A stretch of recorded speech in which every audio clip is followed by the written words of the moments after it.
Let's try this jazz. That's an advertisement. I'm so upset. Guys, boys, good morning. Did you sleep? Do I sound like I slept a lot? Answer to that question, maybe. Oh, this is so painful. Where's the jazz? This isn't right. Good morning to everybody. Can you hear me? Am I coming through loud and clear? I'm getting an advertisement currently for Megan 2.0 because YouTube is a bastard. Give me a second. And now we're live, boys. Ah! That's what we needed. Good morning, everybody. Welcome to the stream. Welcome to the stream. Good morning, good morning, good morning, good morning, good morning. Let's go to this screen. Like, doesn't it just instantly feel better? Now we have like the smooth jazz playing, like like my brain was sludge and now my brain is clear. There we go. Now it's a Jets Monday. That's what I mean. That's what I mean. Good morning, Jets. It's a rainy afternoon here in the Midwest. What comes on? It is a raining afternoon here in the general south of Australia. Yes, it is. Nikon, there's Australian tourism ads rolling out now on YouTube. Yes, come to Australia and eat a meat pie and punch a kangaroo, etc. Let me say good morning to people who have supported today, and good morning to everybody. It is going to be a casual, easy Monday Ace Attorney stream, so we're going to keep it real chill. I hope you're all doing lovely. I prefer a TIE fighter, like as in the ship. Oh, over the jets? Are you making a joke about jets? Hey. Roger, Roger. Good morning to Hammer Strike, Durban, Dubious, Hammer Strike. Thank you for the care. Good morning to Tipta, Ice Burner, Dark Noble, Iteration, Mergavin, Dingo's Cransbury, Sir Goddess, Irso Hammer, Laser Kiwi, Gliz Wanderer, Knight of Von Hard, Whirlwind, Jackkin, 40 Blunt, Frosty, Roll-On, Rickus the Veil, Charm, Stick the Dog, Dark Noble. 24 months, and I turned 24 the other day. Dude, 24, mid-20s. It's an interesting time to be alive in your mid-20s. Welcome to the club. I hope you're doing amazing. Thank you so much for supporting for 24 months. I really appreciate it, dude. Hope you're doing wonderful. Passing Lurker, good morning, Sick, Automatic, Nura, Raichi, Blitz, Eco, Big Mark, Cult Watch, Bake Steak, Wool, Kanzanon, Elena, Corden, Badger, Grrrrius, Deep Freeze, 7 Sins, Pretty Brisky, Quasi, Dutchy, Gums, Mad Wickersver. Dude, thank you so much for 13 months support. Lucky 13. Lucky number 13. Welcome into the stream. Thank you for supporting for so long. Saber, totally not a lurker. I hate to have 2. Wits, 4 Jacob, Mads, Whitticon, Salute, 3D, Condition, Bleen, Adominus, Zubity, Walker. Good morning, everyone is lurking. Good morning, welcome to the stream. It's a casual, easy peasy, easy breezy cover girl Ace Attorney, right? Right? Did something about Twitch change? Is the font different? Did Twitch update its UI? It's so round. I will admit, when you guys subbed beforehand, on my corner of the chat, it was bigger. It was bigger. Am I going silly? Am I crazy? Did it get bigger? That's what she said. Good morning, everybody. It's so round, job post. And the font changed too. That I don't agree with, honestly. I kind of don't fuck with, I don't fuck with when platforms change the fonts. That does freak me out. It freaks me out when that happens. Everything is round instead of square now. That's very contemporary corporate aesthetic. They're afraid of the corners, Jetpack. They think we're gonna knock our kneecaps on them. Like, very contemporary corporate to make everything a little bit round.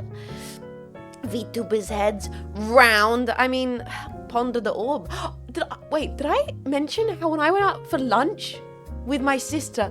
Oh my god, boys, I completely forgot to mention this. Last week, when I went out for lunch with the whole of Mech fam. So Mech sis, very pregnant, incredibly pregnant, round, rotund, all the rest of the words.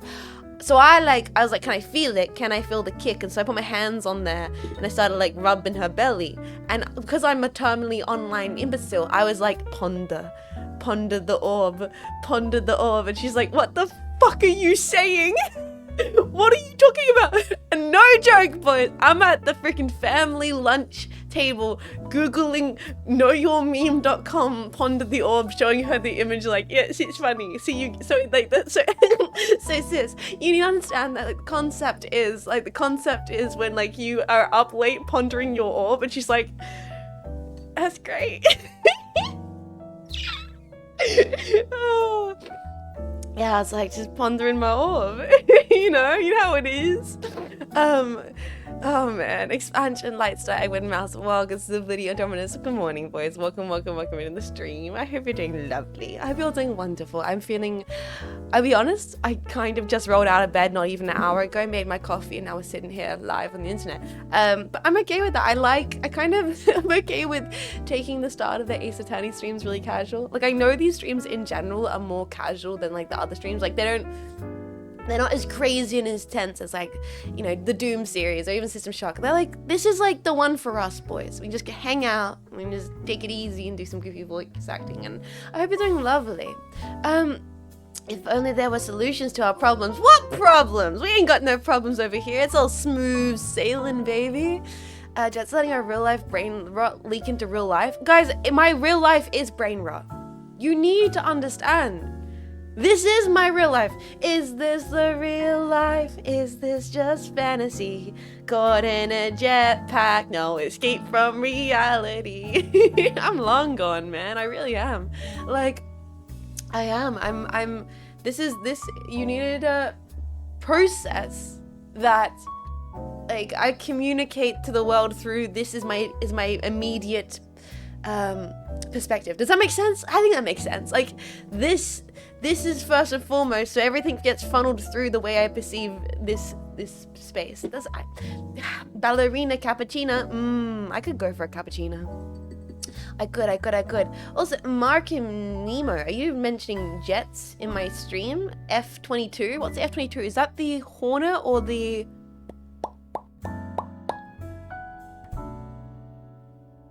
Or is that the Falcon? Raptor! I knew it was a bird! I knew it was some kind of like birdie thing. It's the Raptor. That's what it is. Female, 22 years old, girlbots. Crumpet Dude. Also, talking about 22, thank you so much, Crumpet Dude, for 22 months of support. Yep. That's almost 2 years. Keep up the wonderful work, Jets. You're the best. No, dude, thank you, Crumpet Dude, for supporting for 22 months. 2 years is... Wow. It's a lot of jetpacks actually supporting for 2 years, 3 years recently. It's that middle of the year moment where I think a lot of people stop by. Because I guess in the middle of the year, the last few years, we've been really in the thick of game playthroughs, so people kind of stop on by because of that. And it makes me really happy because it's the kind of, we get these evolutions of little pack decades. We get the Metal Gear packs, the Armored Core packs, and now we're getting like the Doom packs. The packs are stopping by through Doom 3 in 2016, and it's lovely. It's so lovely. All American jets are birdie things. They really are, except for the Tomboy. Tomcat. Which I like calling the Tomboy. Tomcat, my beloved. Honestly, we need to build a Tomcat on stream. I think maybe soon, maybe a little bit. First of all, we have to build BB Senshis for reminder to everybody. Plastic Model Weekend is only 4 days away. We'll be building the BB Senshi, or maybe the Dom. We've got Anubis to build, but I really think I want to build some F-14. That's the Tomcat, right? I think I want to build like an actual proper quality Tomcat. The Doom generation has it easy. Do they? Do the Doom generation packs have it easy? I mean, possibly. I think there's like a balance here. When I started off, I was a little bit more. I'm not gonna say demure. Because that's not true. I've always been a bingus, but I'm a little bit more inclined to say my bullshit. So they have to handle me just saying shit, man. Just high pitched. I definitely was higher pitched. I was very high strung. Like I was so nervous, and I was younger too. Like I think I was 4 years younger. So I was like, oh my god, I'm on stream and I'm an anime girl, and hi, welcome into the stream. How you doing? I hope you're having a lovely day. And nowadays I'm like, hey, what the fuck's going on, boys? How you doing? Come on in, welcome to the stream. What's up? We're playing freaking Ace Attorney, and it's raining and it's cozy, and I hope you're doing lovely. Like actual baby. No, genuinely. I like Jess, especially when she's building with her tiny tombongus hands. Well, you can look forward to that. Plastic Model Weekender. We're also doing gloves. If you pay money, I will be putting gloves on or removing gloves, and it's going to be very fun. If you can't handle her at a bongus, you don't deserve her at a bingus. Oh, sorry, you meant to tomboyish, Jess. Yeah, you can't. You don't. You absolutely don't. Welcome to reality, gamers. This tomboy is going to say the most bizarre shit. Jets has cultivated vibes. I think that's expected, right? Like, it takes a while. I respect the streamers who jump on ship and are fully formed individuals, but you have to understand there's this degree of like fetusing. And I'm not talking about Death Stranding. Talking about Death Stranding, the reviews have come out. The reviews have come out and it looks so good, and I did maybe last night buy a PS5. What are you gonna do? What are you gonna do? Alright, I'm a Kojima slut. It's getting great reviews. Oh, and here's the thing though, it's kind of interesting. All the freaking reviewers that are like, no, Death Stranding 2 is literally cinema. We didn't at all go, what is this bullshit where I don't shoot guns and just walk around only a few years ago? I see you.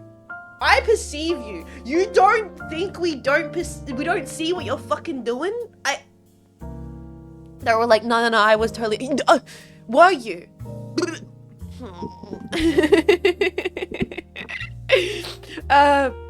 It's a business expense. Exactly, Flamingo. Jester! You know what? I do keep that pack on me. It's true. It's true. Would Death Stranding 2 have deeper stealth mechanics? I wonder. I genuinely wonder. It might. We don't know. I'm just looking forward to the fact that some of it's set in Australia. Okay, the amount of Australia mention that's gonna happen. Also, maybe I'll be getting some cool things to showcase for it. I can't say. I maybe can say. I don't know. When I don't get your hopes up, I can't get my own personal hopes up. It's a beach to support Metal Gear. Yeah, I'm really looking forward to it.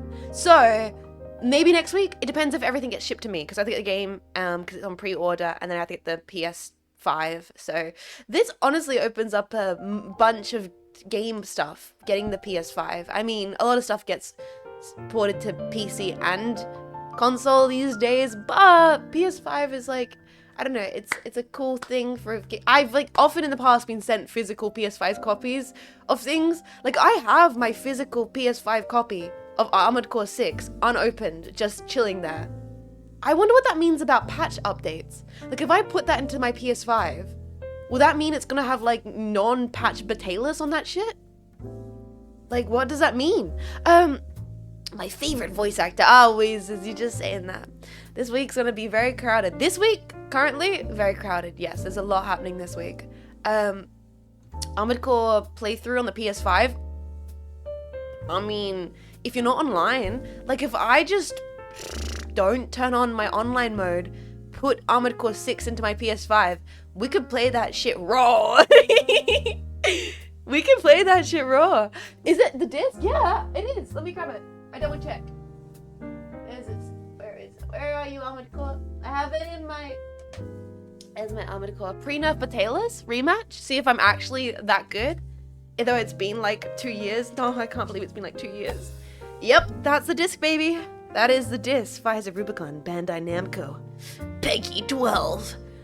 We could do the pre-nerf Zimmers, boys. That could actually be kind of fun. Stream it? Like stream like replay through of AC6, pre-nerf Zims, pre-nerf Batalis. I kind of would be down. You guys know how much I love that game. There's ways to download the pre-patch. Yeah, true. But it's a bit convoluted. But we got it right there. We got it right there on the disc. What up, Jean? What up, Commissar? How you doing, buddy? I beat Batalis before nerf. I did also. You know, I did it as well. Hey. But I also bet post nerf Batalis with loader 4 with no enhancement chips, because you know I just because I have brain rot. Too many good games to play once already beat. It is true, Silvex, but like I could maybe play a little bit of Armored Core 6 as a treat. Like we don't have to get through the whole thing. Honestly, I could get to Batalis in one stream, easy clap. Like I've played those game levels so fast. Like I basically S-ranked all the start of the game. So like we would be able to boot that up and do a one-shot stream. We get to Batalis and beat Batalis in like one sitting. So it wouldn't be like we're playing the whole game again. Although it's quite a fast game if you know what you're doing. Like, you can get through at least pre-New Game Plus AC6 in like a week. Pretty easy. Fuck it, we Batalis. Exactly. There are even ways to download whatever patch you want, but it is convoluted. So I don't know, it's kind of fun to have it there on the disc. Have you seen the new animated shorts for Mecha Break? I haven't yet. I did see Sylvie Mecha Break posting. I will admit, I've been kind of missing out on being involved with the updates and stuff in regards to Mecha Break. Unfortunately, I think because I missed some of the substantial betas during my move in January. I kind of like not bounced off, but I've like taken a step back to being like super actively involved in the Mecha Break updates, but I am looking forward to it releasing. So next week it will be Mecha Break, and next week will be maybe Death Stranding 2. We'll see how that goes down. Have you give her a year and she'll be speedrunning AC6? I kind of joked about practicing speedrunning AC6. I'm still open-minded to it. No Scorn alert. We might bring the alerts back soonish. Jazz, there's so many Death Stranding trailer 2 ads. It's amazing. It's amazing. She also did S rank all missions. Not true. I won't claim that. I got like 80% of the way on S rank all missions. There's like 1 or 2 that are really bastarding, and I haven't done it. I think it's the gun, like the red gun mission. That sucks to S rank. I haven't S ranked that one. And I think there's another one that I haven't S ranked. I can't believe PC will not get a release until a year later. People sad. Yeah, I'm willing to get a PS5 for Kojima. I'm that much of a Kojima slut. I'm just gonna be honest. Also, out of time, Cat Kaiju, Merifin, Nectar, Comma, Insomnia. How you doing, boys? Welcome in. That mission eats up a lot of ammo. Yes. And because of the way the S ranking is done in 6, it's like speed plus ammo. It's a lot of speed. Speed plus ammo. It's different than previous AC games where it was pure speed? I think that was for 4. Do you think your improves cardiovascular health has made you a better mech pilot? I think it has, Edible Ghost. I will admit that when I do work out, like my way to convince myself to work out is I do a lot of girl bossing and gaslighting. I do a lot of girl bossing and gaslighting, and a part of my way to convince myself to regularly work out is I do put myself in like a mech pilot mindset. Where I'm like, I'm training to become the best pilot that's ever existed. I'm doing my cardio, I'm doing my stretches, my weightlifting, so I can really handle that machine. You know what I mean? It actually kind of works. It's like my workout playlist has like Deus Ex music, it has Devil May Cry music, it now has Doom music, it has Half-Life music. Dude, Half-Life 2 music goes hard to work out to. Like the combat music from video games. It has Armored Core music on my workout playlist. It what gets me in the zone, man. I have defeated my ass-sworn enemies. Brackets outrunning Vivi and Marco. Girl bongas, that's right. But pilots just sit in the chair. No, you have to have the strength inputs of your machine to control it. Even if you're a jet pilot, you still need to be physically strong. 1 hour loop of the Jensen death sounds mixed into the beat. Gah! Gah! Spit Oven, good morning, how you doing? Bro, you don't even know the Half-Life remake, like Mesa, it has the sickest fucking soundtrack. Play it right now! Bro, we gotta play Death Stranding 2 and freaking finish System Shock 1 and play Mecha Break. I'm not booting up fucking Black Mesa! I want to let Jess listen to while driving. I have a driving playlist. No! I have a driving playlist. I will admit, it's a lot of like 80s new wave. I think I'd like driving to 80s new wave quite a bit. Ain't nothing like driving to like The Chain by that's not really 80s new wave, but you know what I mean? Like poppy kind of, dad rocky kind of new wavy things. I love a bit of New Order. I love driving to New Order. Love driving to Fleetwood Mac. That kind of stuff. I'm very simple when it comes to driving. But also, actually, if I'm driving with people, like when I was driving with Vivi and Marco around, I listened to like Brazilian samba jazz. The Cure. Dude, I love driving to The Cure. A bit of Friday I'm a Love, a bit of show me how you do that thing. The one that makes me scream, she said. At least it's not so, no, my driving music and my workout music, very different. I'm kind of the Uber for Vivi and Marco, a little bit. Blue Monday, that's what you drive to, my man. Also, I really have been enjoying listening to LCD sound system while driving, but I also was like kind of just gotten a little bit back into LCD sound system in general, so that makes sense. Brazil, let's go. Yeah, Brazil mention. I like listening to Brazilian samba music while driving. If it's in the daytime and I'm driving people around, then it gives you the impression of like you're driving in a elevator, like music, and it puts me in a state of zen, and I need that when I'm driving sometimes. Blue Monday, Regret's a classic. Oh man. Regret is good listening when you wake up. No, Eurobeat. See, Eurobeat is a trap. Eurobeat's like trying to put on the Red Line soundtrack and not get a ticket. You know? Like, I know not to go that direction for my own and others' personal road safety. Driving in an elevator? Yeah, like, it gives you that... A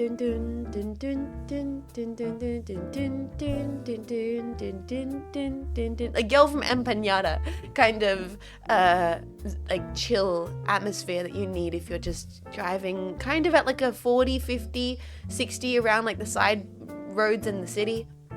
That's what you want. You don't want to be listening to Running in the 90s. You don't. You should sing Empanada Girl. I've sung that before in stream. I've sung that. Tall and tan and young and lovely, the girl from dun dun dun dun dun dun dun. I had to take some Red Line songs off my motorcycle playlist. You get it, Razor. You know exactly what I'm talking about. Like, you can't listen to certain music. It will make you put your pedal slightly, and you're like, I could go like 4 over this, I could go 5, I could go 10. No. Maybe if on the highway and you were already going 100 and you should kind of keep it at 100, maybe then you can listen to some gas. Hey Jets, good job at the Metal Gear panel. Thank you, Fox and Raven. I appreciate it. I mean, I hope you're not saying good job in me winning, because I got like minus 14,000 points. But I had a good time and having fun. I had a really fun time. Listen to Doom while driving? No, I listen to Doom while working out. I listen to freaking E1M1 while I'm doing weighted squats, okay? It was a really fun time, and hopefully I get to do some more stuff with those girls in the future, because they're all incredible. And like, I've had such a fun time hanging out with Berry and Grimmy before, but meeting Mint, she was so lovely, and I hope to do stuff together. Redline on the spin bike. Yeah, baby. I had a playlist called Music Scare Speeding Ticket 2. Yes, that's their music that's designed for that, and that's the kind of music I don't put on my driving playlist. Exactly. In fact, I was kind of sad girl posting last night. I kind of booted up one of my really like ambient kind of like weird creepy synths album last night, and I was like, this is perfect winter late night music, man. Oh, it's so perfect. It just was like, I felt so comfy. I think it's why I slept so long last night. I got to bed really early and I kind of slept in today, but it's because I was listening to like ethereal synths to fall asleep to. True, but I do listen to those songs when I'm late or there's almost no one on the road. See, I'll let you get away with that. I do agree with like listening to the Drive soundtrack on empty roads at nighttime in the city, and I do agree with maybe listening to some like Red Line if you're on the highway. But if you're in the side roads and you're like having to cruise around like 50, that's when you listen to the bossa nova beat. Jet's just trying to approximate sine waves into a mic for 2 hours. It's what it was. It's this ambient. How can we never get ambient tracks with Jet's karaoke? Imagine me trying to sing. Wait a second. Imagine that, boys. Imagine the bullshit of me trying to sing like ambient music. Freaking, what? Boards of Canada. Freaking Boards of Canada into the sound, into the mic for like 2 hours. That'd be fucked up. That'd be so fucked up. Where is that? You're saying you can't do it? Oh no, I could do it. I shouldn't do it, but I could. You never know until you try. Oh yeah, boys. Let me just play freaking oh yeah, this one will fuck you all up. Let me just play 13 Silver Angels by Mount, like, let me just do this shit on stream. Where is it? Yeah.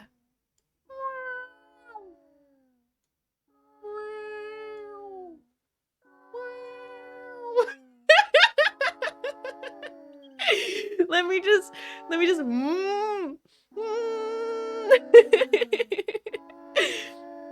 This is my cats in the middle of the night, lol. Yeah, it's your cats if they were like biblically accurate angels.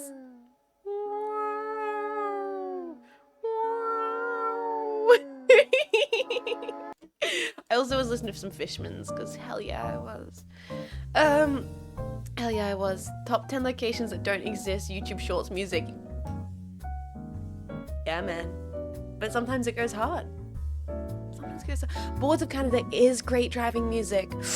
Yeah, you're right. Like, Roy's Give, I can never pronounce it. Roy's Give is incredible. Wait a second. Oh no, someone stop her. She's music posting. Boys, someone stop her. She's music posting. Ah! Like, this is good driving music. This is great driving music. Wait for it.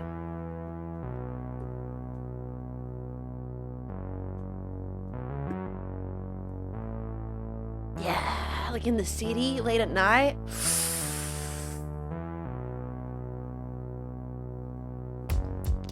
Yeah! The Gleevies.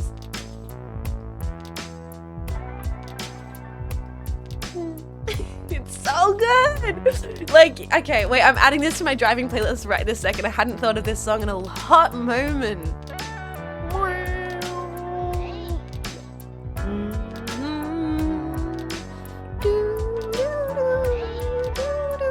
Sorry, I'm music posting. Someone stop me. Someone stop me. I'm music posting on main. What's the name? That's Roy G. Biv. It's Roy G. Biv. Roy G. Biv by Boards of Canada. And that whole album is incredible. Music Has the Rights to Children is like peak start to finish. Incredible album. This kind of slap. Bro, it actually slaps. The whole album is incredible. Just please post your driving playlist on Discord. Sorry, I can't do that, boys docs. Unfortunately, my Spotify is linked to PA San's personal information. It's actually not, though. It's like linked to a really, really, really old cringe name that PA San used to use on like social media that doesn't exist anymore. But yeah, it's like I will suggest songs. Epic walking scene with Jet smoking with her hands in her pockets with some sick glasses. Yeah, exactly. I think you like the Mech Love series. I'm currently watching G-Quacks, but I'm open to maybe watching some different anime after I finish G-Quacks. Although, I think it's actually time, unironically, boys, for me to go back and finish Zeta. I'm really in a Gundam mood. And so I think I'm gonna do it. I might restart though. I might restart Zeta from the beginning. Like go back and properly watch Zeta while I work out in the evenings. I think I'm gonna do it. I'm fully like G-Quacks has put me back into the flow. No, don't! What do you mean? What do you mean? Don't finish Zeta. Zeta just could watch along maybe. Have you tried the new Gundam game on Steam? Which one is it, random guy? There's always a Gundam game dropping. Are you talking about the one that Bandai Namco released? The one that's like about Gundam like challenge one? It's the one where you're fighting in like... We have played that, actually. We did play that. If it's the one... The Seed one. No, I haven't played that one. Wog, thank you so much for 27 months of support, buddy. I appreciate that. I've been doing a lot today. Also, I'm talking a bit much this morning. We might not do a long Yapsudan. I've just kind of been rambling a lot of bullshit. I want to get into the game quite quickly today. Also, good morning, Nels Barkley. Good morning, Kinsune. Good morning, Lane Lives. Good morning, Phoenix Soul. Good morning, Quintessential. Good morning, Jasper. Good morning, Spit Oven. Good morning, Insomnia. Good morning, Takakomu. Good morning, Melfrin, Kapakaiju. Good morning, boys.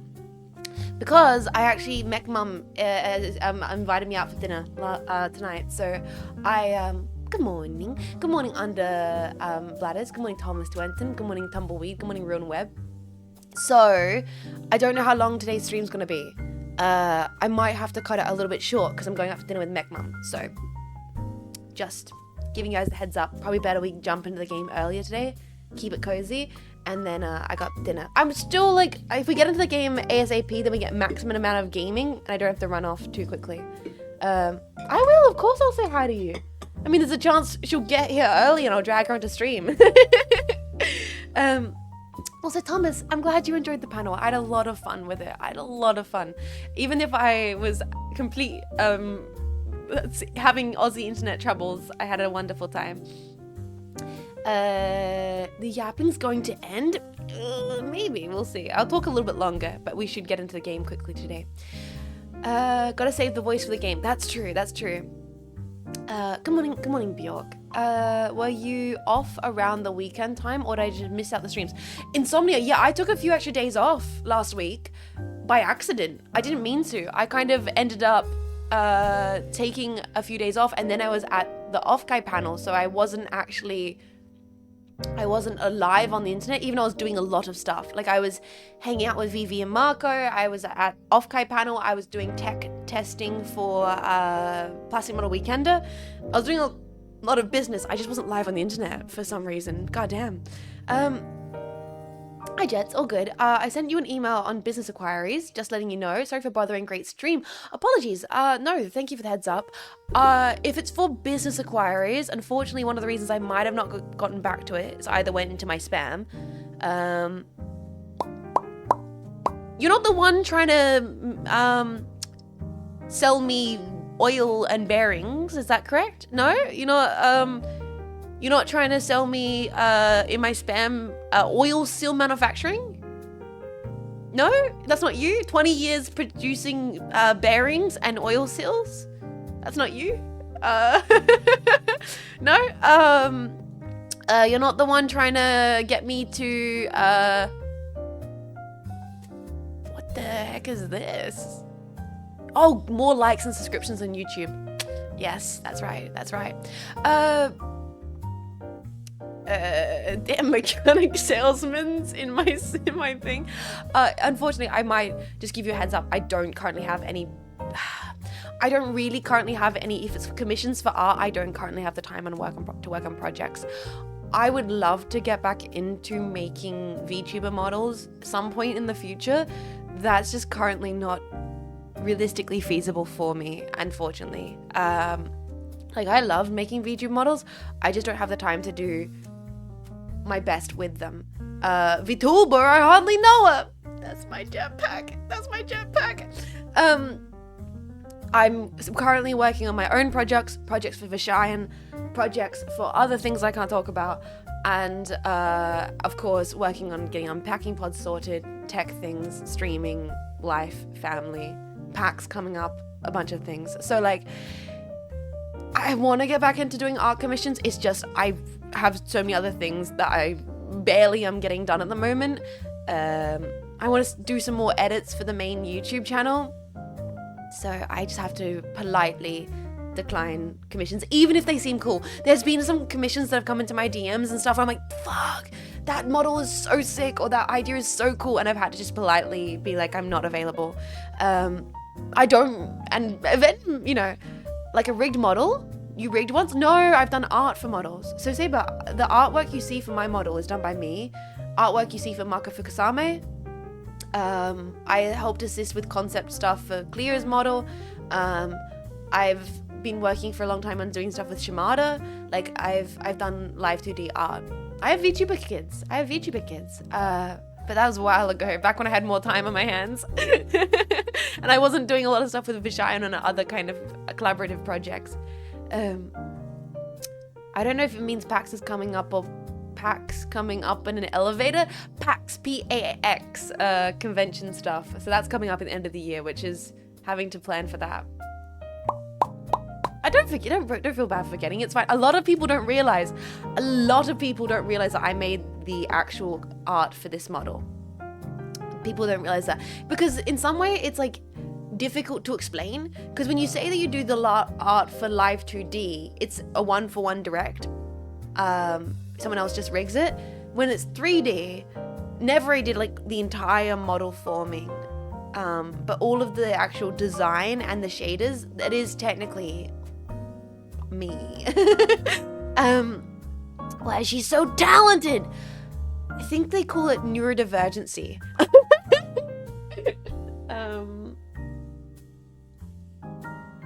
Being your own mom is weirder than you being your own grandpa. I like to say it's all done under the branch of Cynapse. It makes it less weird that I did Marco Fukusame's model. But let me fix this here. I'm a bit different, and not in a good way. But yeah, thank you for sending out, if you are sending out a request, it's not coming to my email, by the way. I do apologize. I'm not seeing it here in my spam or anything like that. I do apologize. Apart from seed oil and bearing quotation, my spams folder. I do apologize, but in general, no, I can't. Oh, my offer's about video editing. I'm looking for clients. I do, oh wow, we're getting paragraphs at the moment. Give me a sec. I do currently have a video editor I'm working with. I do appreciate the offer, but I do currently have a video editor I work with. But I do wish you luck on finding VTubers to work with in the future. Excuse me, I'm brand new to Twitch. I want to know if I had advice in getting popular for content and going on creative analog horror live on stream. Any advice? Just genuinely, I mean, I don't know if you're being sincere, but I will give you a sincere response because I can. My sincere response is start streaming at any level, like, and work out if you enjoy it. That's genuine #1 of all time. Just be yourself and have fun. Like, it's fucked up to say, but that's the truth, my man. Like, it is. Like, I don't, like, the reason I keep doing this constantly and will keep doing this for as long as I possibly can is because I enjoy it first and foremost. Need a computer first. Yeah, you can stream from us different ways at the moment. Like, you can stream from consoles, I think, nowadays. A working system to stream from. And then stream. If you're going into it with the intention of get popular, it might not be the best approach. Being sincere and being forward, you really should not go into anything, and I'm not even talking streaming, just anything in general, with the intention to be like, specifically in the fields of creativity and like creation, to be the most popular or be the best at it, because that's not going to be fulfilling for the long run. It's just not.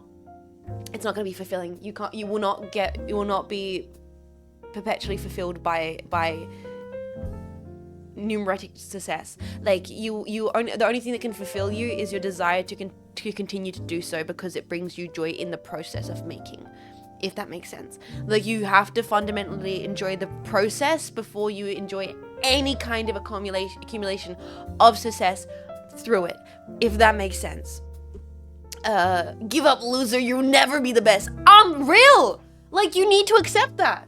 I'm not gonna be the very best streamer there ever was. I'm not. I would never try and claim to be that or want to be that. I don't even know what that even means.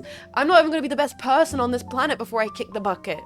But I can try and do my personal best that I may be on my own level. Like, this is not saying you shouldn't try and get better. You should constantly trying to one-up yourself, but because you yourself want to be compared better to your previous version of yourself, and nothing more than that. Like, why do I want streams to be better? Why do I want to get more product, like get more things for streams, or update the model, or update the overlays, or, you know, improve? It's not because I want to have a milli views Iron Man numbers. It's because I want to feel more proud of what I'm personally creating for myself. And I hope that if I'm proud of it, then you guys will enjoy it also, you know? Something you guys can be proud of and honored to support and stick around for. Literally everything she just said, I witnessed happen to 2 new Twitch partners who just did it. Just have fun, try and stream, same time of the week. Yep. Honestly, consistency is key. Consistency is a big thing as well. And consistency comes with enjoyment. Like if you enjoy it, you're going to be there doing it. You're going to be consistent with it. If you're like, I'm not sure about this, I'm tired, I'm not really vibing with this, you're not gonna, you know, you're not gonna want to come back. Like seriously, no one to show up. A lot of it is putting yourself in the position, and then also, if you're looking for the popularity, the big numbers, the success, a lot of it's luck. A lot of it's luck. A lot of it, people get very lucky. They're in the right place at the right time, and the algorithm picks them up. So you can't guarantee that, and you can't expect that, and that's no foundation to make stuff on. You know, if that happens, it happens. It is what it is. But that's not what your focus should be.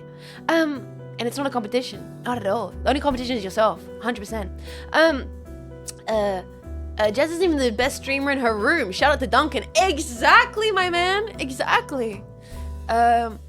What's the deal with airplane food? Am I right, lovely audience? That's what Duncan says. I would say the longer you stick consistently with it, the longer the luck will happen to you. Life's a gamble. I mean, yeah, I don't know. Maybe that was a bit too much of a sincere response to what might have been a bait question, but I don't know. I thought I'd give it the time of day this morning. Maybe because I've not finished my coffee yet and I'm half awake. Jess is a small army of loyal jetpacks. The next step is to invade a country. We're gonna get ourselves a big shell jetpack. I liked my answer. In the Metal Gear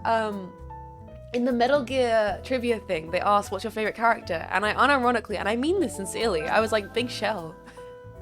Like, I think it's something to be said with Kojima's work is his ability to create, to give location character. That donut stick, thank you so much for 8 months of support, seriously. And thank you so kindly. Like, I appreciate that. I've been doing lovely this morning. Specifically with Kojima. Like, and this isn't in a lot of his work, he gives your environment a strong personality. Big Shell is a character, man. Mother Base is a character. Shadow Moses and like all the rest, like he gives the world a sense of personality. I was like, I mean that answer. Catalonia will be ours. Any video games in this stream? Yeah, of course. Sorry, am I talking too much? I said I wasn't going to talk too much. I do have some things I need to mention in many regards. I'm going to do some cool announcements about things and heads up about other things, and then we will be getting into Ace Attorney because I might have to be a short stream today, boys. It might have to be a short one because I am going to be getting dinner with Mech Mum. Oh yeah, returning back to Shadow Moses and 4 would not have been nearly as impactful. That's what I'm talking about. That's what I'm talking about, Berto. Like, agreed. Like, people don't realize it innately, but like like Shadow Moses, when you go back to it, you're like, oh my god, it's Shadow Moses. And not all video games achieve that kind of sense of the world being a character.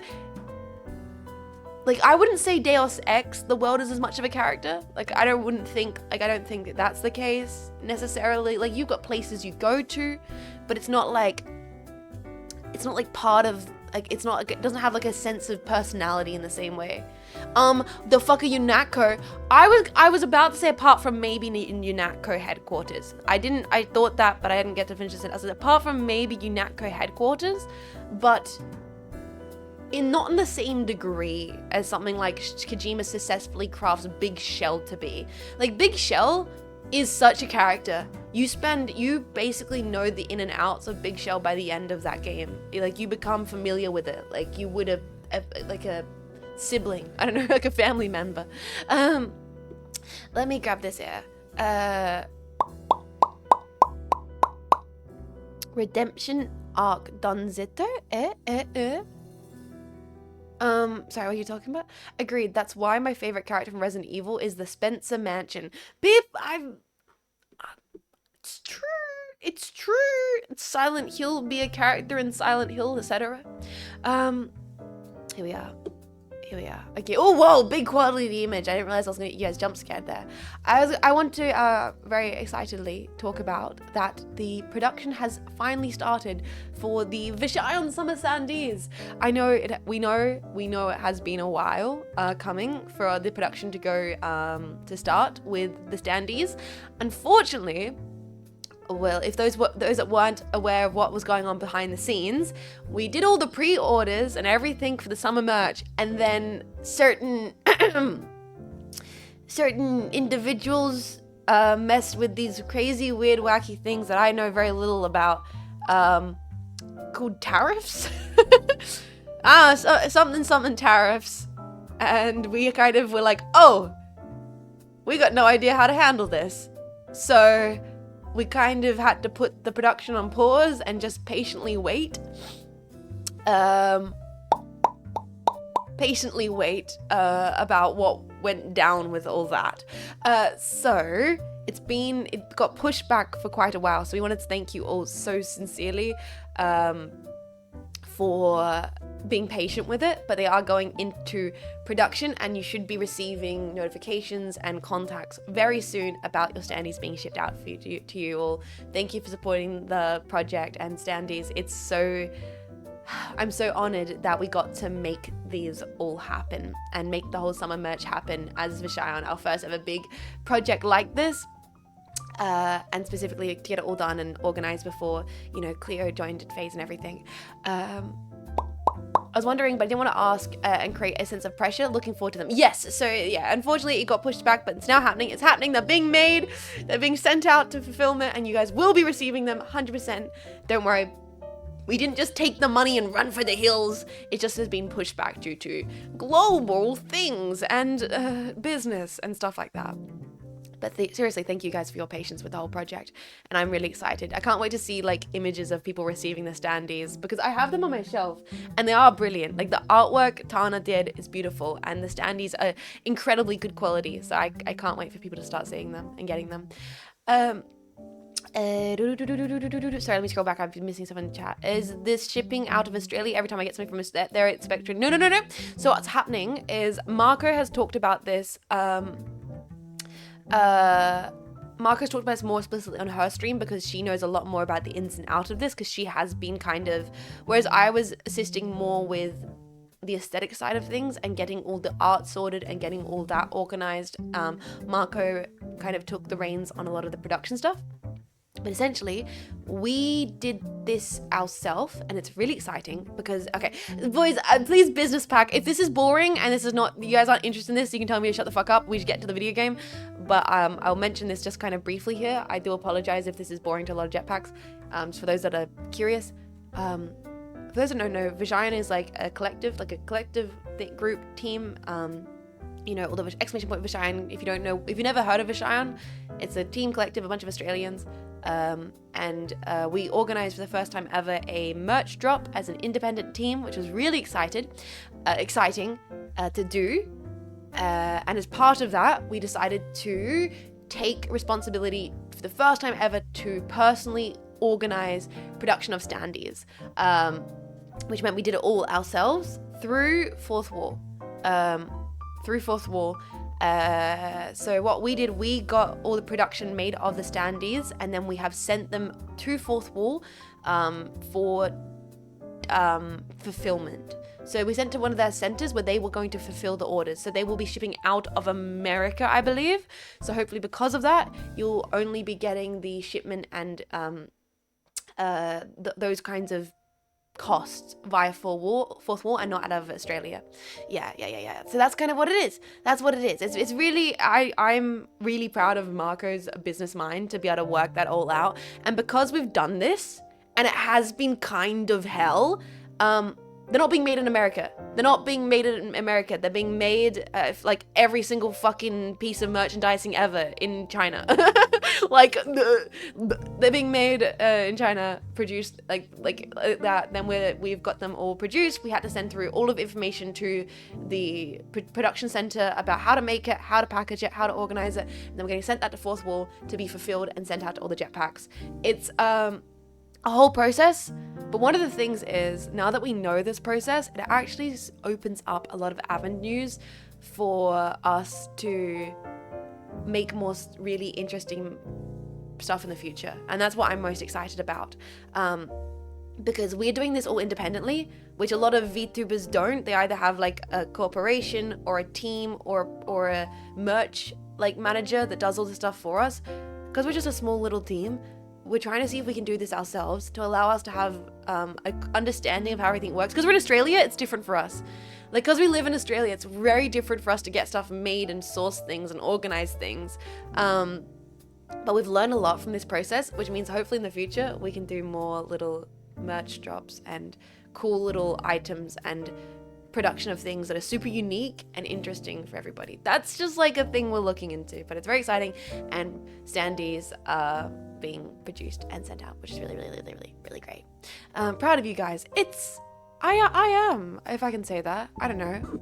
If I can say that, I am proud of us. Like, it's a lot to do this all independently, you know? So we put a lot more extra having to deal with directly being the ones that email the company or directly contact Fourth Wall Fulfillment and build our own websites, commission all our artists ourselves, get all the contract stuff sorted to make sure ourselves and the artists are, you know, not getting screwed over and paying for commercial rights and all this kind of stuff. And we're doing it because, like, love of the fucking game, man. I think we can explain that we're not breaking even with the standees. We are covering excess costs for the standees just because we wanted them to be made for you guys. And because it's our first time ever doing this, and because we wanted to make something like this because we thought it would be a cool opportunity. So hopefully with learning all this, in the future, it opens up this avenue of us being able to make more cool stuff. Because we're literally in it for the love of the game. Like, and wow, I'm proud of you. It's actually very difficult. I say this as someone who sources my own supply chain for products. Yeah, I can break even on those soon. In the future, it's like one of those things where this has been a learning opportunity. So hopefully in the future, we can then end up like, you know, understanding everything better. If that makes sense?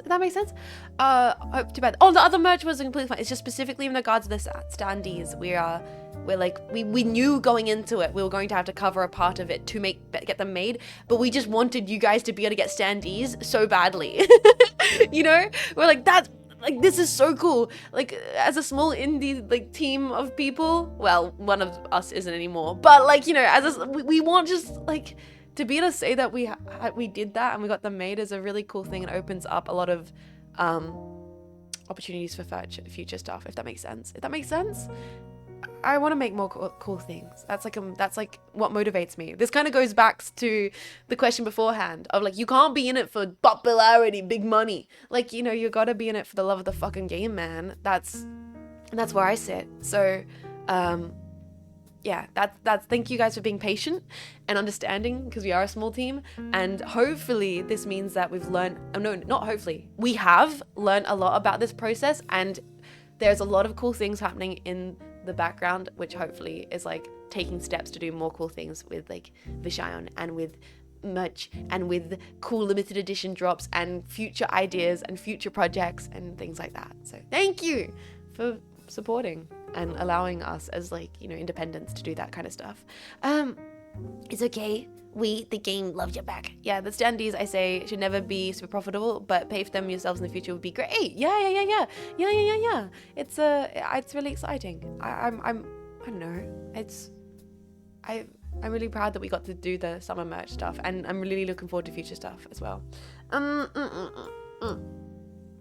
Yeah. I hope that wasn't too businessy or boring. I don't know.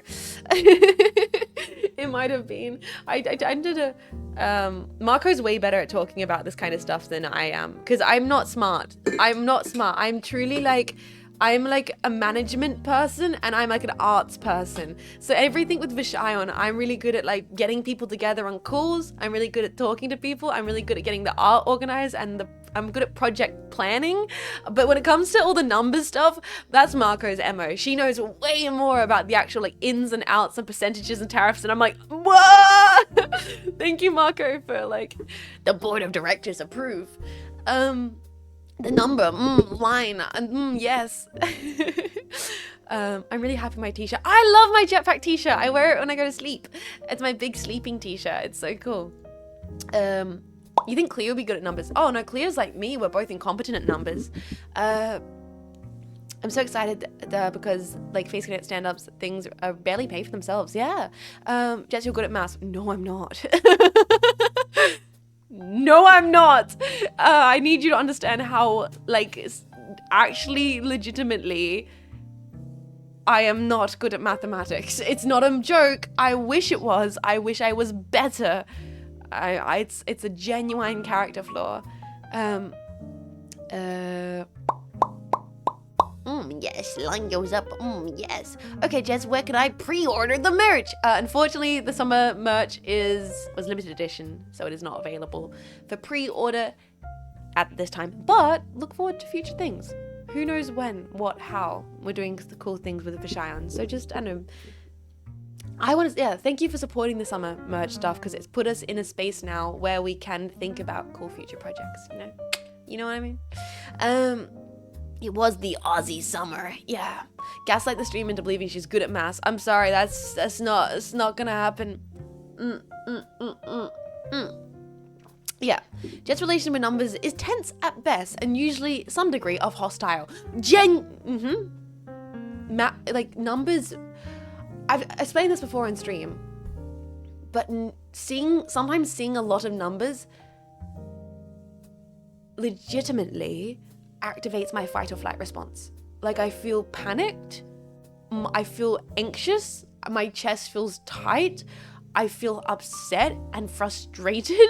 Like it's completely an irrational, like full body response where I'm like, I don't like this. I hate this. Oh my God. I feel panicked because like my brain is not processing it. And then I feel frustrated with myself for not being able to understand it. And it's like, it's like a cell. Then I feel, it's like it goes around and around. It's silly. It's very silly, and it's very, very irrational. But it's it's just the way my brain. It's called dyscalculia, I believe, or dyscalculia, and then dyslexia, or it's dyscalculia, which I have both of. Or numeralexia, I think some people call it, but I believe it's called dyscalculia. Jess is easily fooled by 1, 2, 3, 4, 5. I can look at numbers. I'm not like, it's not that silly.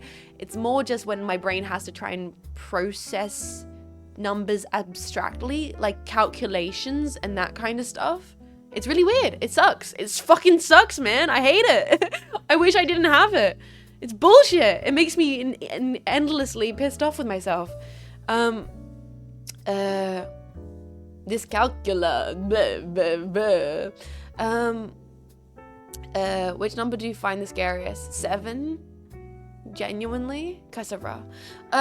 7 freaky, man. I don't trust 7. I don't trust 7. 7's up to no fucking good, okay? 7, 8, 9, mate. Okay, 7 fucking 8, 9. I don't trust that bitch.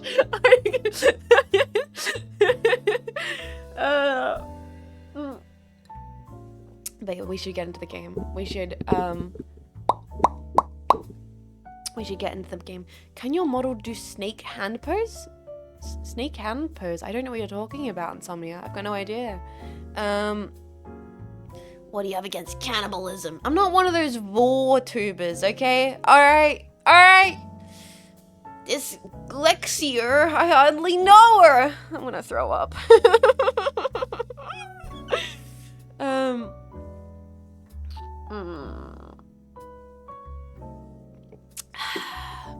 Sorry, what are we talking about? What are we talking about? You did this to yourself. I didn't do this to myself. I mean, maybe I did. Maybe I did. Why where's so much hostility right now? There's too much hostility.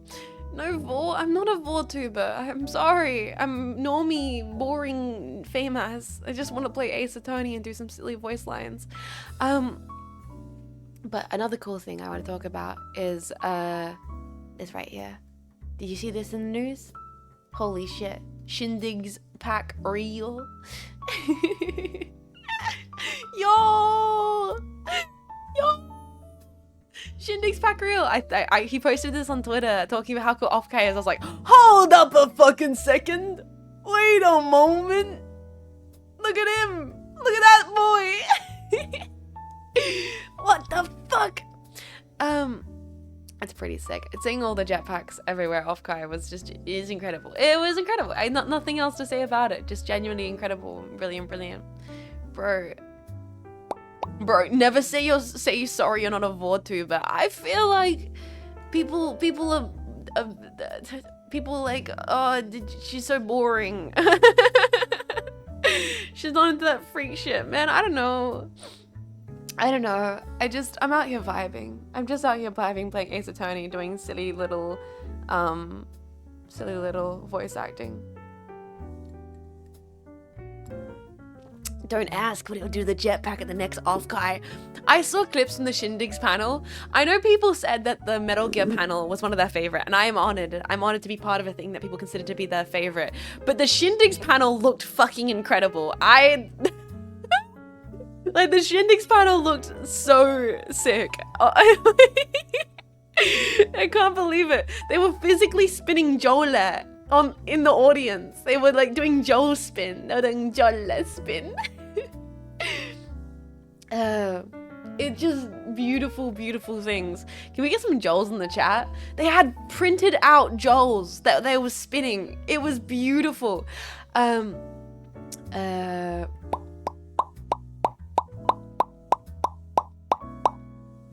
You can go elsewhere for that stuff. It's just Jets and Games here. That's right. That's just Jets and Games, and we should actually get into the game. I'm just finishing my coffee. You know what? Maybe I'll finish my coffee. Then I'll make a coffee. Then we'll get into the game. That's kind of what I feel like doing. I'm not awake. I've been sleeping really well, but I feel a little emotionally, mentally raw today. Fuck, it's fucking raw. I don't know why. Probably lady stuff.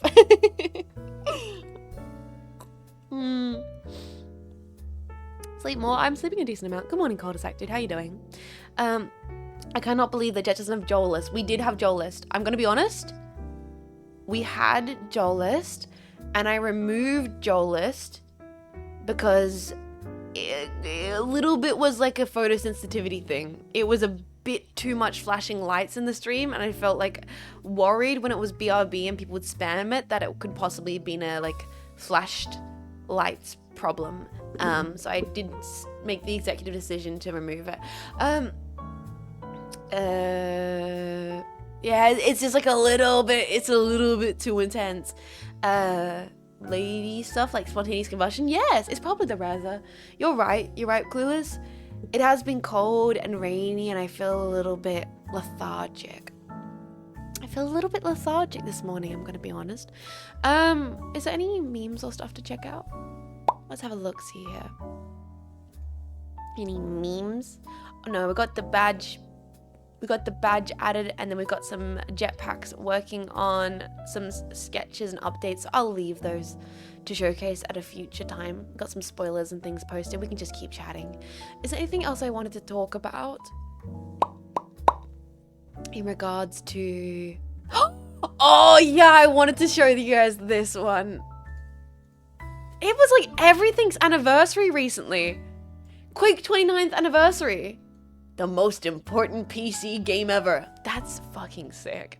It's the Deus Ex 25th anniversary. It's the Quake 29th anniversary. It was the... What else was it? It was the, it's G-Quux Day. Just incredible things happening, man.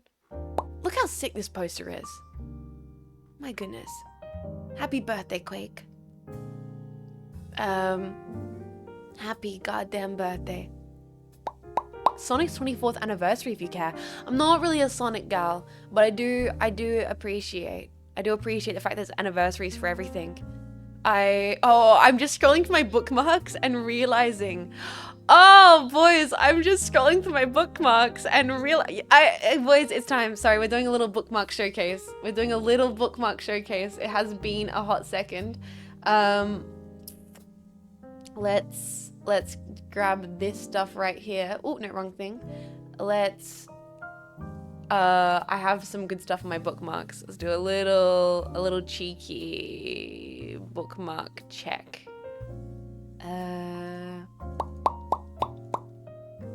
There we are.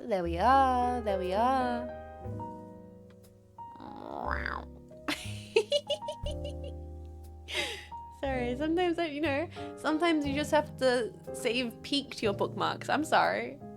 Sometimes you just gotta save peek.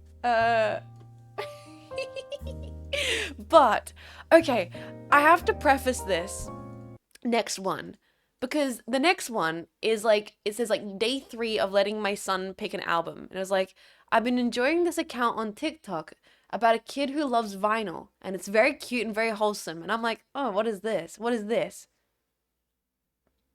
You ain't ready for the album that my little goat decides to grab. You're not ready for it, boys. Okay, day 3 of letting my son pick an album. I was like, what the fuck is he gonna pick? Homie, is that Best Buds by Mom Jeans? What the fuck? I was like, not expecting a Best Buds by Mom Jeans jump scare. I was like, huh? Oh, it's gonna be like Pink Floyd. It's gonna be like King Crimson. It's gonna be the Beatles. What the fuck? What? Bro, bye. I was like, no way. Bro, look at my king. He's vibing.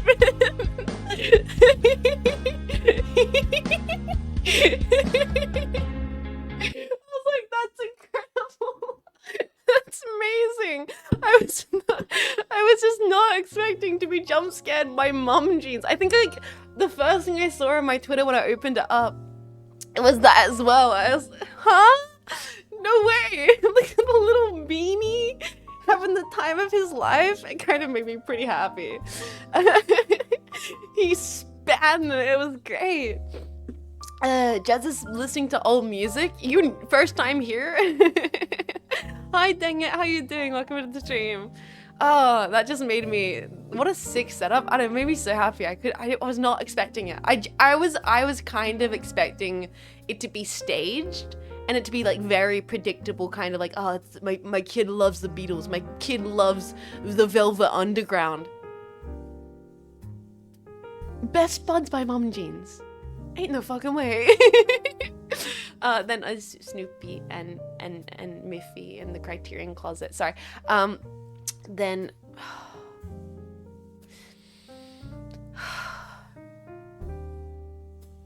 the way they draw him got me feeling kind of a way. I'm gonna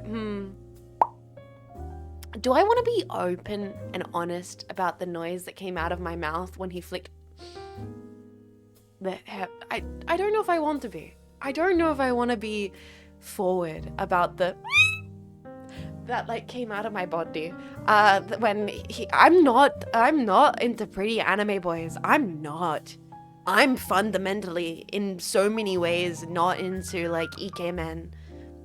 That's not my kind of thing. It ain't. But the drip, the turtleneck with the vest and the suit jack, like, oh my goodness. What do you mean? What do you fucking mean? Like, oh no, he's hot. Like, excuse me? Oh yeah, my next thing I was gonna, yeah. Yeah, like, I'm into scruffy old anime men, so I was like, why is it hitting? I really thought you considered Chalabal hotter. I've never said anything about Chalabal in this stream. Not once. Never once. Also, oh, beautiful stuff. Like it's always so satisfying to see like side by sides like this. It's the turtleneck. I think it's just the drip. I think it's the turtleneck and the suit jacket's kind of doing it for me. Also, just, I don't know, this concept art stuff, man. Just y'all fucking with the Octo Zagok. What the fuck? Oh my. Oh yeah, also this is pretty sick. The instances of the Quake code in Half-Life Alyx, I thought that was awesome. That was really cool. Octogok, incredible stuff. Dr. Zagok.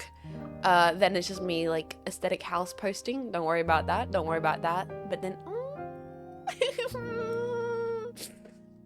so cute. It makes me so happy. Oh my god. So cute. So cute.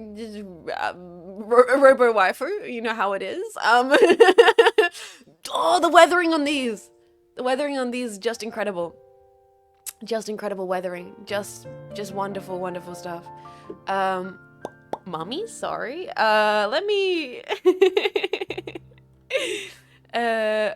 yeah, there was a reason why I had to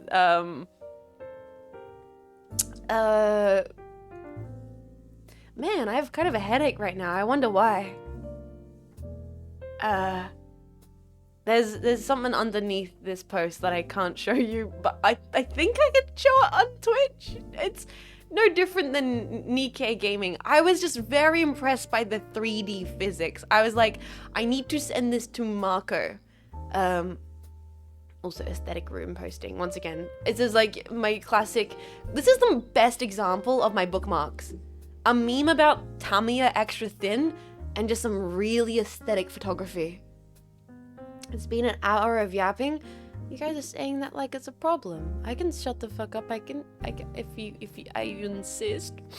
Okay, I see how it is. I can whatever, fine. This was good. No, it's so cool. I'll go get my coffee. I'll go.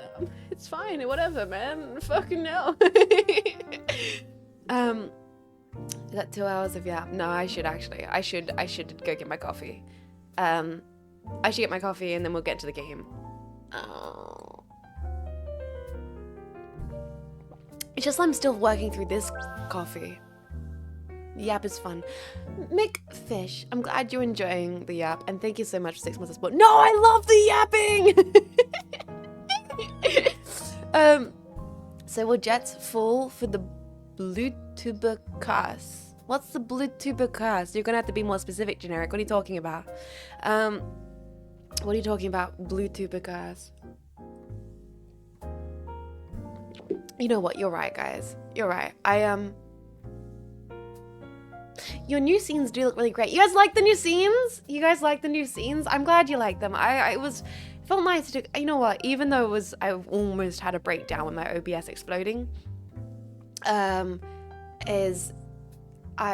think it was nice to do a mid-year refresh of my OBS overlays. I think they look really nice. It's extremely cursed off the hook moments. I don't fall into that category. I have cursed Jets moments, and yeah, I can be kind of deranged in what I say. I think I keep it mostly contained, mostly chill.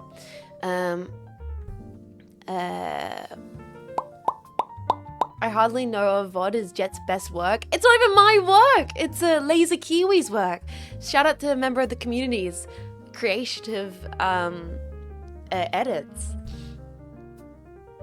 I haven't got as bad as Jelly yet. I mean, I don't think I would. Like, once again, the more I realize it, boys, I keep things really chill here. And I hope that that's what you guys like it, like hanging out. Like yeah, I'll make a silly joke.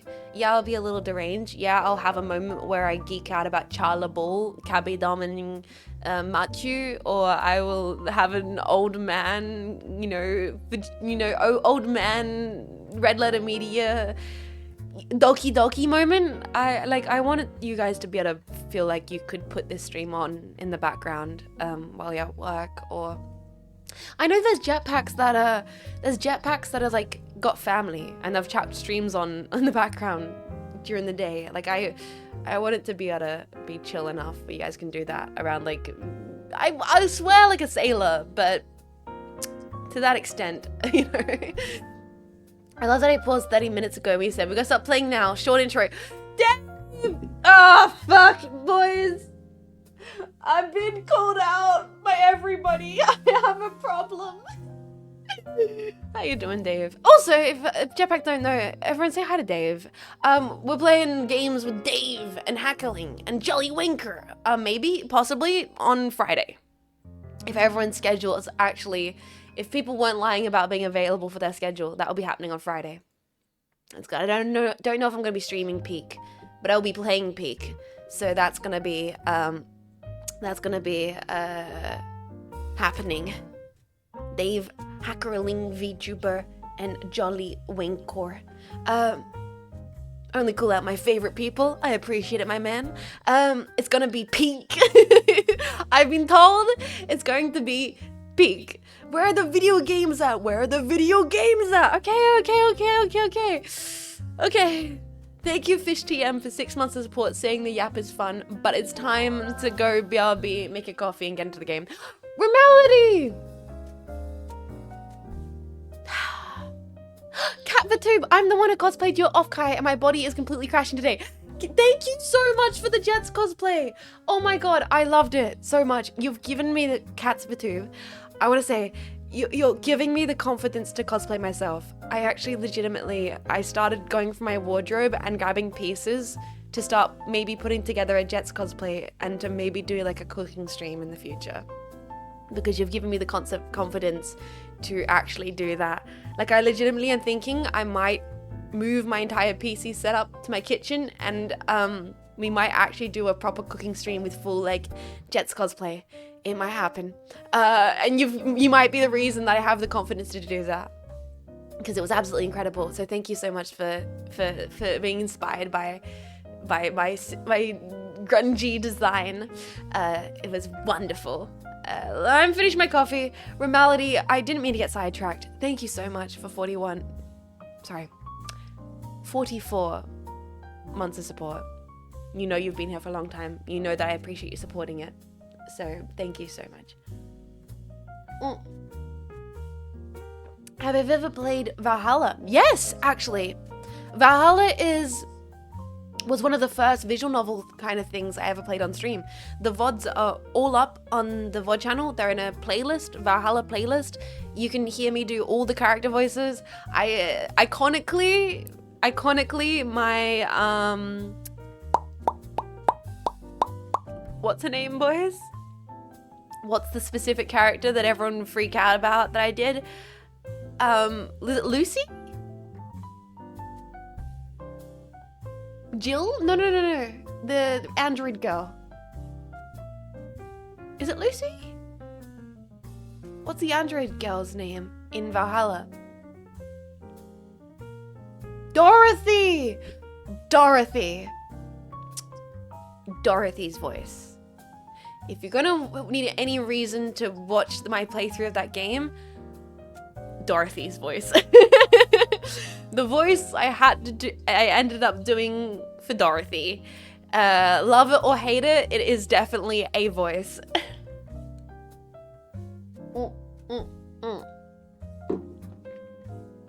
Alright, boys. We're getting to the game. I've held up the chatting for long enough. We're gonna get into it. It's probably gonna be a short one today anyway because I'm gonna have dinner with Mech Mum. But what I'm gonna do right now is I will chuck you guys onto BRB. I'm gonna grab myself a nice warm beverage so I have something to take care of my vocal cords. I might grab a snack. And then when we get back, we're gonna be getting into the game. So enjoy the tunes. Please also grab yourself something nice, maybe a blanket, get comfortable, and then we're gonna get into it. Be right back.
Sorry.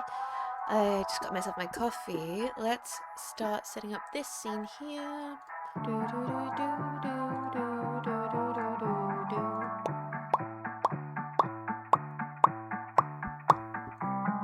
Hope you guys also got yourself some nice beverages or snacks. Hope you guys are doing well. Oh yeah, that's right, I have a gun.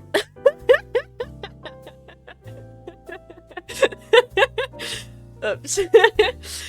Objection! Objection! I always forget about that. Let's turn that gun off. Let's turn that gun off. Let's also calibrate this here. Yeah, I may have forgotten that I had in my gun. That's okay. Let's get my glasses on. We're gonna do some nice reading. Oh my god, she's got a gun! Sorry, I forgot I had a gun! I do not bring a gun into court. But what if we need a little persuasion? Persuasion? Persuasion? Oh, what the fuck? What if we need a little persuasion? Persuasion? Persuasion? Why is that word so difficult to say? Persuasion? Persuasive? Persuasion? Persuasion? Persuasion. What the fuck is that? Persuasion. Persuasion. Perswin. What if we need some Perswin, boys, okay? What the fuck? What if we gotta get some good Perswin? Let me fix all this here. Make that like that. Make that like that. Make that like that. Perfect, perfect, perfect. Let's put up the game.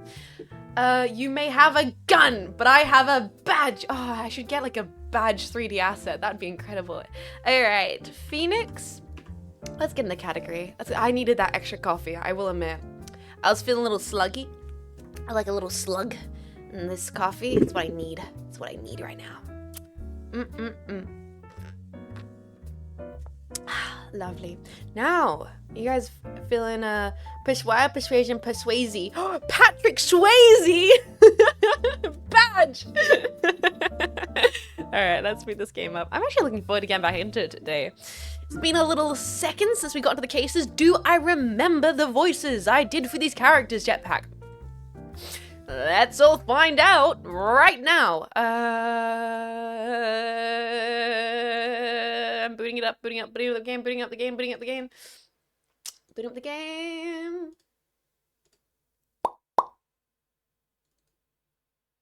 We can recast them. True.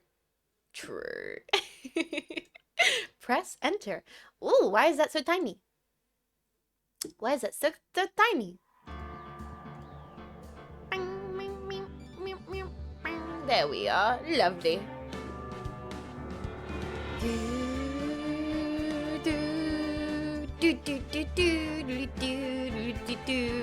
Get your objections out, your Jets badges, and your general badges.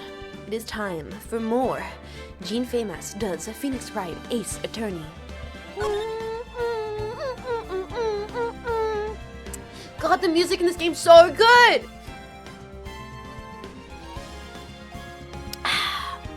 I didn't read the title. Long night it is then. Woo-hoo-hoo! Get comfy. It is time. Order! Order! The court of the Jetpack is now in session. Thank you, Save and Not Takes, for the biddies. I hope you're doing lovely. Turnabout trials. Goodbyes. Day 2 of the trial. Is this the one? I think this is the right one. Defendant's lobby number 2.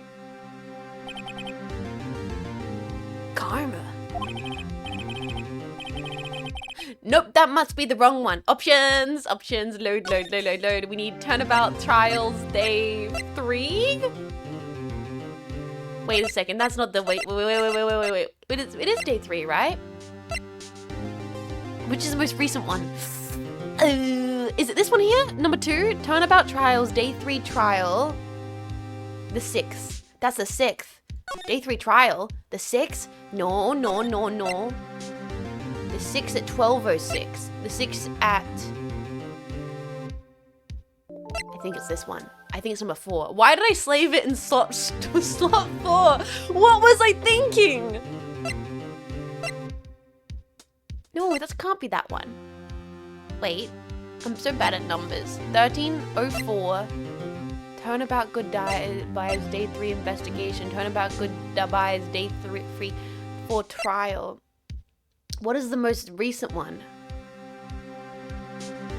18, 18, 18, 13, 57, 12, 19, 13. Is it this one? Is it on slot 8? What was I?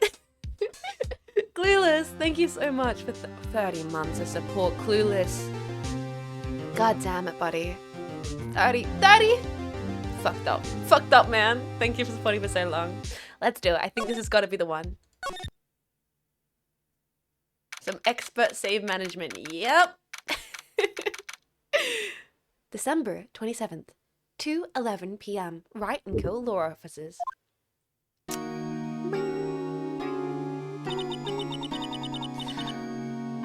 What was Mr. Edgeworth talking about? A memory of a crime that I committed. A memory of a murder. Do you really think that Mr. Edgeworth killed? I don't believe it. Not Edgeworth. Some painful memory has been troubling him recently. Never take someone's life. Never! Nick. Yo! How's everyone doing? Yeah! What do you think of my performance today? I had him swimming in the aisles. Huh, Meyer? Swimming? Me? Oh yes. I do remember feeling faint. Right on! Tell me the truth. It was like love at first sight, right? Right, Nick? Huh? Me? Maybe my heart skipped a beat or two. I think you can do better than that. Come on, I saved Edgeworth there, dude. Eggy! You guys should be bowing before me. Yeah, bow before your hero. Almost had a fucking heart attack, Larry. God damn it. Well, let's have a yap to Lazza. Let's have a chat to Lazza. Larry, you really helped out in the trial today. You did! If you weren't there, Larry, I'm sure Mr. Edgeworth would have been found guilty. But seriously, Nick, a bow shop caretaker guy is pretty suspicious. But Eggy ain't off the hook yet. Way to spoil the mood, Larry. Hey, I'm just a guy. Sit in the audience, you know. From where I was sitting, Eggy seemed pretty, eggy. I mean, you really know he's telling the truth about that night, right? Nick, I don't know. But what I do know is I'm gonna believe in you two until the end. Us two? Edgeworth, and who else? You mean me, right? Nah, he means me. Right, Nick? Yeah, you, Larry. Not me? Oh, poor Maya. Also, Blinky. Eggy definitely seems eggy. Yep. Blinky, thank you so much for 13 months of support. I've now committed to calling him Eggyworth. Mr. Eggyworth. Maya, the fuck out of here. No! I can't believe... What the fuck? Why would he say that to Maya? But why you, Larry? Huh? Actually, yeah. Why me, Nick? Not for the silent treatment. Yeah, actually, why not Maya, Phoenix? Phoenix?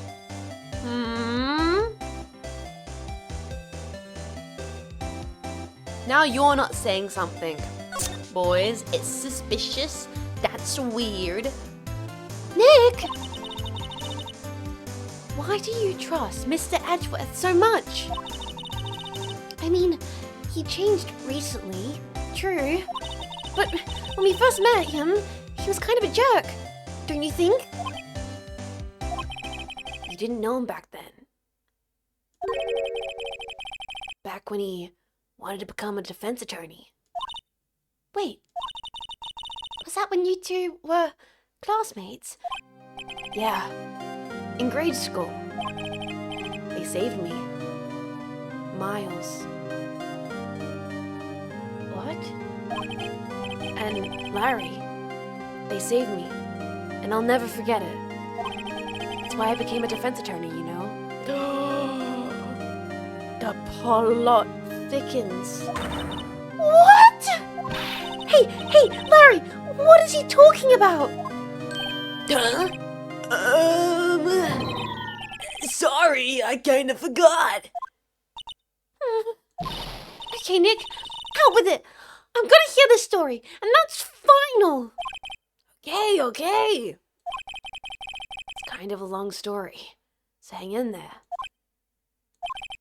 It was the very end of 3rd grade. Get the popcorns out, boys. I was on trial. A class trial? A class trial? You remember Larry? Spring, end of 3rd grade. A kid in our class got his lunch money stolen. Lunch money? Our school was really small. Every month, kids would bring in an envelope with money for lunch from home. Huh? I see. Anyway, this kid's envelope disappeared with $38? That's like $1 bajillion in children's money. Oh my god, dude, I would be lucky to get $4. What? 38?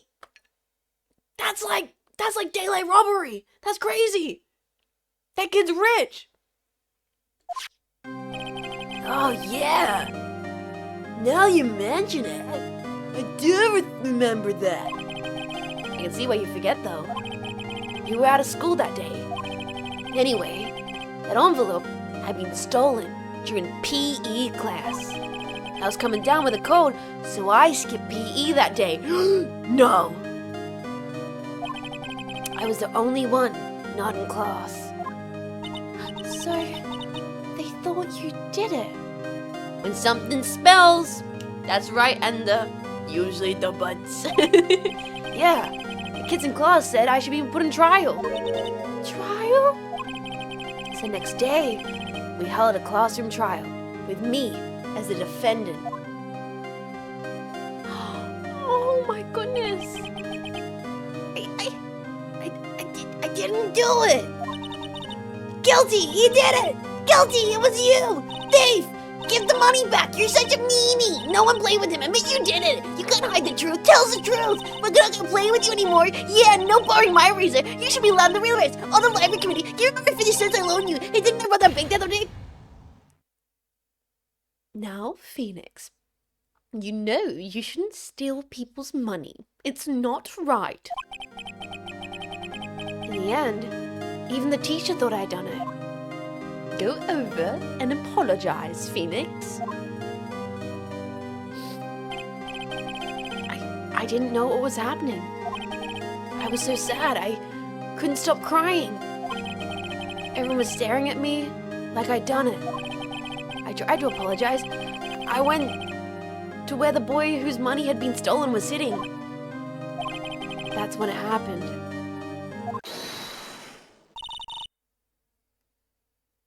He shouldn't have to apologize. Oh my god, do I get to do a young Edgeworth voice? The only thing that belongs in a trial is evidence. Anything else has no place. You should all be ashamed. Amateurs. Miles?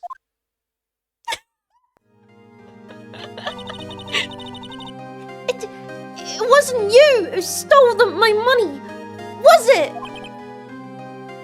No. You shouldn't have to apologize. Everyone's been shouting, you did it, but no one has any proof. That is why, Your Honor, that boy is innocent. Hi, welcome in, readers. We're playing Ace Attorney Chapter 4. How was your stream? I hope it was lovely. We're doing lots of goofy voice acting. I hope you enjoy your stay here. If you do have to head off, it's all good. Take care of yourself. But welcome in, welcome. But Miles, it was your money that was stolen. Yeah, he did it. We don't need any proof. Make him say he's sorry. Why don't you all just shut up? Oh, there's Butts! Wait, there's Butts! Wait, how do I do Butts' voice? This is always how it is. Everybody's ganging up and picking on one person. Just think how it feels. He said he didn't do it, so he didn't do it. Bart Simpson's Butts. He does look like that, doesn't he? No proof needed, throw him in jail. Very well. Now I'll replace the money myself. This last try was over. That's how it happened. After that, the three of us were best of friends. Wow. I had no idea. Yeah. I had no idea either. I mean, I forgot. That's when I learned what it meant to be alone. Totally alone, without a friend in the world. You did a good thing, Larry. Yeah, well, I was just lucky that I took the day off of school. If I'd been there, they would have thought that I'd done it. So, I took it kind of personally, see? When something spills, it's usually the Butts. After the trial. Anyway, Edgeworth and I talked after that class trial. That's when I heard his father was a defense attorney. I remember his eyes would shine when he talked about his father. I'm going to become a defense attorney, just like my father. Draco Malfoy asked Edgeworth, I'm so sorry. I'm going to become a defense attorney, just like my father. A famous defense attorney.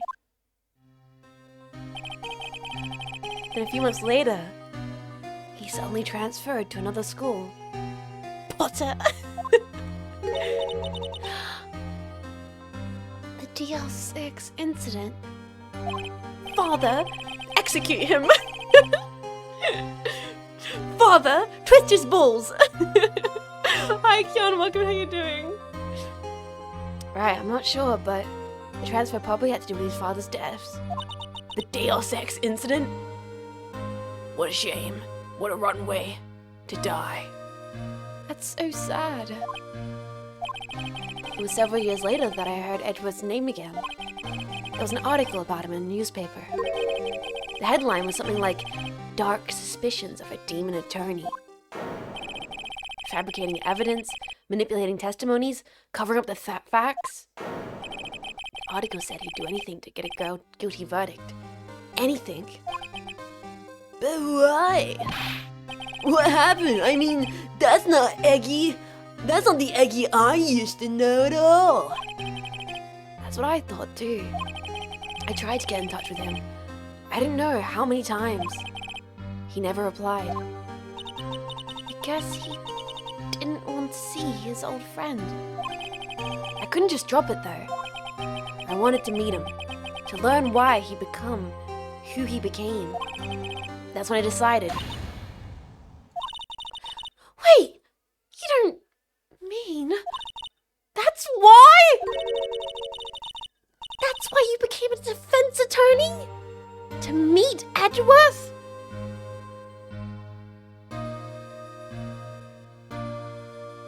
No, I'm not saying nothing. This is the gayest timeline. I'm not saying nothing, boys. I ain't saying a single fucking thing.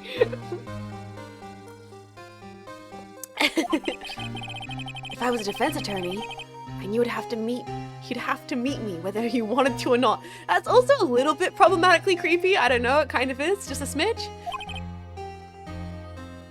In court, Edgeworth believed in me, and I believed in him.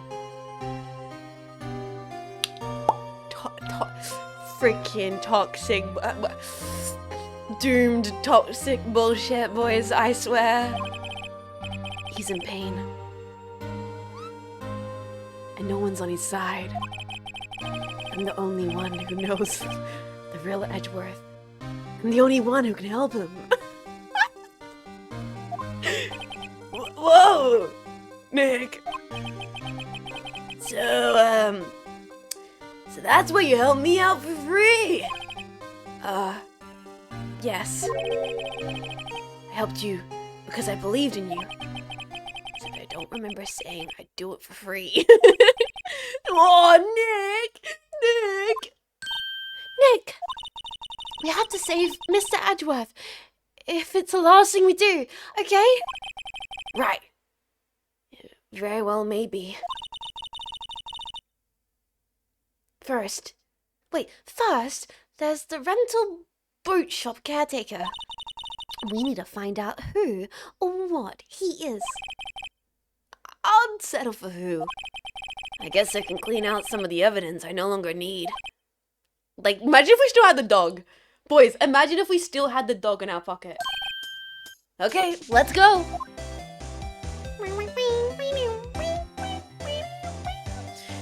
If the story gets any gayer, you're gonna have to... Honestly, if the story gets any more toxic yaoi, I'm gonna have to become a Fujoshi. I'm sorry. Like, Hijima will not do it to me. But if this story gets any more toxic, like enemies to lovers, it's gonna have to happen. Because, like, Capcom is putting it all out here on the table.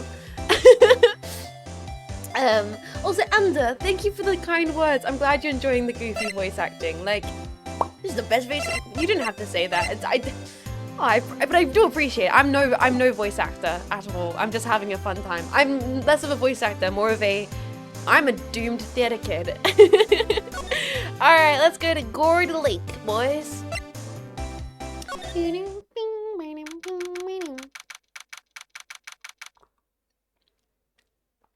December 27, Gourd Lake Park entrance. Hey, Boo! Long time no see! Oh! Detective Gumshoe! Close one today, eh? I got so worked up I snapped my thigh in half. Sorry about that. No problem, pal. Thanks to you, now we know who really did it. You mean the boat shop caretaker? Yeah, get your detective facts out. It's the detective. Look, I made you a promise. They'll have that scoundrel in my custody by trial time tomorrow. Come what may.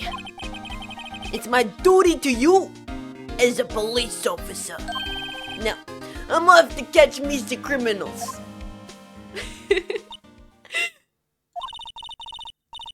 Detective Gumshoe sure is active today.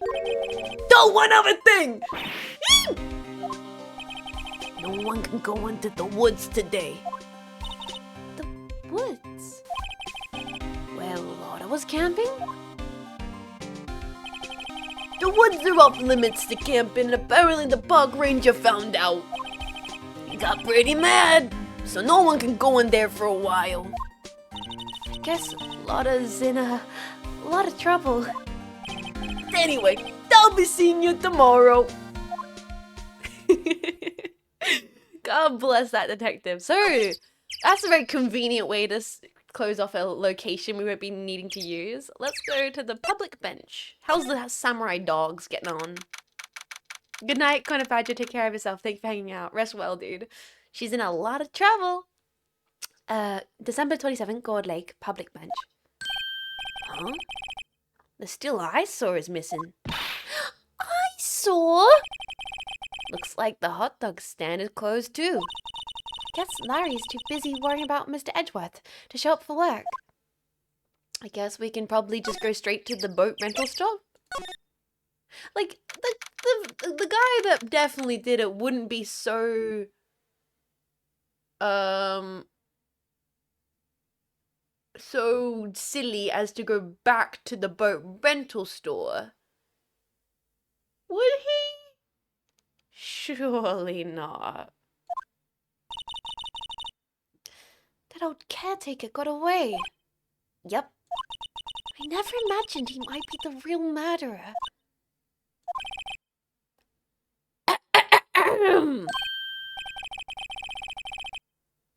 I'd know that clearing of the throat anywhere. Oh my god!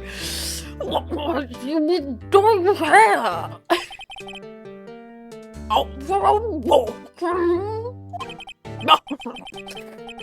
Those are my youth, like the scent of fresh lemon tree. Mr. Grossberg! There's no time for idle reminiscing. Mr. Edgeworth's trial ends tomorrow. That is true.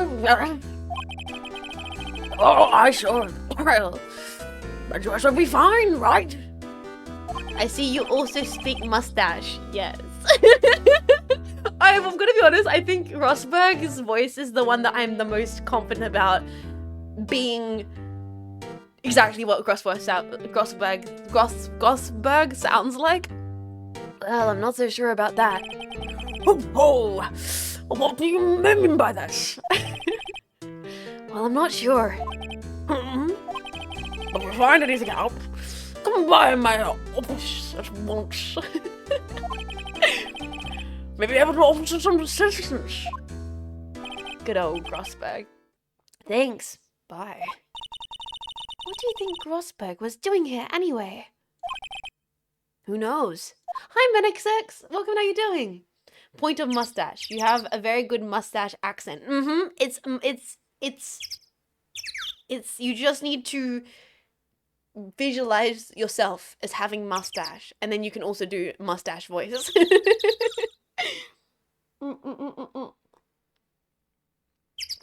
I'm late. No, you're not late. We only kind of just got into it. I did start a little bit earlier today because I'm not sure how long today's stream will run. Let's have a look-see. I guess we could re-examine stuff. Yes, you must analyze your mustache. It's like, I feel like my Grossberg voice is one part Nixon, one part Churchill. Or whatever, or some kind of variation of that kind of idea. I just got here. Can you give me a summary of what we've done so far? Genuinely, all we've done is we've heard about, most importantly, we found out about why Edgeworth and Phoenix knew each other, and that Edgeworth defending Phoenix is the reason why, as adolescent, is a reason why Phoenix got into being a lawyer, which is interesting. Alright. Caretaker must have run for the hills, huh? Shit, that's deep. Yeah, looks like it. He didn't seem like a bad person. There are some boats floating here in the docks. The murder took place in a boat from this dock. Apparently, the police took away the actual boat that was used that night. Indeed, there's space for one more boat on the docks. Let's just go right... No, wrong thing. Let's just go see if we can go right inside the boat rental. We can! Oh! Wait a second. What was the passcode? What was the passcode, boys? Yo! Lumi! Welcome in, Raiders. Hi. Surprise Raider. Yes, hello. What are you guys doing today? Welcome in, Raiders. We're just doing some goofy voice acting and playing Ace Attorney. Jetpack, link back the Raiders. How you doing, goomies? Welcome, welcome, welcome. My name is Jets. I'm Australian. I'm a tomboy, and we're doing bad voice acting. Mass Effect 2. Oh, you guys started Mass Effect 2. I hope you're having a lovely time with it. You were kissing blue alien girls. hi, Lumi. Hi, Lumi. I hope you had a really great stream. I heard you like kissing alien girls. Nobody's home. Oh no, no, the raiders are gonna hear my parrot voice. No, no. Okay. Hi, raiders. If you've got to leave, I get it. No, I understand. You should. You really should. In fact, this stream isn't the stream for you. You know what, readers? You missed out on so much of the story. You've got no idea what's going on in the plot. What is this? Part 4 of chapter 4? No. Spoilers. Spoilers. Get out of here, readers. It's all good. Just you guys can all skedaddle. No pressure to hang around. No reason to keep staying here. They're all gone, right? They've all left? No, I can't fucking do it. Ritz, thank you so much for 14 months of support. Nah, I'll stay. Hello. Hey, it's Polly. Oh god, my sound gate is crushing that. I wonder where your owner's gone, Polly. Maya, I think he might be running away because he committed a murder. Spoilers? Hello! Hello! Squawk! So embarrassing. I can't believe he'd run off and leave his poor parrot to fiend for herself. Hello! God, just someone kill me. Right, like, no, you know what? No. I'm no longer asking nicely. Raiders, you get the fuck out of this stream. I'm sorry. I'm no longer asking nicely. You need to leave. This has been all fun and games, but I need you to all fuck off. There's too many of you here, and I'm not comfortable with it. Epion, thank you so much for tier 3. For 27 months, I do appreciate it. I'm gonna need you all to fucking leave the stream. Oh god.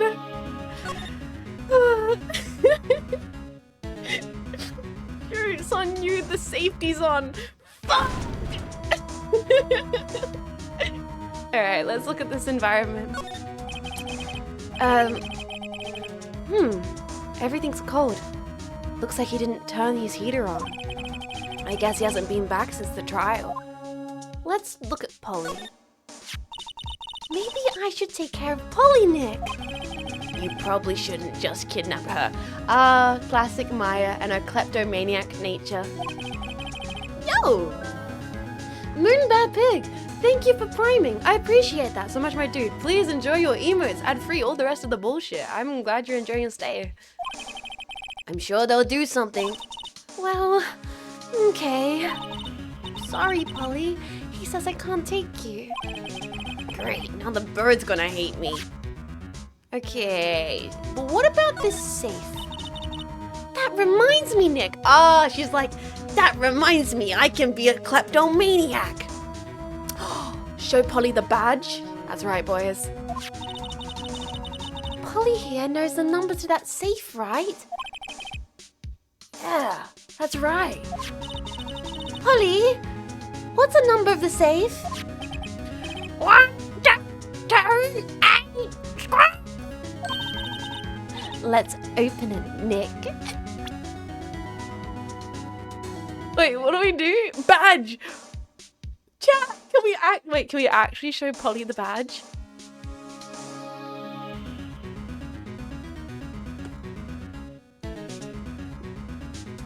Wait, we can't? What do you mean we can't show the badge? DL6 internet? Let's open it. How do we open it? Ah! Murder!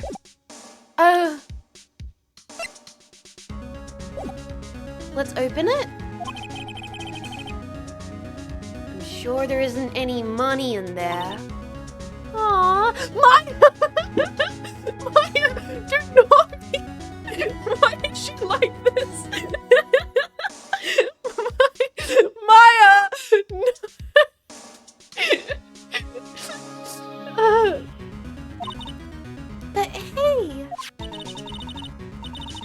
wasn't locked, right? So there must be something of value in there. I'm not so sure. Okay, Nick, let's see what's in there. I guess there might be a clue or two.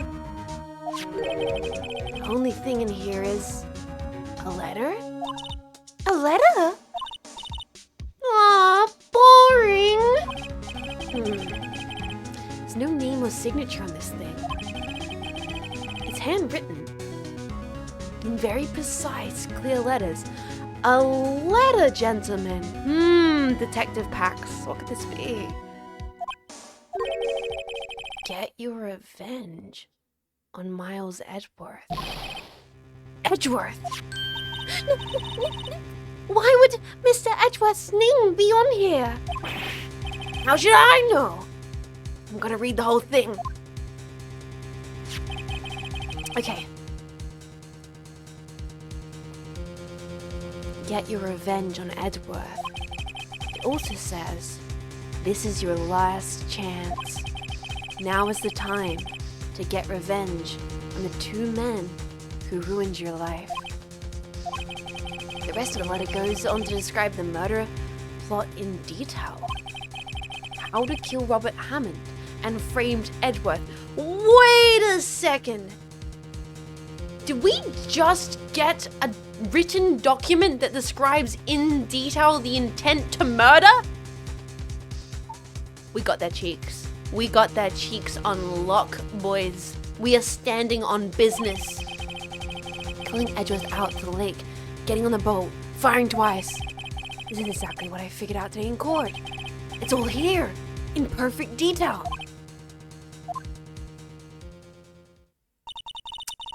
What do you think it means, Nick? I don't know. But it looks like these are instructions for that caretaker. When he killed Robert Hammond and called out Edgeworth, he was following instructions. Also, can we show this evidence in court? Kind of not sure if we go into court and we're like, hi, by the way, we kind of have proof that he did it. And so yeah, that's great. But how'd you get that proof? Well,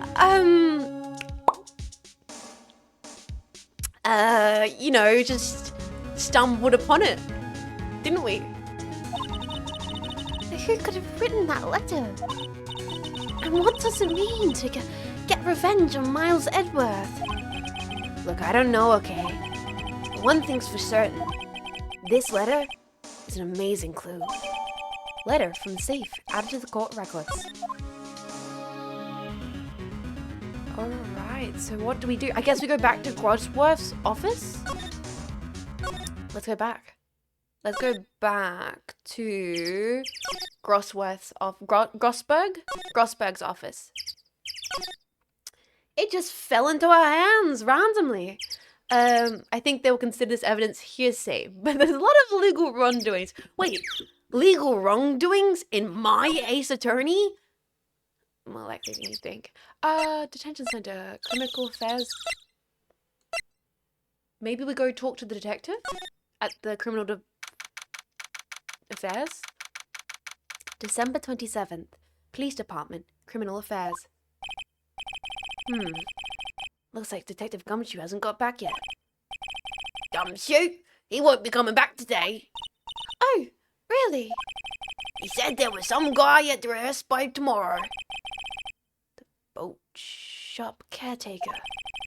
He shouted something about catching him if it's the last thing I do, pal. Good luck, Gumshoe. Okay, so Gumshoe's not in. Check out the detention center. Oh! Of course, boys, of course. December 27th, detention center. Visitor's room. Oh. Now knowing what we know, like, do you think that Phoenix, like, kind of gets a little doki every time he saw Edgeworth? Like, his whole entire plot, the reason he became an attorney is to see Edgeworth. And do you, like, do you think every time, yeah? You look grim, as always. Mr. Edgeworth, I heard the story about the class trial. Class trial? What do you mean? You don't remember? No, I don't. Your lunch money was stolen, wasn't it? In 3rd grade. Lunch money? Oh, right. Yes, I seem to remember something like that. Nick, I think you're the only one who really remembers. Oh my god, this is kind of crazy. Wait, are you telling me? Well, you probably only really mattered to me anyway. Mr. Edgeworth, didn't you know? That trial was... No! Maya, stop this. Maya, shut the fuck up. Maya, don't expose my boy like this. Maya, I need you to shut the fuck up.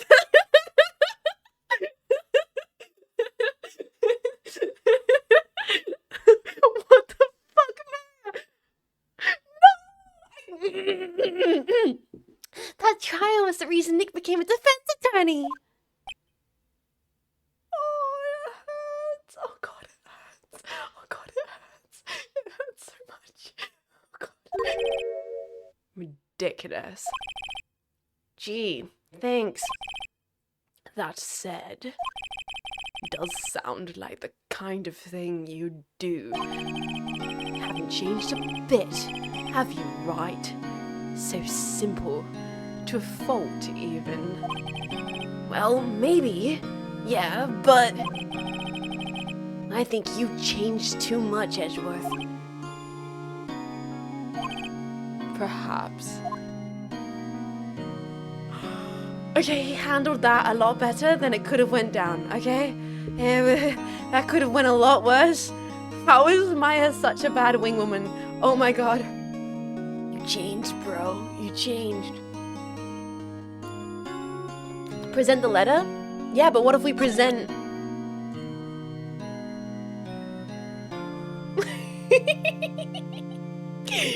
Boys, what if we present the badge? Sorry. I'm not sure I can help you with that. Alright. Let's go talk to Edgeworth. Hey, Edgeworth. Why'd you become a prosecutor anyway? You used to look up to your dad. You said you wanted to be a defense attorney, right? I couldn't let myself deny reality like you. What do you mean? My father was taken from me, and you want me to defend criminals? I'm sorry, Wright, but I'm not that good of a person. One suspect was apprehended in your father's murder, right? Yes. A man trapped in the elevator with my father. His name was Yanni Yogi. He had to be the shooter, any way you look at it. Yet, he was found innocent. That defense attorney got him off the hook. That would be Robert Hammond. On that day, 15 years ago, the three of us were trapped in that elevator for 5 hours. And when we were rescued, we all suffered oxygen deprivation. I had lost all my memory of the murder. Lost your memory? Even now, I can't recall what happened in that elevator. So you're sure he did it, but you can't recall it, Edgeworth? God damn. That was the crux of Yogi's attorney's argument in court. He claimed Yanni Yogi had been not of sound mind due to the oxygen deprivation. Yogi was released due to that lack of evidence.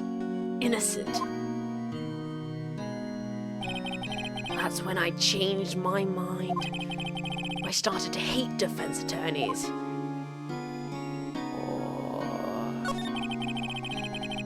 What's your relationship with Von Karmer? Just asking. For a friend. Like, you know, bro, just, you know, just wondering, you know, you and Von Karma, hey? Like, he's my teacher. And a man who deserves respect. I learned everything I know about the courtroom techniques from him. So, he's like my sister was for you, Nick. He's a perfectionist in all things. In court, in his personal life. He's obsessed with doing everything perfectly. Perfectly, huh? In all cases he has taken on, none were left unsolved. Not one suspect was ever declared innocent. Ever. But that's... I know. It's possible some of the suspects were indeed innocent. However, it's impossible for us to accurately determine that in every case. All Von Karma does is his job to find the suspect guilty perfectly. You're small cat! Thank you for a whole year of support. Objection! Thank you so kindly. That's a whole year supporting the stream, and I appreciate it. I really do. In any case, it's nigh well impossible to find a weakness in him. Should a weakness appear, he'd do everything in his power to make it go away. Edgeworth, what you're saying is true. You're headed for a guilty sentence tomorrow. He's right! Now's no time to praise the enemy, Edgeworth! The strange situation in which I find myself, I'll admit. No kidding. Okay. Let's, we've already presented the badge. But what if we present the letter? Eh? Edgeworth, you see this letter? This came out of the safe in the shack where that boat rental caretaker lives. I see. Revenge? On me? Who is that old guy anyway? I don't know. Could he be an innocent defendant? You got declared guilty or something? Nice, right? But I don't remember that old man. Not at all. So, he was following this letter then? Which means there was someone else behind it. Oh my god. Now's time to get revenge on the two men who ruined your life. Two men? Meaning myself and Robert Hammond. It also says, this is your last chance. Last chance. Wait. Maybe he's talking about the statute of limitations on the DL6 incident. Wait. That old man. Wait, what is it? Do you know who he is? Yogi. Could he be Yogi? Yogi? The suspect in the DL6 incident. The one who was found innocent.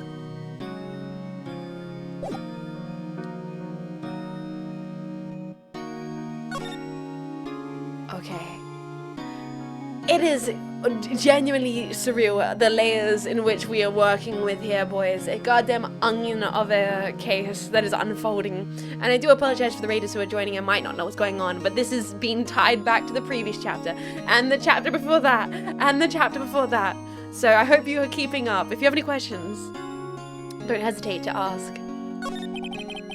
Yanni Yogi was a court bailiff at the time. We just happened to be in that elevator together 15 years ago.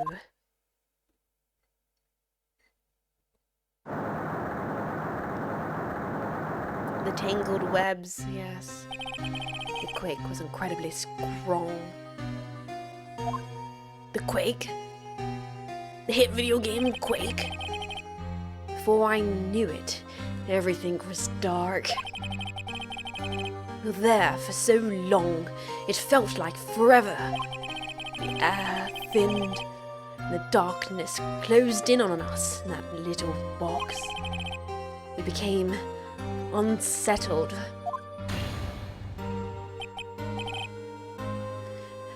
Help! I can't breathe!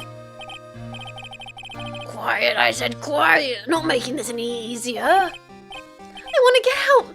Help! Help! Don't shout, you'll just use up more oxygen.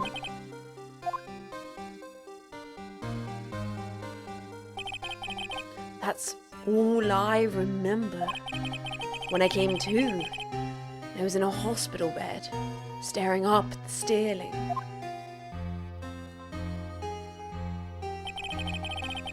In court, Yanni Yogi's mental condition was called into question. They claimed that the oxygen deprivation and stress had caused a temporary insanity. In the end, the claims passed in court and Yogi was found innocent. Huh? But isn't that strange? This letter tells him to get revenge on Edgeworth. Why would he want to take revenge on you? Right. Yeah? There's something that's been troubling me for these last few days. I didn't know whether I should tell you. You mean the nightmare?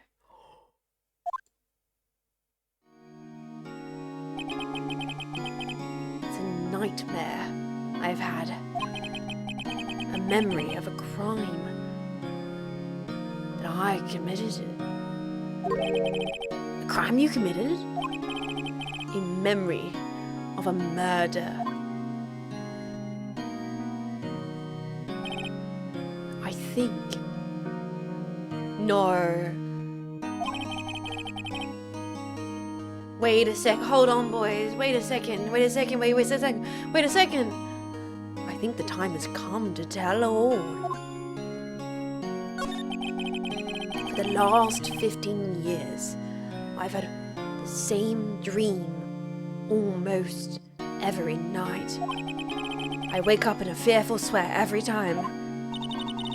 What kind of dream? It's a dream about my father's killing in the dark. Help! I can't breathe! Quiet, I said quiet. You're not making this any easier. I want to get out!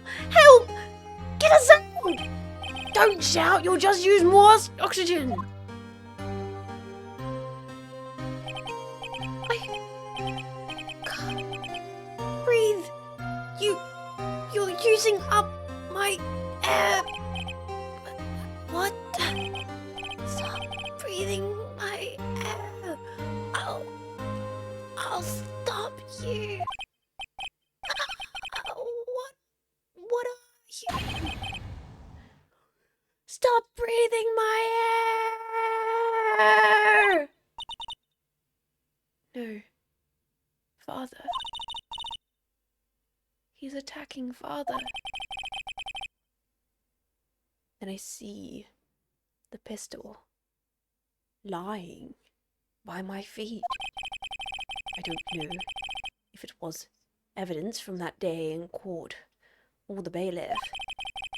In a daze, I pick up the pistol. Get away! Get away from my father! Ah!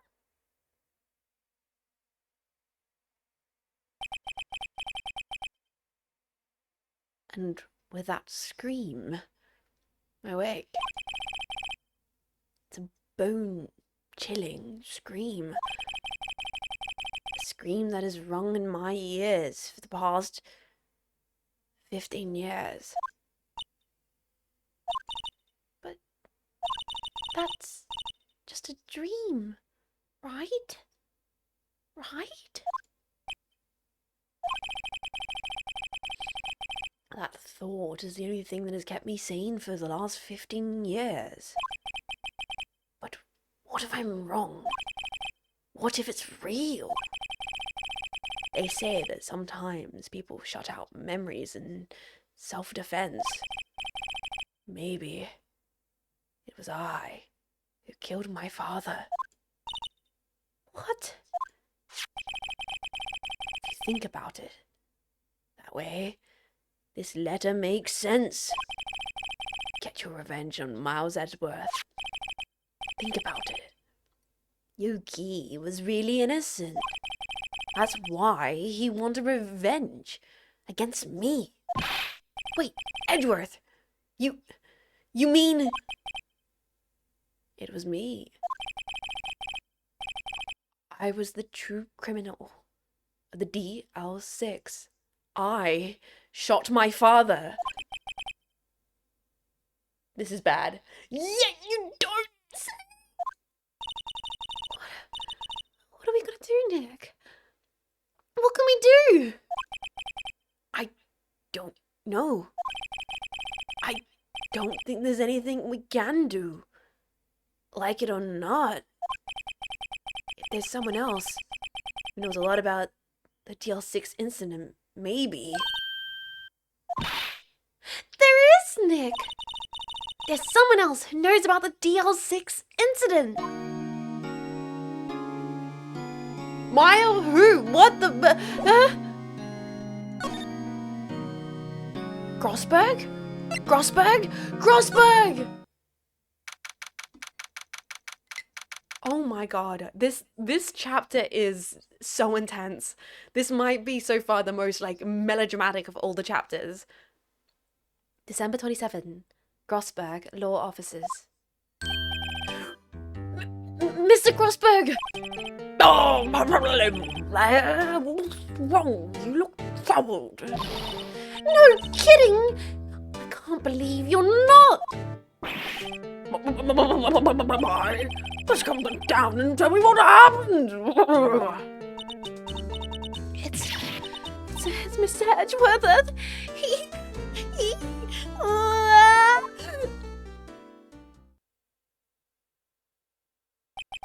I see. So, they've just dreamt he shot his own father. It's only a dream. It's only a dream. Snake eater. Sorry.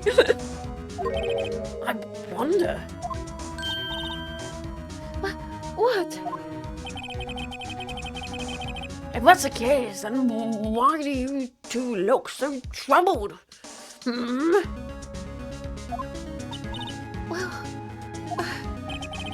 Well, so we can consider this. Yuki quite certainly holds a deep grudge against Miles Edgeworth. So deep he'd want to frame him for the murder. This leads me to some surmise. Mr. Edgeworth's dream was not a dream. It was real. As you imagined. Okay, well, okay, fuck. Oh my god.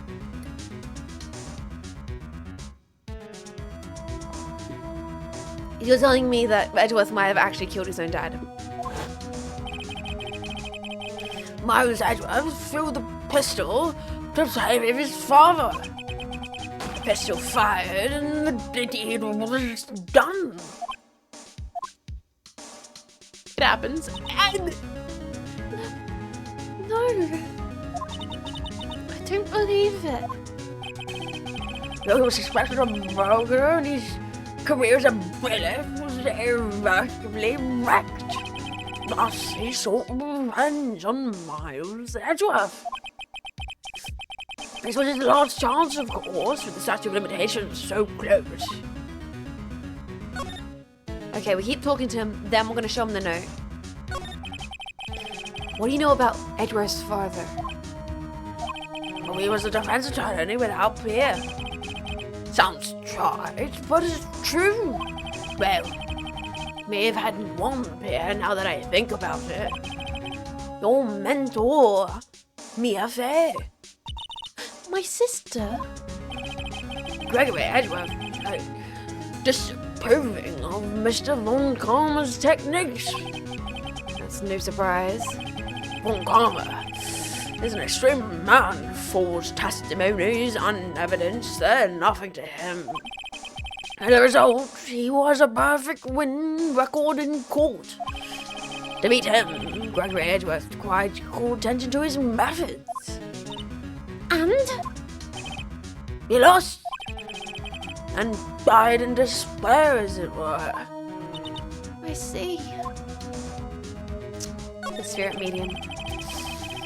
When Gregory Edgeworth was killed and the police called on a spirit medium, that was your mother, Misty Fay. Yeah, chat, if you're new here, you don't know what's going on. Yes, this is all correct.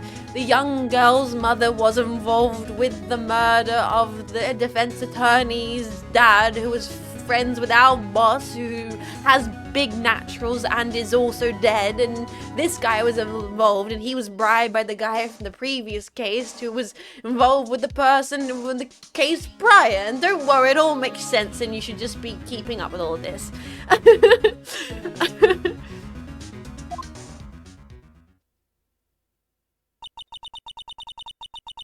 I'm Gregory Edgeworth. I've been killed. The one who shot me was a bailiff, Yanni Yogi.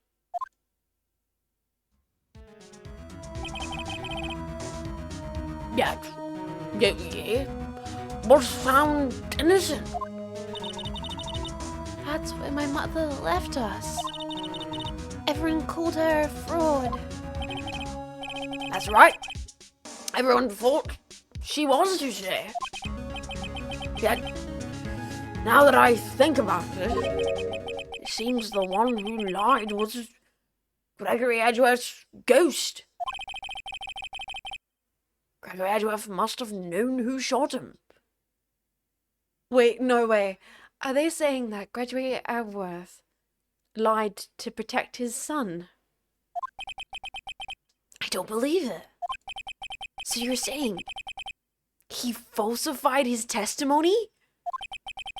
That Edgeworth's dad lied to protect his son? It's only a possibility, mind you. But a possibility nonetheless. A ghost lied in a court of law? Ghost perjury! What? Oh my god. What? Okay, let's show him the letter. Oh, so this is a letter. It does seem that Yogi was following this letter when he killed Hammond. But why kill Robert Hammond? Hammond was a skilled defense attorney, but he defended clients for their, not for their sake, but for his own. Huh? For his own sake? Perjury? In my ace attorney? Honestly, more likely than you would think.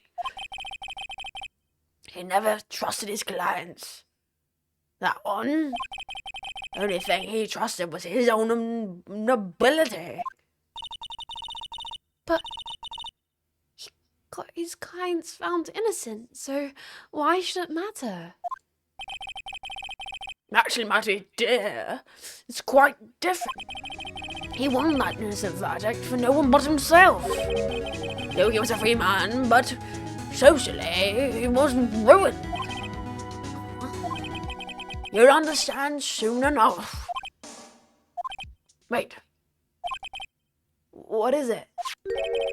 This letter. I've seen this handwriting somewhere before. Long time ago. Whose handwriting was this? Huh? Jetpack? What? Hold it! Do you have any idea who wrote this?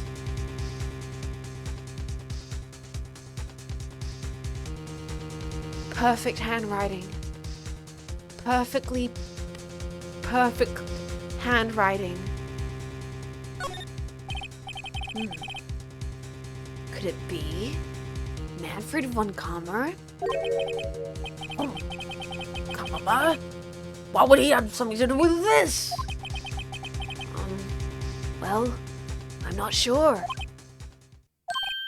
Von Kammer. Von Kammer. Wait! You're right, me boy! This is Von Kammer's handwriting! I'm sure of it! I used to see it all the time on gold records reports. What? But that means the only one who told Mr. Yoki to kill was... Correct!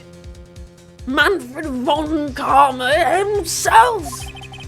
What does it mean then? Why would von Kammer want to free Edgeworth?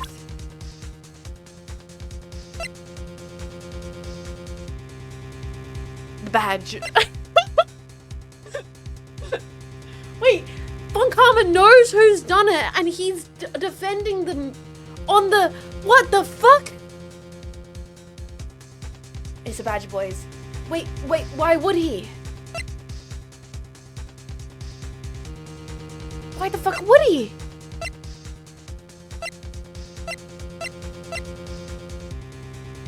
The DL6 instance? The deal... Wait, was Von Kammer in love with Mia Fey? Misty Fey? No.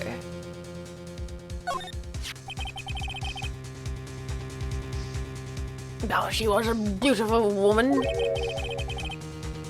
I'm truly sorry about what I did. Huh? Mai doesn't know. Oh my god, Mai doesn't know. Boys, she doesn't realize Grossberg sold out her mother. Von Kammer does not fall in love. Von Kammer fucks. Sorry about what? I think I'll stay out of this one. So it wasn't Misty Fey. Maybe we just say the DL6 in case file? This incident took place 15 years ago tomorrow.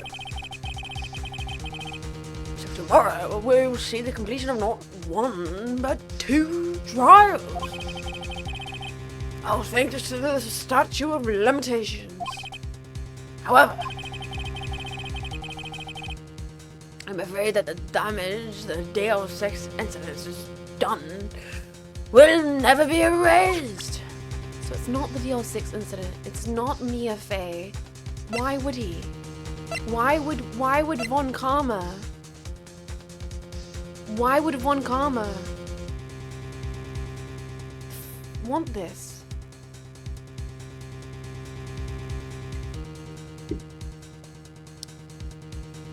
Think, Jetpack, think! The only thing connecting to Von Kammer is the badge. The parrot?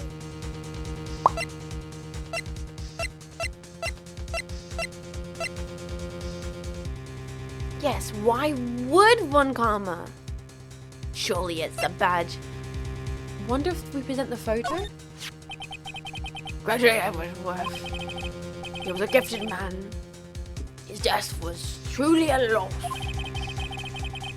I wonder what would have become of Von Kammer if he were alive.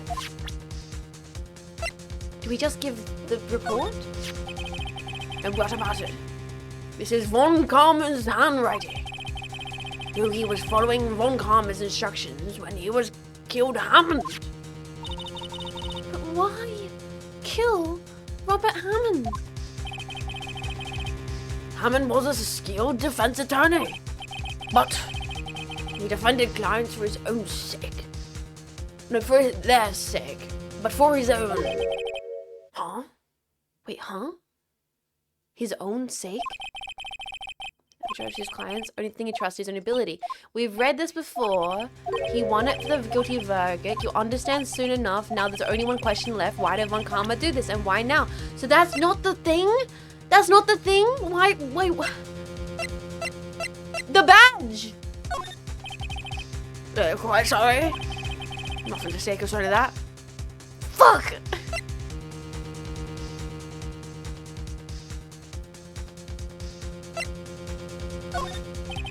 But of course, I don't know something to say about that. what is it then? What the fuck is it? It's not the photo. It's not the thing, the deal incident. It's not Polly. I'm quite sorry, I got nothing to say about. What is it? Really, case. That the one shooting isn't Miles. You bet it's good. I can't believe the fiendish planning that went into this murder. And we almost fell right into his trap. What a creep! What a weirdo!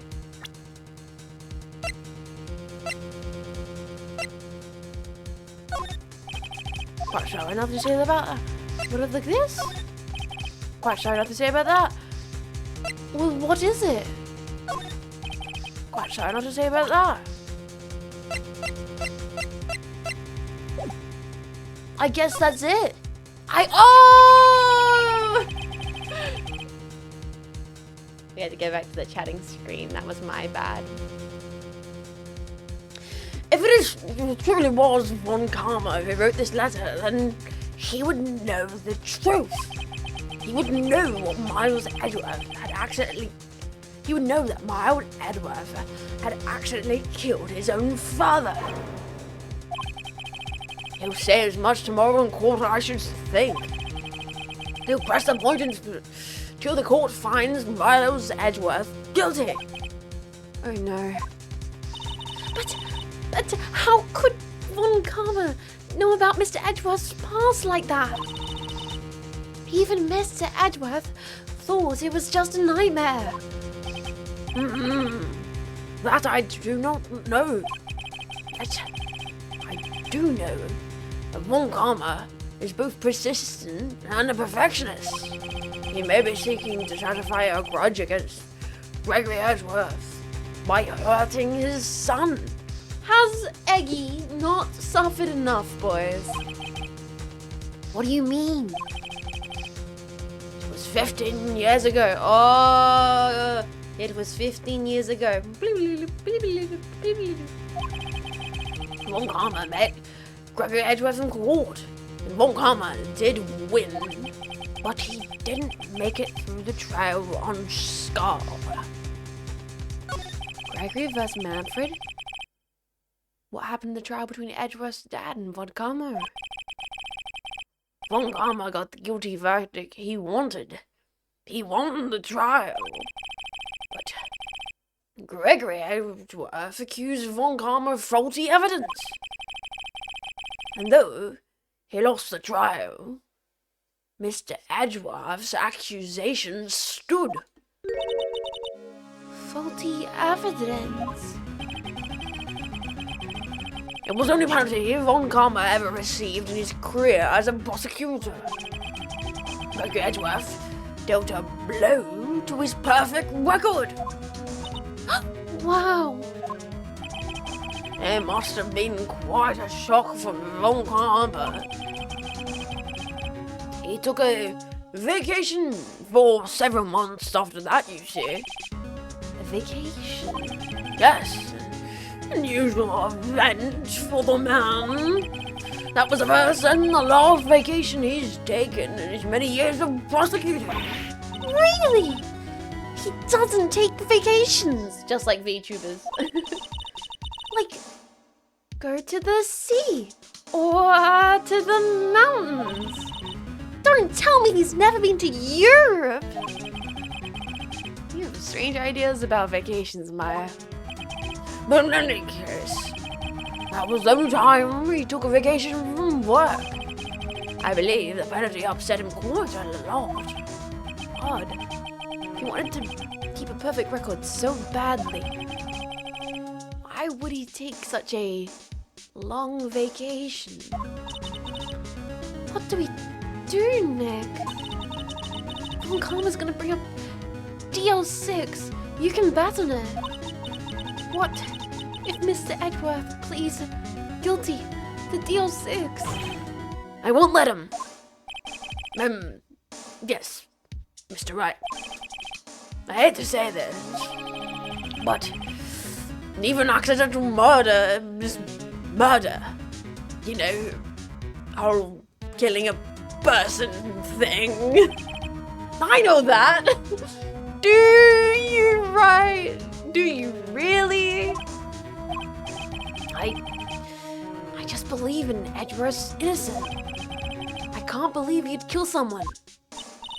But Nick, Mr. Edgeworth admits it to himself. His father must have lied to protect him from beyond the grave. I don't care. I know he's not guilty. Mr.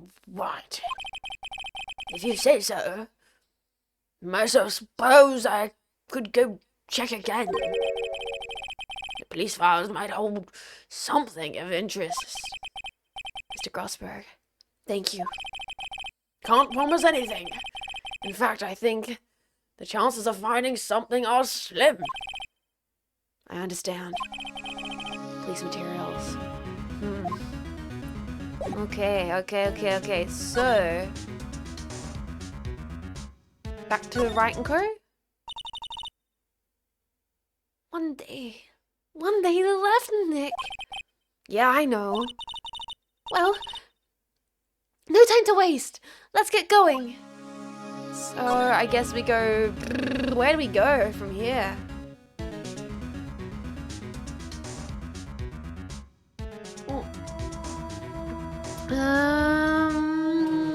Where do we go from here, boys? Criminal affairs, maybe? Yeah. Either the criminal affairs or maybe the detention center. Let's check out the criminal affairs. December 27th, police department, criminal affairs. Like, this chapter has not stopped. Since the second we booted it up, it has been bam, bam, bam, reveal after reveal. I hope you guys are doing well and sitting cozy, because this has been full on. Lot of non-stop voice acting. There's hardly anyone here. Everyone must be out looking for the old guy, Yogi. Ah, it's you. I don't think Gumshoe will be coming back today. He's staying out late looking for someone. Sounds like Detective Gumshoe is pounding the pavement for real. He's what? He's doing what to my mother? We were wondering if we could check out the records room again. Well, now I can't have just anyone wandering around in there. But I guess Mr. Von Karmer is in there now and Well, he's what? He's what? so you can go in as long as he's in there. Von Karmer? Yeah, he just arrived actually. Von Karmer's in the records room? Nick, let's hurry!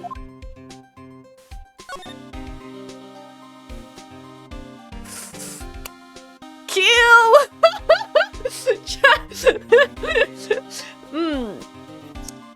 Von Karmer's in the records room. It sure would be a shame if something happened. Mr. Von Karmer, I just want to have a few, I got a few words to say, buddy. December 27th, police department, records room. Dusty as always. They're only here just yesterday. I'm sure they just haven't had time to clean. What's wrong, Nick? Nothing. I was just noticing that he isn't here. Oh, he's not here, is he? Well, don't have to worry about this then. Von Karmer. He's not here. Examine. Huh? One of the drawers here is open. Someone must have been looking in it recently. The label says unsolved cases. Evidence. Unsolved evidence. Unsolved cases. Nick! The file for DL6! It's completely empty! What? What are you? Oh no! It's time for calmer voice. My voice. I'm gonna have to get a cup of tea soon. What are you doing in here? Oh, he's so scary front on. Von Karma! You! How do you know my name? Huh? Have we met? What are you saying? We see each other every day, don't we? We're Miles Edgeworth's defense team. The fit. Von Karma, why are you acting brand new, buddy? Hey. The fence team. I beg your pardon. You see, I rarely remember the fence attorneys. They're like bugs to me. Needless things to be crushed. Oh. Oh, I see. Alright. I can see how this guy was Edgeworth's mentor. Alright.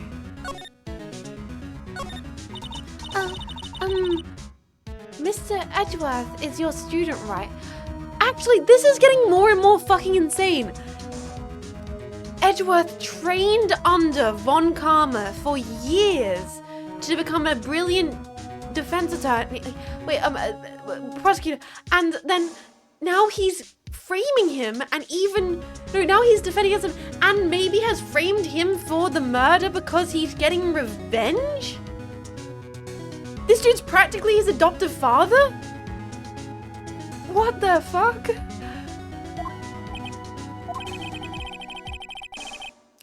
Romanticis who still can't shed that veneer of amateurism. Just like his father, always second rate. Revenge is best served slow cooked, you don't say. Knee cut busting time? You don't say. Hey, karma, buddy. It's time for some actual karma. All right, bang, bang. My baby shot me down. Okay. Mr. Von Karma. You had an axe to grind with Mr. Gregory Edgeworth, didn't you? Me? A grudge against me defense attorney. Why? Hey, Paul! Yeah. Because he dealt a blow to your otherwise perfect trial record. So you did. But what I don't get is, why'd you take his son under your wing afterwards? The son of your most bitter rival. That's, my dear attorney, is none of your business. Tomorrow will be the last day of the trial. It has been a while since I've had a defense attorney last this long.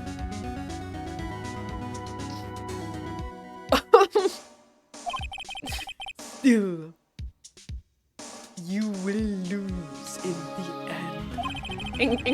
In court, right, buddy? In court. Happy Pride!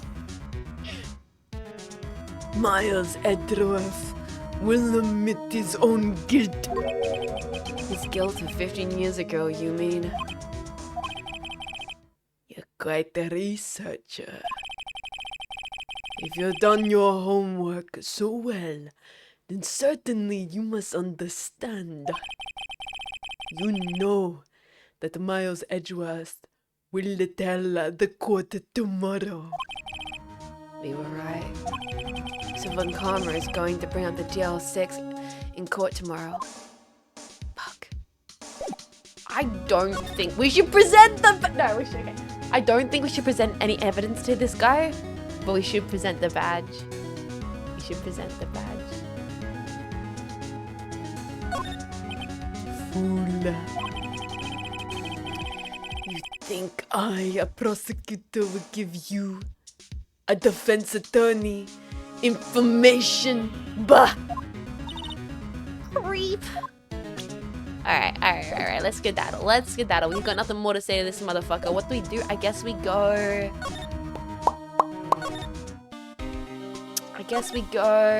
back to the detention center?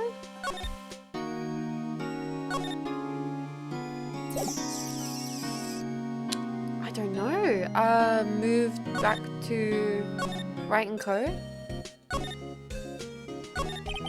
What do you think we should do now, Maya? You would know best, Nick. Just do what you do. That should work. Thanks, Maya. Really helpful, Maya. I appreciate that, Maya. To the shallow grave out back? You know what? That's a great idea, chat. Grossberg? Not much to say to Grossberg.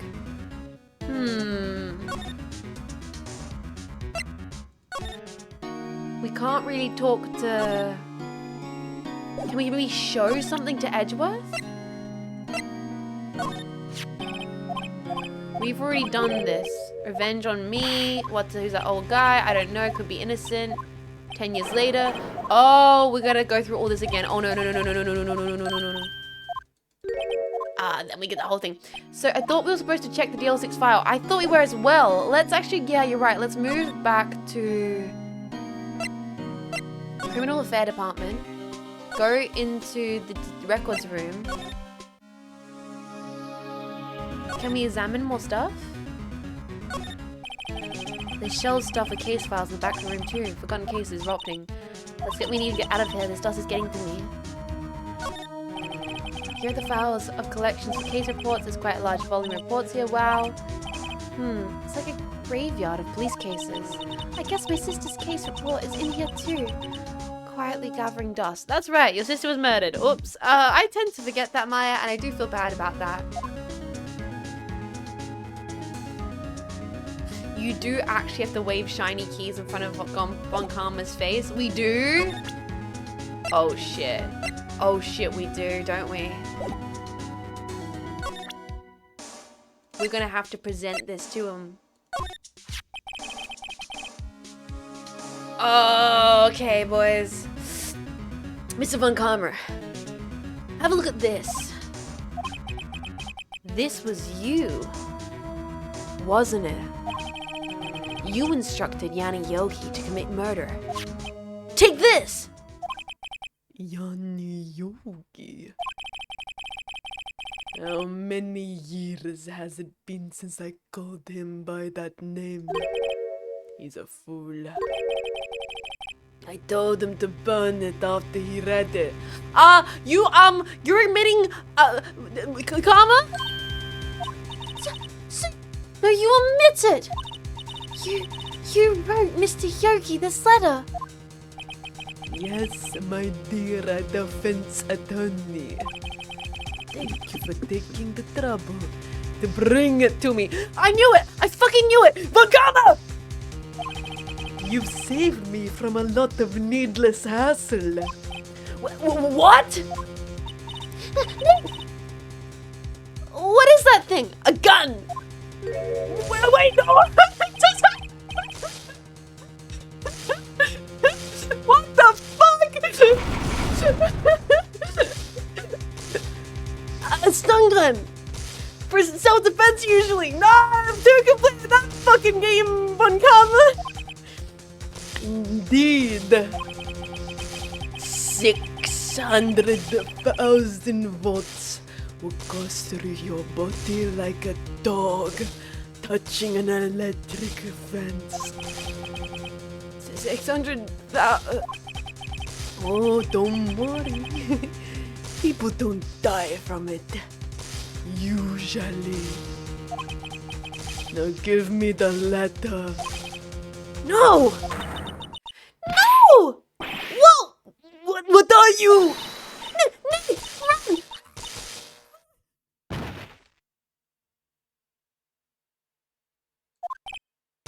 Maya! Out of my way! Ah!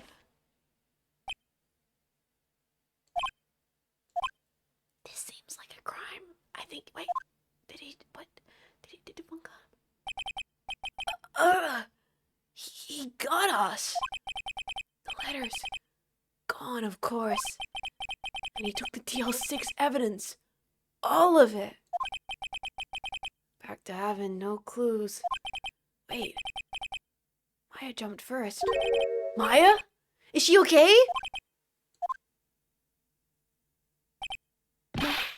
Maya?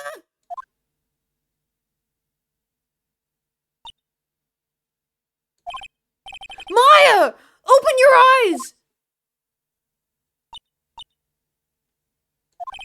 Maya! The letter. Did he take it? Huh? Oh, yeah. Are you okay? I couldn't stop him. I jumped as fast as I could, but one shot from that thing knocked me out cold. I'm useless. I'm not good as a lawyer or a medium. I can't even call my sister. Not even now when I need her most. I wish I hadn't woken up at all. Maya! This has to be some way I can help her. I better do something about her self-confidence first. Oh my god, bros. Huh? Maya. She's holding something. What's that? A bullet? DL6 evidence number 7. Taken from the heart of Gregory Edgeworth? I remember. Von Karma was holding this when Maya jumped him. DL6 bullet stashed into pockets. I'll prove it to you, Maya. You're the most definitely not useless. I'll prove it to you in court tomorrow. Oh, shit!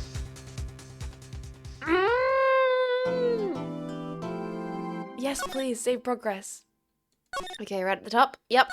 Boys, you know what that means. We're about to go into court, so it's a little lunch break time. Why don't you photocopy the letter, right? God damn it. That would be taking care of evidence, which we don't do. Alright, boys, I'm going to throw you guys on BRB. Get yourselves cozy, get yourselves a beverage, stretch your legs. I'm not going to be long. I'm going to make myself a little lunch, maybe a cup of nice green tea. And then when I'm back, we're going to get right into the case. The courtroom to end all courtrooms. Enjoy the tunes. Enjoy the break.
boys. I have, well, what is kind of good news, bad news, but kind of good news. It all works out kind of news. I also got some green tea and a wrap, so I will snack quickly. Because I wasn't going to maybe get a wrap because I thought we were going to do a small, shorter stream, but we might end up getting this chapter done. You burned the house down. No, I didn't. I didn't freaking, talking heads burning down the house. Mech Mum has had to cancel dinner because she's burnt out. But that means we might better finish the case. So Mech Mum has had a full-on day. She's like really busy. So she's like, cancel dinner. We'll do it later in the week. And I was like, absolutely fine. Means I get to hang out with you guys for a little bit longer. Don't worry about it. She said she wanted to get an afternoon nap in. And I was like, that's right, Mum. You enjoy your afternoon nap. So then we get to do some more Phoenix Wright today. All's well ends well. We've got a full court stream. Yeah, we do. And I'm going to try and... my mum's doing good. She's just been very busy since being back down and hanging out with all the nieces and nephews. So we're into the court case. So we get to enjoy this. Good for us. Hope no Mech Mum will be fine. It's all one of those things where it works out well. This is it, boys. Judgment Day. Today, things are gonna be settled at last.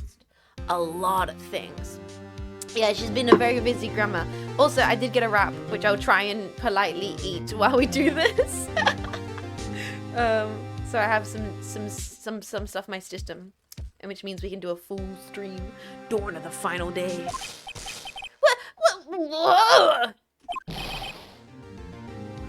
What's the big idea? Sorry, Nick. I only touch it. Oh. They still have like electric shock residue in them. That's funny. Bad touch. 24 hours remain. Dawn of the final day.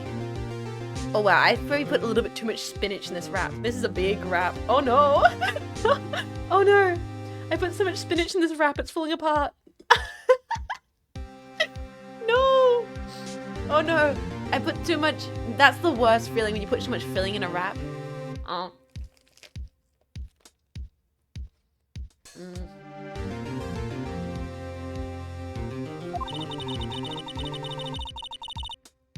I guess the shock hasn't worn off, but the run-in with the stun gun yesterday.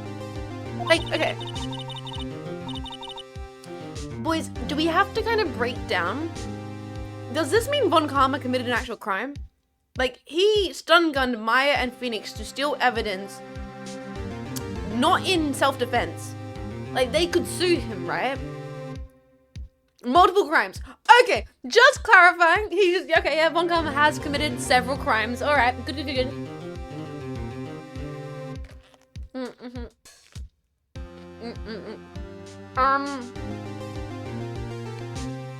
can't prove it. No crime. Bro, it happened in a police station. Like, archive. You're telling me they don't have security cameras? Yes, break his kneecaps. That's what I'm saying! No witnesses, no CCTVs? Come on! Your Honor, nuh-uh. What's that one meme? It's like...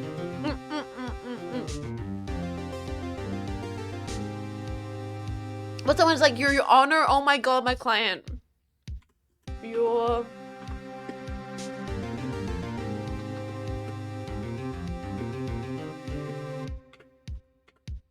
Where's that one meme? Which is like, guys like, Your Honor, oh my god, my client. This one! This is the one! Wait, why is this so crusty? I want like a proper version of this meme. This is what most of Ace Attorney feels like. Let me save this. Sorry that this is such a crusty version. If someone can find a higher quality image, please do. But it's just making me think of this. My client's confessed, Your Honor. Who cares? Like, oh my god, who cares? Like, come on!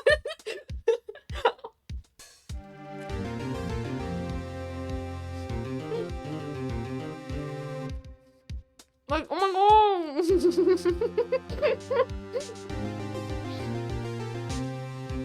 Your Honor! Liar, liar! Pen's on fire! What the fuck? Your Honor, what the heck? Anyway, today's the last day of the trial. Good luck, Nick. Yeah. Thanks, Maya. Oh, Edgeworth. Boys. Edgeworth's looking glum. That's all, frankly, Your Honor, that was all cap. Frankly, Your Honor, the defense is capping. Everyone Karma doesn't push him too hard. Whoa! What are you doing? Sorry, I'm sorry. I just thought I'd cheer you up with a pat on the back. Maya, maybe you should go outside and discharge. Right, good idea. Try not to electrocute anyone on your way out. Whoa, pal! Is that who I think it is? Is that who I think it is? Yeah! What's gotten into that girl?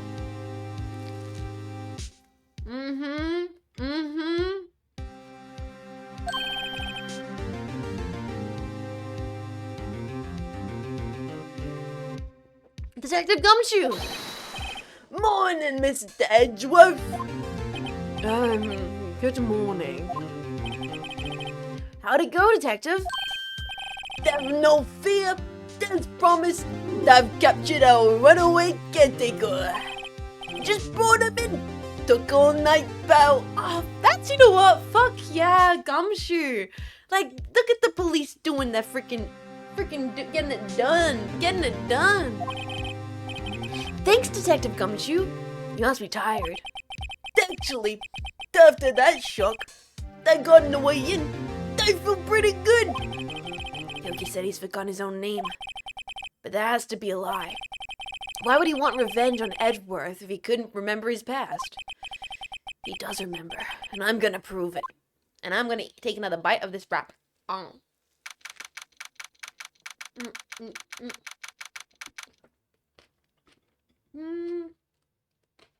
December 28th, boys. It's time. It's about to get real. And now, prepare for me to destroy my vocal cords with the judge's voice.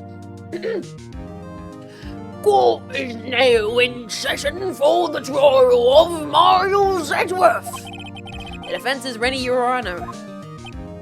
The prosecution is ready.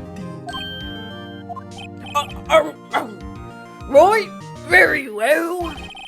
We have reached the final day of our proceedings in this trial. I ask that the prosecution submit decisive evidence. Understood. Come on. Don't be awed into silence for every little thing he says. Very well, Mr. Von Karma, your opening statement. My opening my mouth and taking a bite of this wrap.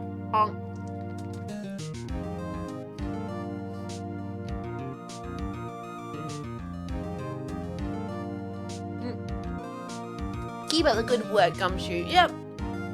Gumshoe's the best. Truly a lovable doofus. Right. Thanks to Detective Gumshoe's efforts, the boat rental shop caretaker has now been arrested. In yesterday's trial, the defense assumed that the caretaker was the murderer.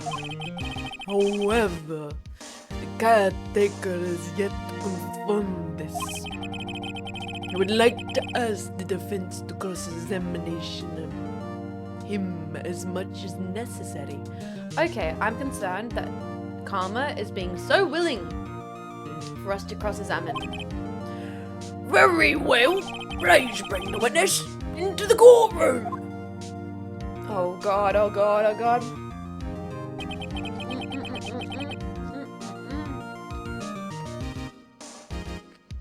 Opening statement. Your Honor, there's too much spinach. Honestly, there is too much spinach. I rarely put too much spinach in my wrap, but this is a lot of spinach. Also, if those are wondering, it's falafel and spinach wrap. I am a simple lady. I enjoy a simple lunch. Your Honor, my client said they were dead ass for real, on God.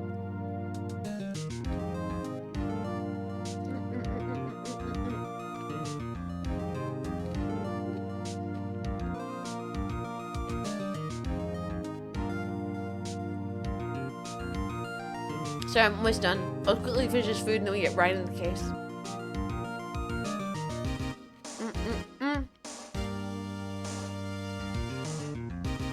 That sounds so good. Dude, it's just the best, like, fulfilling, tasty, affordable lunch created by man. It's so easy to put together.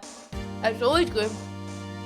I'm not gonna get into it, but Twixter was totally doing that thing that they do the other day where people are like, cooking for yourself for one is just as expensive as going out. And I'm not gonna get into it, but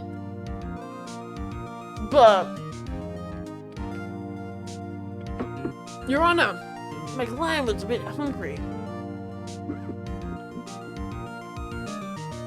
That's insane. It's bait. It's so bait. It's so bait. It's so bait. I ain't even gonna consider it because, like, Your Honor, it was bait. But yeah, every time I see it, I'm like, nope, we're not, nope, so good.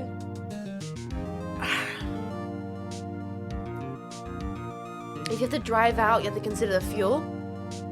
I mean, most grocery stores in Australia at least, grocery stores are located in walkable proximity to most living places. But that's not even worth considering. Your Honor, ladies and gentlemen of the court. Leftovers exist. Both of you make it yourself and if you get takeout. I believe you all remember our witness. He lives in a boat rental shop on the lake, from where he witnessed the incident. In addition, he has currently lost his memory of his name and identity. Witness! Why did you run away yesterday? The witness was not running away, as he will now testify. Oh, I say. Very well, please begin your testimony. I forgot the voice I did for this guy. Chat, I completely forgot the voice I did for this guy. Alright, let's get into it. Witness's testimony. Why I left court. We did not do Scottish. Although I do think it would be funny if we make him sound like William Dafoe from Lighthouse. He's drunk? I think I did something like this. It was all I'm very sorry about just leaving yesterday like I did. But I wasn't running away or nothing. Oh, well, I went to buy some food for Polly. See? Oh, I figured it got nothing to do with this incident anyhow. Oh, man. I need one of those motive things, right? And I know the got one. So, my testimony yesterday stands as it is. It's either Scottish or a throat infection. Yep. You're fond of me lighthouse, ain't you, buddy? We could do like a really raspy Scottish voice, but I feel like it's gonna freak me up either way. Like, bailiff, shoot this man. Where's my gun? Very well. Let's begin the cross-examination, shall we? Yes, I know his name. Yanni Yogi. You're Yanni Yogi, and I'm gonna prove it. Cross-examination. Why I left court. So, boys, are we going to do Scottish or are we gonna do, like, raspy drunk? Not really sorry about just leaving yesterday like you did. Like, should I do that? Should I do that voice? Like, Scottish raspberry? Alright, alright. Hold it. Hey, cool. Cool what you did, running away and not just leaving. You heard Larry's testimony, and you realized you were in danger. Now, Mr. Wright, there's no need to rush to conclusions. As I said, the witness was not running away. Listen to the testimony. He sure seems relaxed. In fact, they both do. Von Karmer and Yanni Yogi. But I wasn't running away on nothing. Okay, we can maybe do like Scottish lighthouse keeper. But I wasn't running away on nothing. Either way, it's gonna fuck up my voice, so we might as well embrace it. Then why did you leave? God damn it. He's just about to say why. Will your throat survive this? Absolutely not. Let's fuck it up for the bit boys. Is that so hard for you to just quietly listen when someone is talking? If I sat quietly, Edgeworth would be guilty in 3 minutes.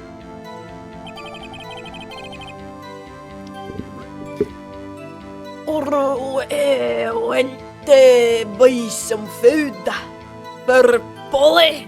See? Yeah, fuck it, that's totally his voice. It's really dumb.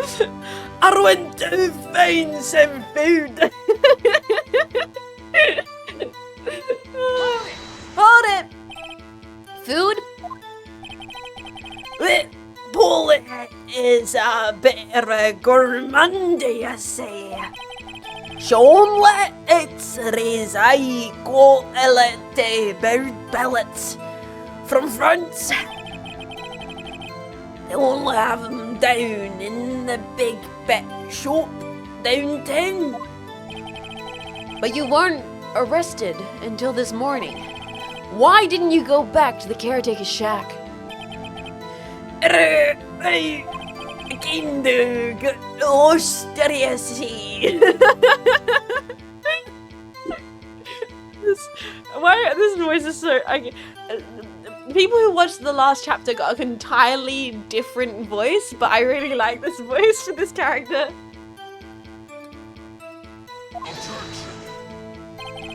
The witness has trouble remembering things sometimes. When the police apprehended him, he was on his way back to the shack. Yeah, right. Nice try, Von Karmer. No one's gonna believe that. Oh, so he was lost. Please, Your Honor, come to your senses. I figured I got nothing to do with this incident, anyhow. You've lost much of your memory. Is that correct? Yep, there. Seems like it. Then how could you know that you didn't have anything to do with this incident? There. Or maybe you're lying about not having your memory. You know exactly who you are. The witness has testified quite clearly that he has no memory of who he is. You claim he's lying, then show the court proof. How am I supposed to prove what's going on in that old codger's head? It's impossible. I'm glad you've come to your senses, Mr. Wright. Very well, witness. Please continue. I mean, I need one of those motive then, right? And I don't got one. How can you say you had no motive? I say you do. You had a grudge against Edworth and the victim, Robert Hammond. That's why you took revenge on them, right? Please don't make me repeat myself, Mr. Wright. This witness has no memory of anything beyond several years ago. He can't hold a grudge. It's impossible. To prove that he's lying about his memory. Otherwise, it's gonna be the same thing over and over until the trial ends. More say something, Mr. Wright. Yes, yes, Your Honor. You've been saying the same thing now, over and over. You've been calling the witnesses' memory of the past, or lack thereof, into question. But does this really have anything to do with the current case? Of course, Your Honor. The witness has said he has nothing to do with the case and has no motive. Both of these statements are lies! Order! Order! Mr. Wright, there's a serious problem with your claim. Or are you saying you know who this witness is? Of course, Your Honor. Ooh, now this is interesting. I would like to know myself who he is. Don't play dumb, Von Karmer. Mr. Wright, please tell me, us, this witness's name. His name is Yanni Yogi, a former court bailiff. Yogi? That name seems familiar. No! Yanni Yogi? From the sex incident? Figures the judge will have heard of it. It was such a famous case. What does this mean? Your Honor, if this man is Yanni Yogi, then I believe he has a clear motive. That's jumping to conclusions again, Mr. Wright. This man, this witness, is Yanni Yogi. Fascinating. Uh-oh, he got us right where he wants us, boys. However, how do you propose to prove this in the court? Fuck. This is a court of law, as you may recall. You need proof. And allow me to repeat once more that the witness has lost his memory. This is it. I have to do this now. I can prove he's Yogi right here, right now. Right here, right now. Why did I think of that one song from High School Musical? Holy shit. Then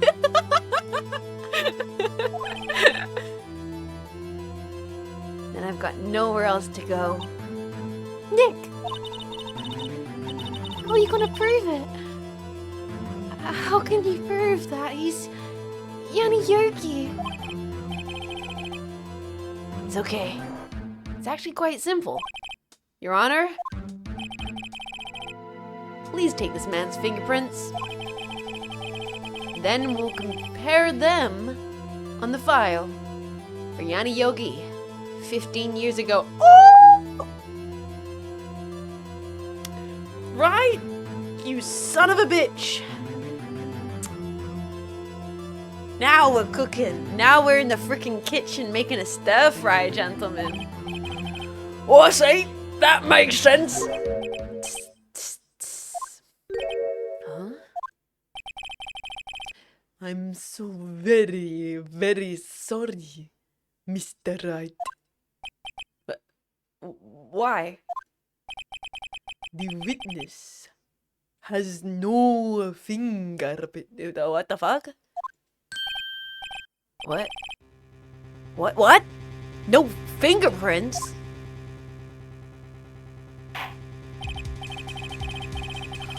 Oh, you see, but I worked as a caretaker. I worked at the chemical plant. Burned me fingers, working with that stuff. Yep. What? Yogi, you sneak. Burned your fingerprints off to hide your past. Well, if the witness has no fingerprints, I guess we'll not be able to prove his identity. Does that not seem like a big fucking problem? For a person who's testifying in court that we don't know who the fuck they are?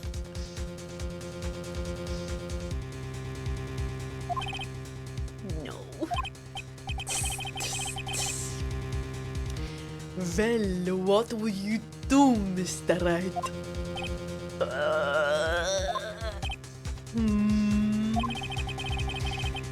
It seems that the case has been decided.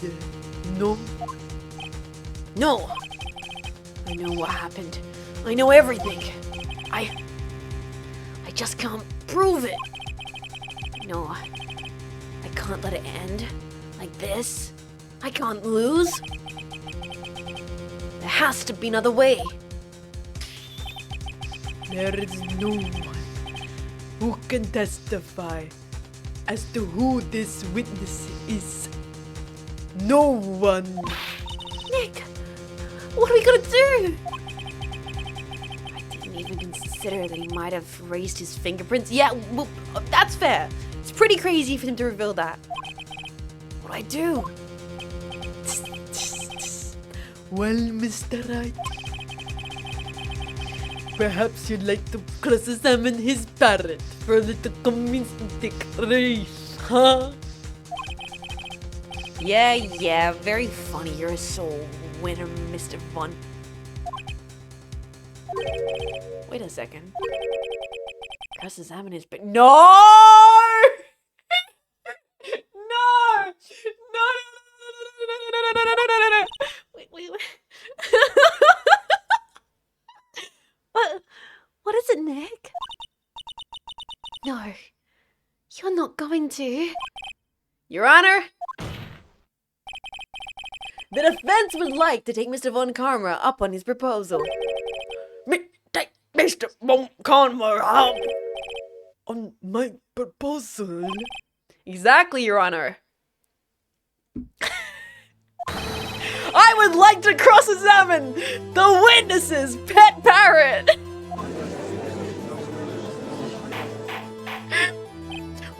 Order! What do you think, Mr. Von Karma? Need you even ask? This is false! I object! Objection! Wait a second. You were the one who suggested I cross-examine the parrot, Von Karma. I have the right to do as you suggested. Well, if you're so desperate, then please be my guest. Of course, should you go through with this, and nothing comes of it, then I hope you're ready for the consequences. Nick, this is crazy. Well, still want to go through with Yeah, I'm doing it, bitch. I'm doing it. Let the parrot take the stand. I will cross-examine her, Your Honor. This is the most ridiculous thing I've ever heard. Von Karma's rude every person's testimony, every piece of evidence, except the parrot. She's my last chance. At least, I think so. My left. Bring in the parrot.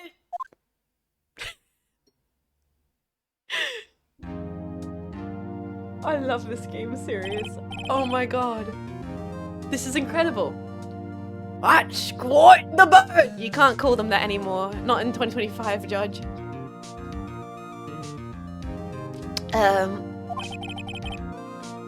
Please. Tell us your name. No. The witness is ignoring me.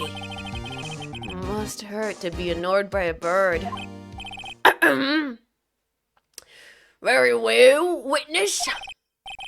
Who is your owner? Please testify for us.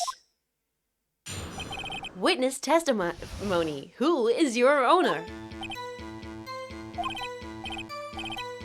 Hello? Hello? Squawk?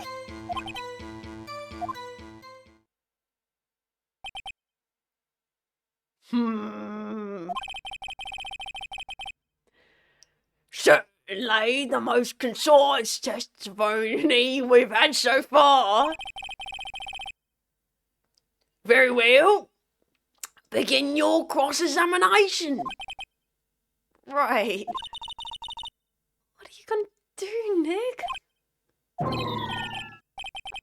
I don't know. What do we do, Maya? Cross-examination. Who is your owner? Hello? Hello? Ah!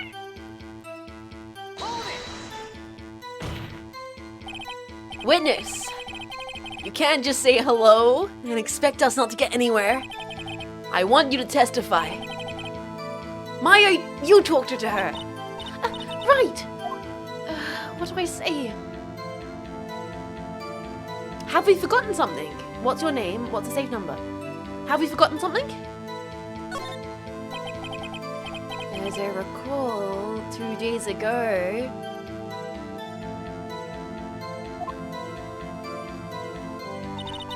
Holly, have we forgotten something? Squawk! Don't forget to say your 06. Squawk! It might be the safe number. If I can get Polly to say that here, that will prove the caretaker had something to do with DL6. Polly, have we forgotten something? Hello? Hello? Squawk! That's not what you're supposed to say. Forgot something. We forgot something. Hello? Hello? Squawk! Oh, it's not working, Nick. She won't say it. This is ridiculous. Why won't she say it? Tis. Something the matter, Mr. Wright? Wait. Don't tell me Von Karma expected this. He couldn't have retrained the parrot. Could he? Oh, that would be fucked. Did he train her not to respond if we'd forgotten anything? Hold it.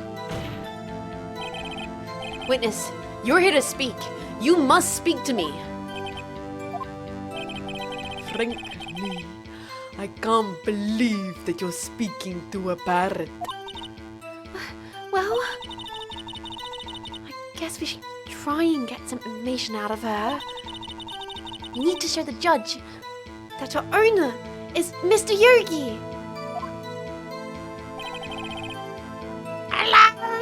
Hello? Squawk! That voice is, you know what? The parrot voice is killing me more than anything else. I want you to testify. Maya, talk to her. Right, what do we say? What's the safe number? Maybe I'll get to see the number of that safe. Huh? The safe? Why?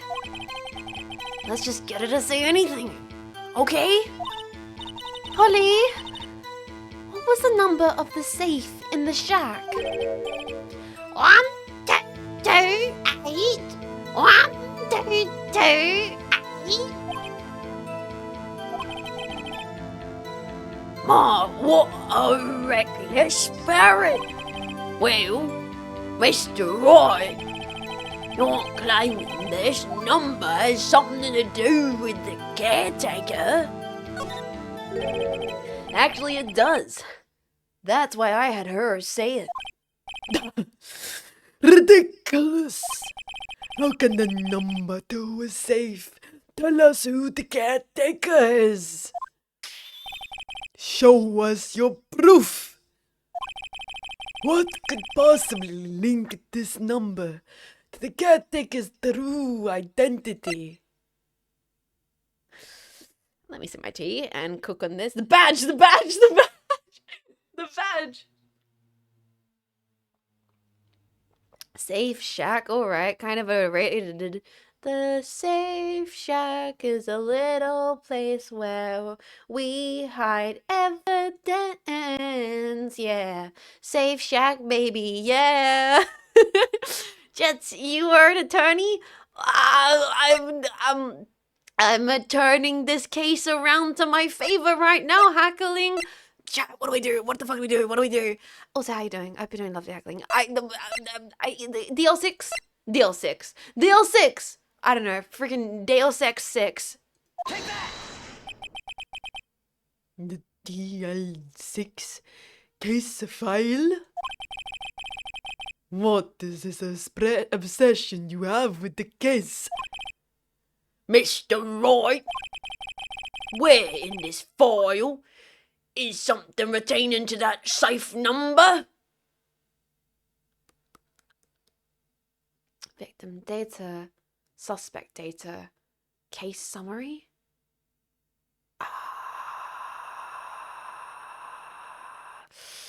1228. Can Jets bullshit her way through this? Can I? End date of the trial? Let's try case summary. It's on the case summary page. The case summary? Specifically, the date on which the DL6 incident occurred. Oh, I bullshit my way through it. The date of the incident? December 28. Why? That's today's date. 15 years ago. And the number on that safe is 1228. Ah! He used the date of the DL6 incident as the number for his safe, Your Honor. That is how important that— I shot the gun. Fuck. I didn't get—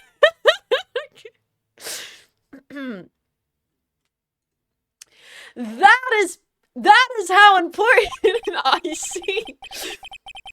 I see. Certainly is an interesting coincidence. People often do set their secret numbers to dates. Bah! This is not tangible proof. That's not what I meant to do. Von Karma what? Wait.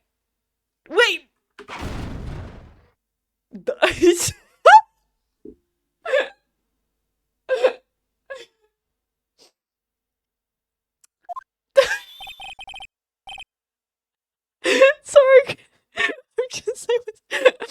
That has nothing to do with the date. Nothing! Indeed. Alone it is a little weak for evidence in a murder trial. We would need some other corroborating evidence. Where am I gonna find that? Nick, we're getting closer. One more, If we can just get one more piece of evidence. Right. But what? Very well, witness. You may continue.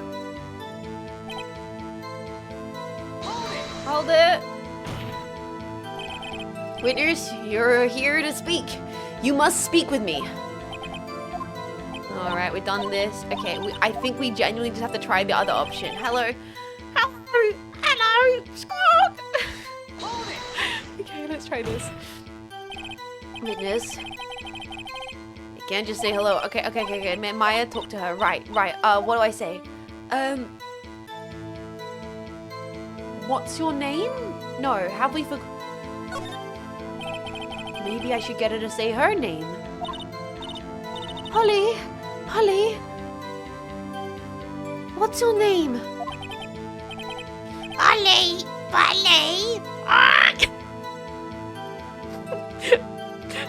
You fuckers knew that the bird would be on the stand, didn't you? You knew it. You knew I was going to have to. You knew. Mr. Wright, I think we've established that this parrot's name is Polly.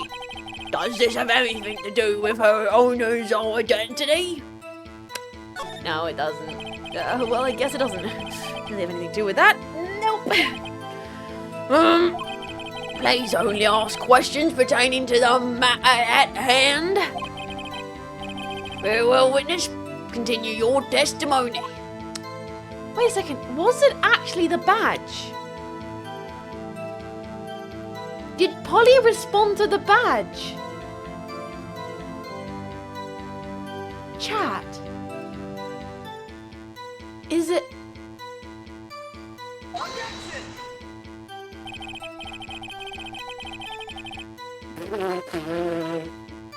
No. It doesn't. How exactly are that evidence in this statement just now related? They aren't, are they? Not at all.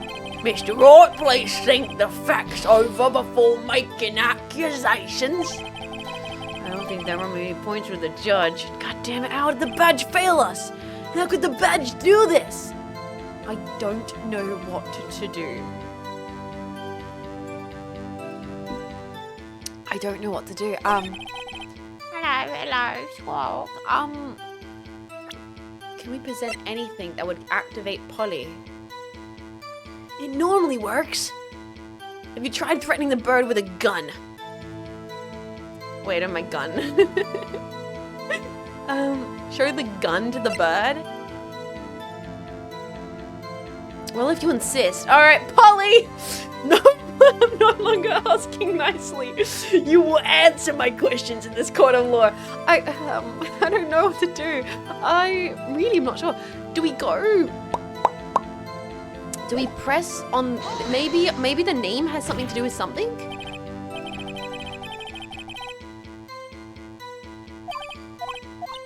Right, what do I say?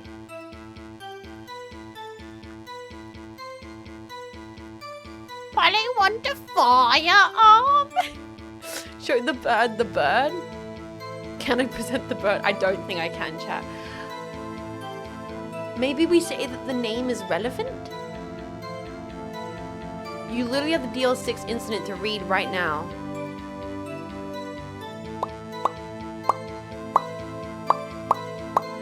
Did you try the first one? Yes, I did already. I tried this one, and this one. Polly. Mr. Wright, we know his name is What if we say of course? Yes, it does. Fascinating. You claim that the parrot's name will prove her owner's identity. Then show us this proof. Nick! Don't you think you're taking the bluffing a little too far? Listen, we're not here to answer the question of who is the caretaker. We're here to prove that he's Yanni Yogi. All we have to do is tie the name Polly to Yogi. Your Honor, the proof the parrot's name reveals the caretaker's identity is...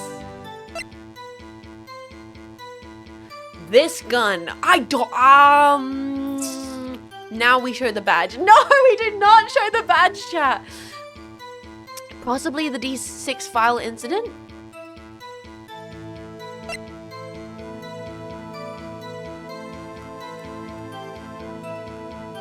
Either we show the bird, or we show the D6 file. How do you know unless you try a badge? I'm gonna try to present the D6 file. A D6 case file? Fucker. That's quite a large file you have there. Which page is this proof on then? Show us, so stop wasting our time. Very well, Mr. Wright, please show us that page.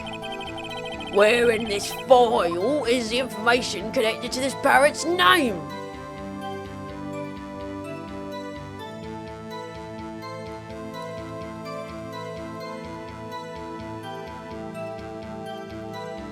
I didn't read the court record. I didn't read it, but now I'm going to. Oh yeah, yeah.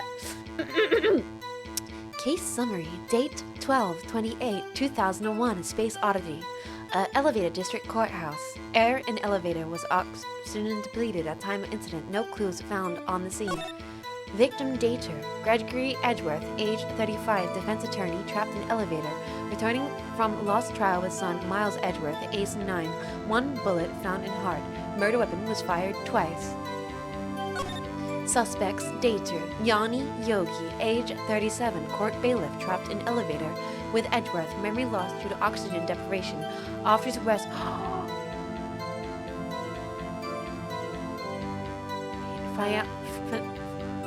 Fiancée Polly Jenkins committed suicide.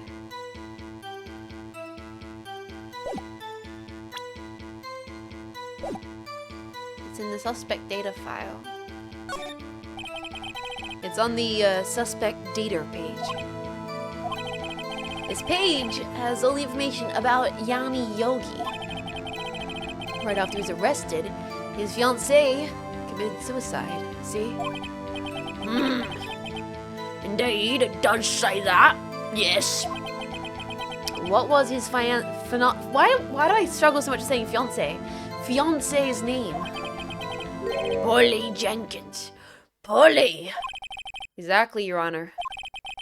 He wanted to remember the name of his fiancée who committed suicide.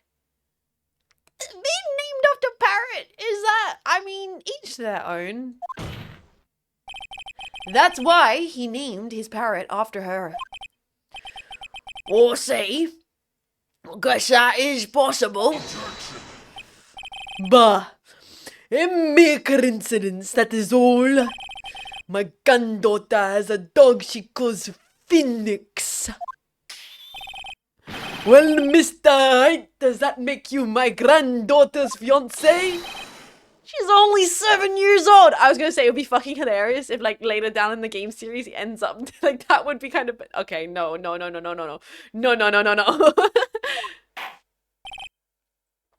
That is enough. I think we've reached a conclusion here. This is a mere coincidence, that is all. True, that is a possibility. However, two coincidences at the same time seems more like a pattern to me. But what are you saying? Summon the caretaker of the boat shop immediately. Thank you for the hydrate. My voice is actually taking it. Oh, it's going through the ringer today, boys.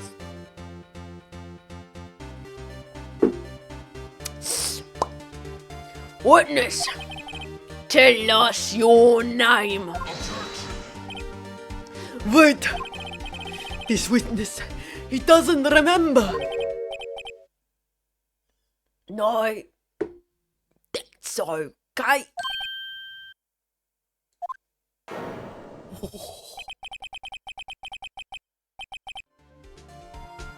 Bro just locked in.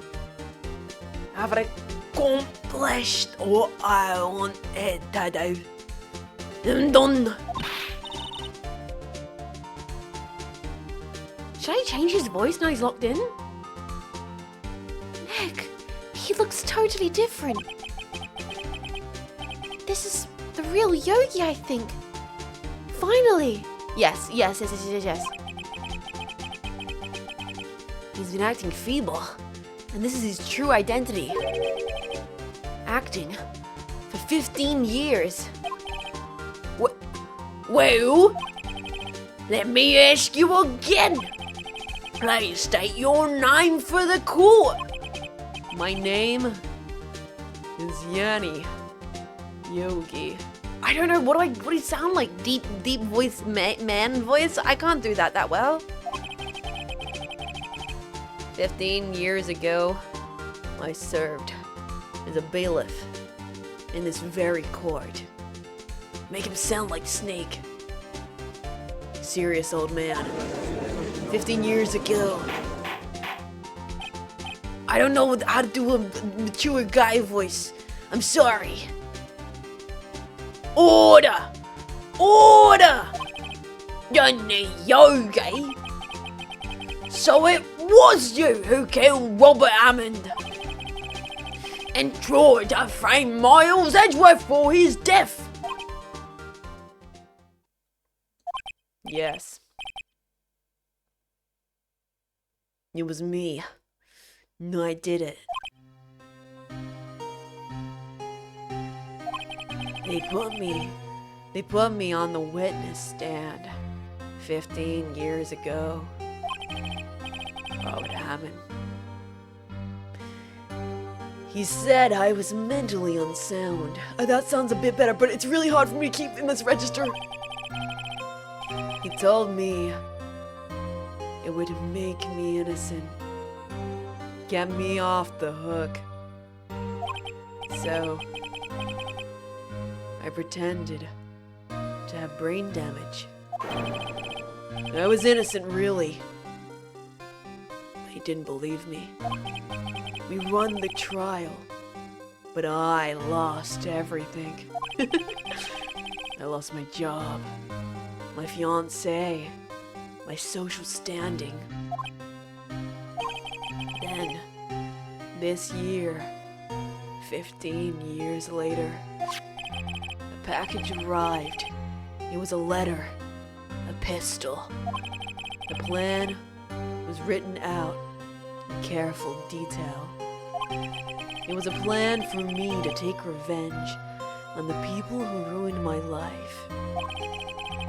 I didn't care who had sent it. I thought this was my chance. After 15 years, this was it. Finally, a chance to have my revenge on Robert Hammond and Miles Edgeworth. I have no regrets. Wait a moment. Revenge? Against Miles Edgeworth? What do you mean? I'm not at liberty to speak on that matter. Why don't you ask Mr. Edgeworth yourself? Anyway, I'll admit it. I was the one who killed Robert Hammond.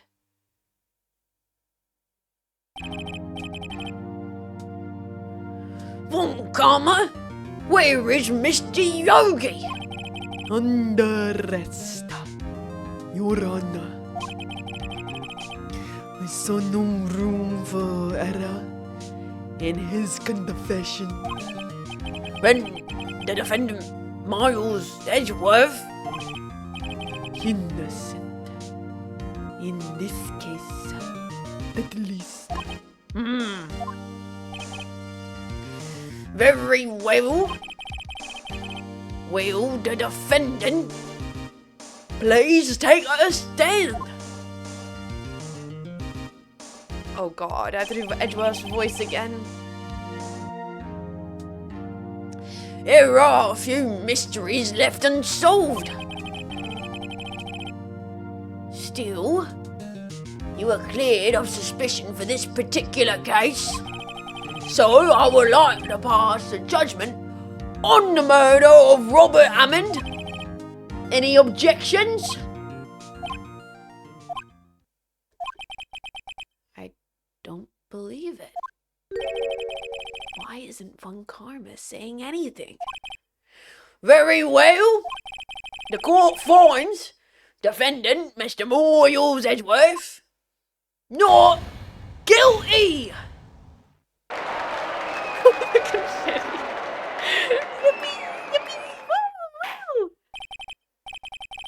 That is all. This court is adjourned.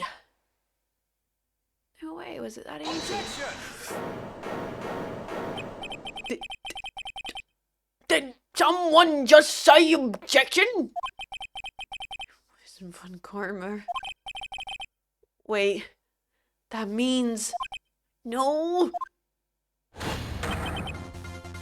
Edgeworth! Your Honor, I object to your judgment. Edgeworth, you fuck! What do you mean? I'm not innocent at all. As we have heard, Yanni Yogi killed Robert Hammond in revenge. But revenge for what? Edgeworth, you fuck! Edgeworth is trying to confess. He's gonna say he's guilty. He's gonna tell them he was a murderer in the DO6 incident. He's gonna tell them he killed his own dad. What do we do? Objection, shut the fuck up! Objection, shut the fuck up, Edgeworth! I'm no longer... Edgeworth, I'm gonna need you to sit your ass down! The judgment has already been passed. I object to Edgeworth's outburst. Fuck! Didn't something like this happen yesterday too?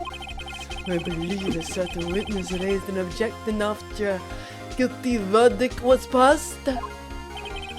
That would be Larry.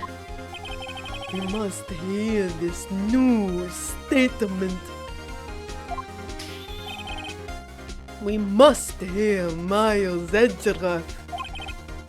He's wrong. We have a duty to hear Mr. Edgeworth out. Fuck. For 15 years, I've had a reoccurring dream. Nightmare. It's only a nightmare. That's what I told myself. But now I know it wasn't a dream. Yanni Yogi wasn't the killer. You mean the incident where your father died? From the distance of the shot, it wasn't suicide either. Everything was as clear as day. The murder, the criminals, and the DL6 incident. It was me. Your Honor, I confess my guilt. I am guilty for DL6. The statute of limitations of which ends today. The culprit is me!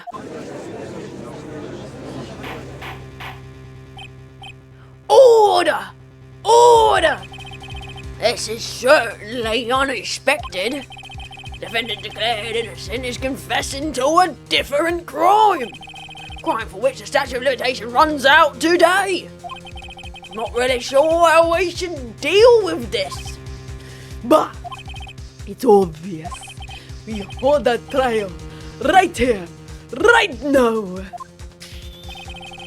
try this man for a crime from 15 years ago.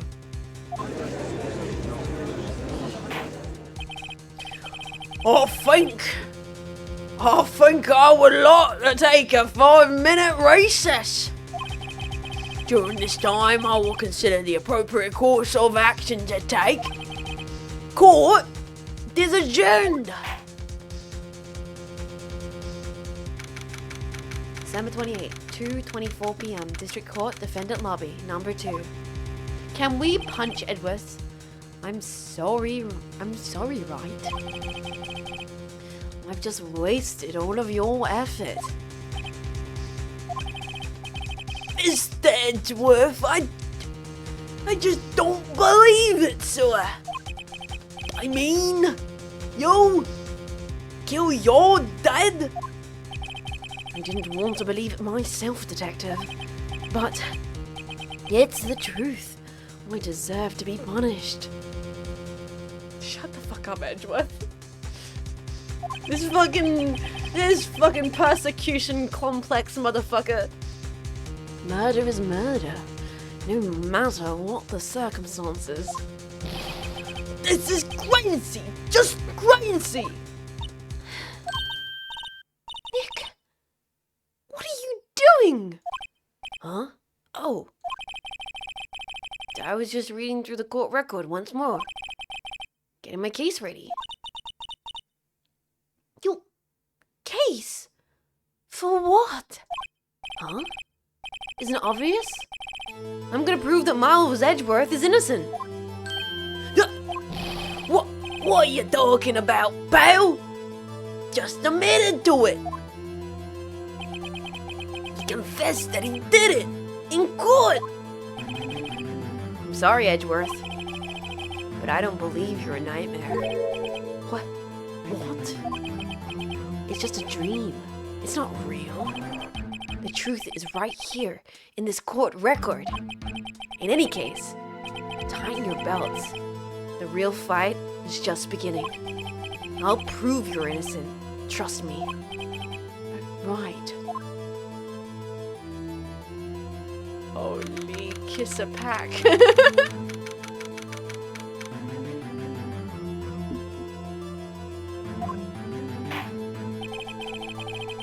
Now then, I would like to resume our trial. Judge, Miles Edgeworth has admitted his own guilt. He has confessed his crime. Let us begin by hearing his testimony. Then, through pointlessness, let the defense do their cross-examination. The statute of limitations of D6 runs out today. Though it's unconventional for me, I would like to run this one by the book. Or say, does the defense have any objections? No, Your Honor. On Karma, you knew this was gonna happen from the very beginning, didn't you? Very well. Will Miles Edgeworth take the stand?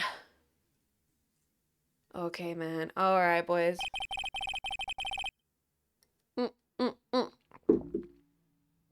Will the witness state his name and profession?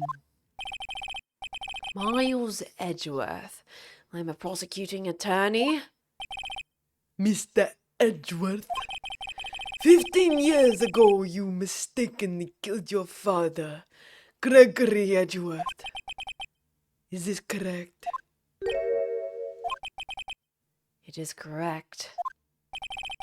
Then testify about this matter to the court. Edgeworth was telling me about his dream yesterday. I noticed something. One detail didn't quite fit. That will be the key, but only if I can get it to work. Please, please. Witness testimony. The DL6 incident. Alright, boys, okay, this is gonna be so inconvenient because we're just jumping right back into the court case and it's just about to get spicy. But I'm just running out of water and my throat is dying. I'm going to quickly do the quickest BRB ever. I'm not even gonna jump off screen. You guys can listen to the music. I'm not gonna be long. I'm just gonna duck down here. I'm gonna grab some water. I'll be right back. I'm gonna be right back. Sorry. Ooh.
Alright, I'm back.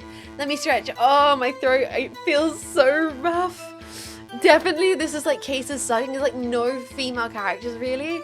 So I'm having to do a lot of guy voices and my throat is like hating it right now. Like, order and... Oh, Mr. Edgeworth. Oh, God. Alright, let's do this though. And if anyone's heading out, take care of yourself. Thank you for vibing though. That day, I'd gone to the courtroom to observe one of my father's trials. As we went to leave, an earthquake struck, trapping us in the elevator. My father and Mr. Yogi lost their composure and began to argue. Just then, something heavy fell at my feet. I picked it up and I threw it to Mr. Yogi. I wanted them to stop fighting. Gun. A moment later, there was a single gunshot and then a scream. It was a terrible scream. I remember it to this day. That's all. I choose you! Gun! And until now, you thought this memory was just a dream. We were stuck in the elevator for 5 hours. The oxygen in the elevator ran out and I lost my memory of the events. Bah, the same claim Mr. Yogi has made. Very well. Mr. Wright, your cross-examination, please. I will hydrate. Yes, Your Honor.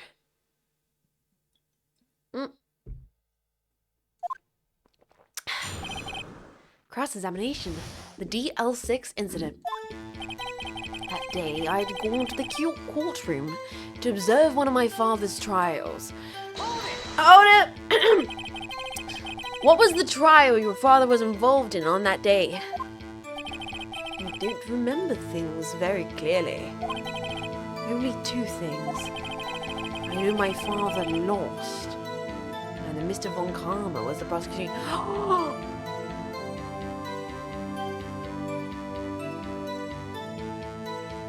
Hold on a fucking second. That is an important detail. Why is everything funnier when I have a gun in my hand? Mr. Von Karma, you were handling that case. It was 15 years ago. And I don't remember the details. That was when Edgeworth pointed out the problem in Von Karma's evidence. It's the court gun. Yeah, it's my emotional support court of law gun. As we went to leave, an earthquake struck, trapping us in the elevator. So there were 3 people, including yourself, trapped in the elevator? Yes. Myself, my father, and Yanni Yogi. We were fine at first, but then as time passed and no one came to help, my father and Mr. Yogi lost their composure and began to argue. What did you do then? I was a 9-year-old boy at the time. What could I do? I was scared, trembling in the corner. But then, just then, something heavy fell at my feet. What was it? A pistol. A gun. I assume it was the bailiff's, Yanni Yogi's. The safety must have come off when it fell from his holster. And you picked it up. What happened next? I picked it up and threw it at Mr. Yogi. I wanted them to stop fighting. Did you know it was a pistol when you threw it? I think I knew. I knew it was dangerous. But the air was getting so thick, and I panicked. So you're saying... Wait. So you're saying that you threw the pistol at Mr. Yogi? I was in a daze. A moment later, there was a single gunshot and I heard a scream. Hold it. The gun fired once? Yes, I think. After I threw it, I lost consciousness. Since then, I've echoed in my head every day. That gunshot and that horrible scream. The scream? It was a terrible scream. I remember it to this day. I was thinking that, Mark. Doesn't the bullet say it was fired twice?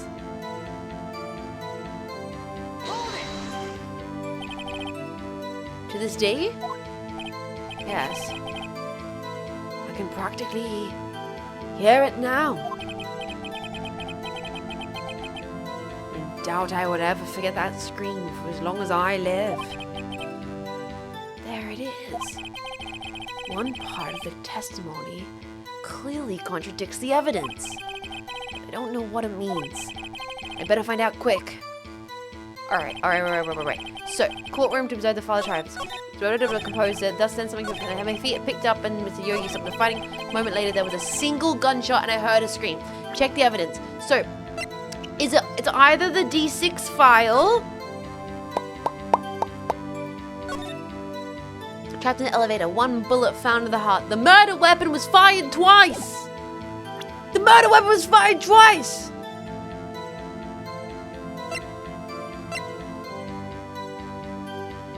It was fired freaking twice!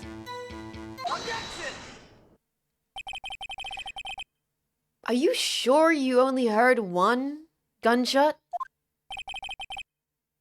Yes, I'm sure of that. I heard the shot and the scream, and everything faded.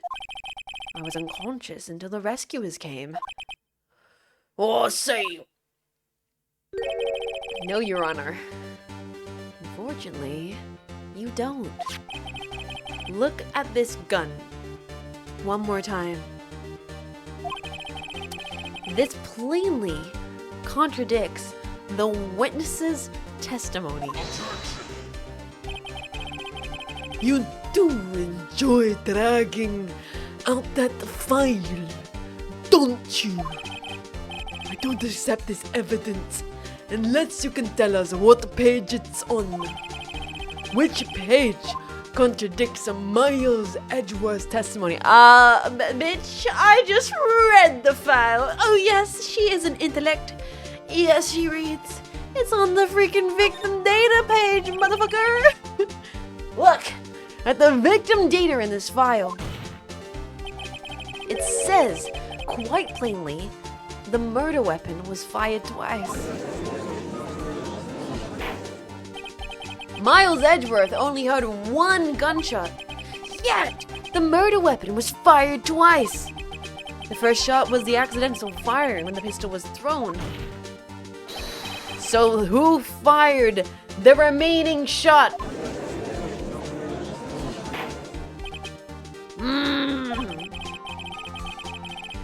Was there perhaps another shooter who fired the second shot? Your Honor, as I'm sure you're aware, this incident occurred 15 years ago. The evidence is dated. The pistol did fire twice. However, we do not know when that second shot was fired. might have been fired the day before the incident. There was no proof that the second shot had anything to do with this incident. What? I see. You do have a point, Mr. Wright. The murder weapon was fired twice, as we have heard. One of the shots was fired by the defendant, a boy at the time. Do you have any proof that the other shot fired as... Yes, I do! I got a freaking bullet! I do, Your Honor! Your Honor, I think I'll be able to show you proof. What? Impossible. No, Mr. Von Karma. Save your surprises for after you've seen the evidence. Very well. Mr. Wright, show us your proof. Do you have evidence that a second firing of the pistol is related to the incident? The L6 bullet taken from Gregory Edgeworth's heart still bears ballistic markings. It's not the badge, boys, but this has got to be it, right? Mr. Wright, please think how we feel having a look at this evidence time and time again. It's not that. Every time you show us ridiculous evidence, I feel mocked. I mean, I really don't mean any harm by it, Your Honor. Not meaning any harm. And not doing any harm are two different things, Mr. Wright. Try again, Mr. Wright. It's not the bullet? Do you have evidence that the second firing of the pistol is related to the incident?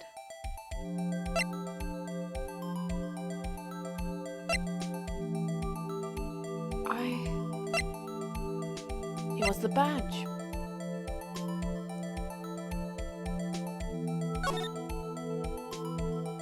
Hold on.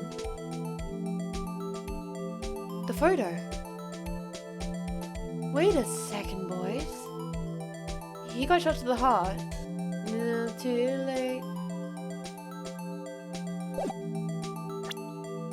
Wait a second. Look at this photograph. I'm not going to say the line. I'm resisting the urge. I want you to know.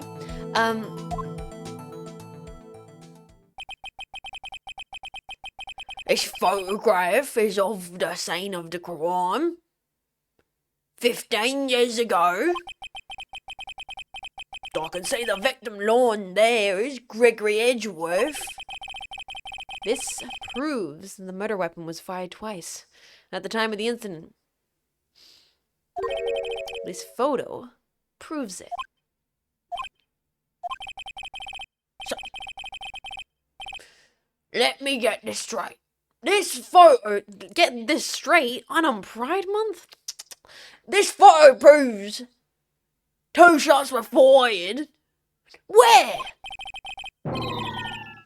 Anna, please get a clue. Show the judge the contradiction in the photo. Right here.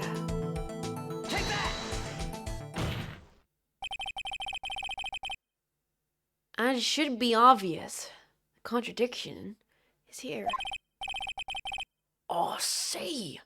A bullet hole in the door. Your Honor, Gregory Edgeworth was killed by a shot from the pistol. Yet, there is also a bullet hole in the elevator door. We also know the murder weapon was fired twice. Thus, someone other than Edgeworth fired that second shot. Obviously, Your Honor, my client's defense, Honor, who even cares? Oh my god, come on! Order! Order! Mr. Wright, what are you driving at? It's simple, Your Honor. At the time of the incident, 2 shots were fired. One went into Gregory Edgeworth. Why is that such a tongue twister? One went into Gregory Edgeworth's heart. The other hit the elevator door. Remember, the defendant lost consciousness after the shot he fired ran out. In conclusion, we must agree the second shot was fired by someone else. Mr. Roy? But who could that someone else be? The murderer, of course.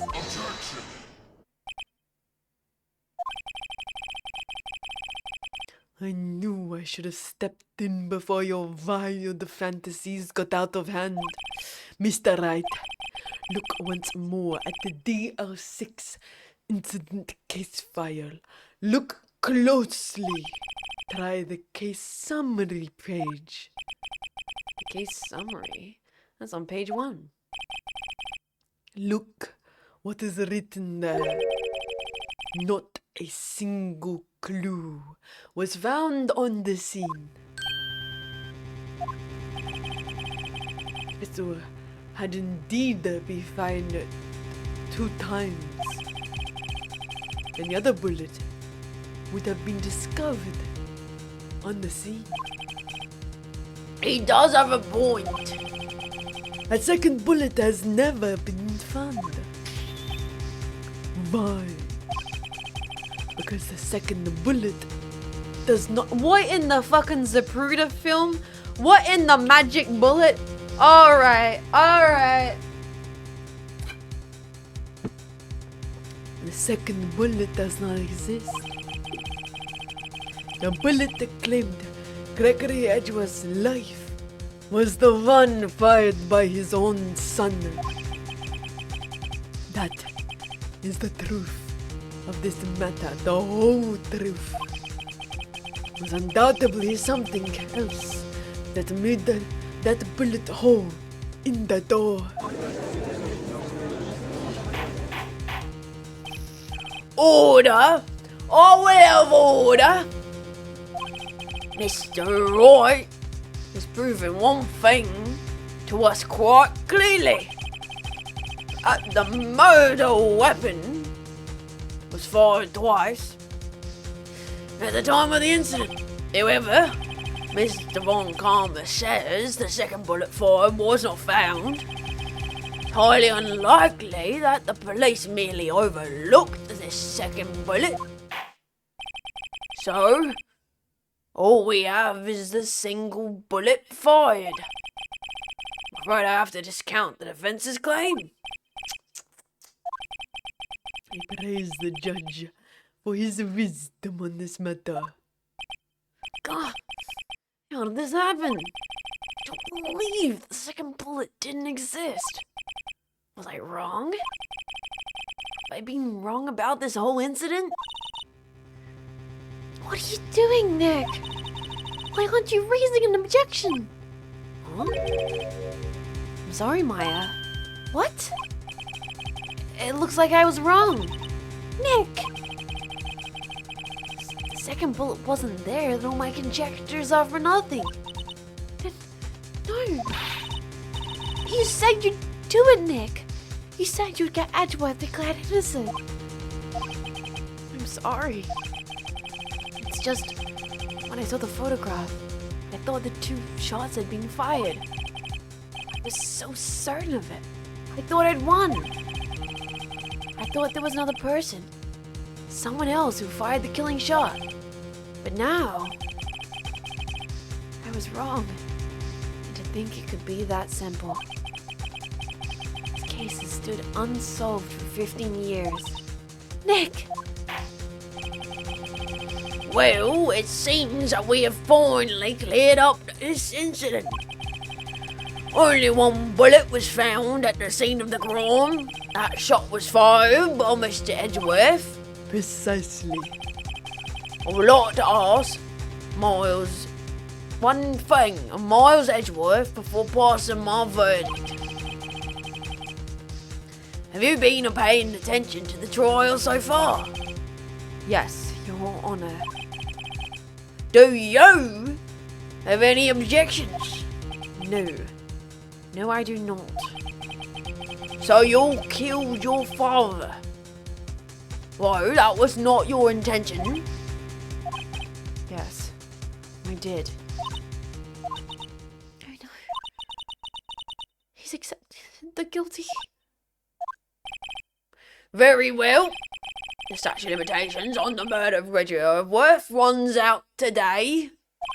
Therefore, must pronounce the verdict on defendant today, right here. Right now. Indeed. Does anyone have any objections? I've been here before. Is being tried as a juvenile? Yep. Welcome to Ace Attorney. This is all very legal. And nothing, you know, got statute of limitations, trialing a minor, missing evidence, measurements. It's just like my first day in court. There's so many things I know I should be saying. My mind's gone blank. I can't find the words. Mr. Wright. I have an objection. Your Honor. I object! This. Mr. Wright, on what grounds do you object? Oof! Heck. I don't know. His case is just perfect. I know. God. It must exist. The second bullet.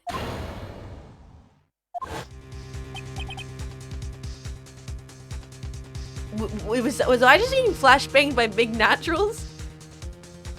What? What did you just say? Nothing. The second bullet must exist. But where? Someone took it. Wait, is that in that voice? And someone took it.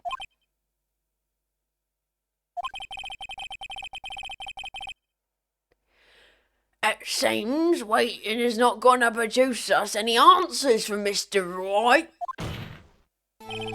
Wait. Your Honor.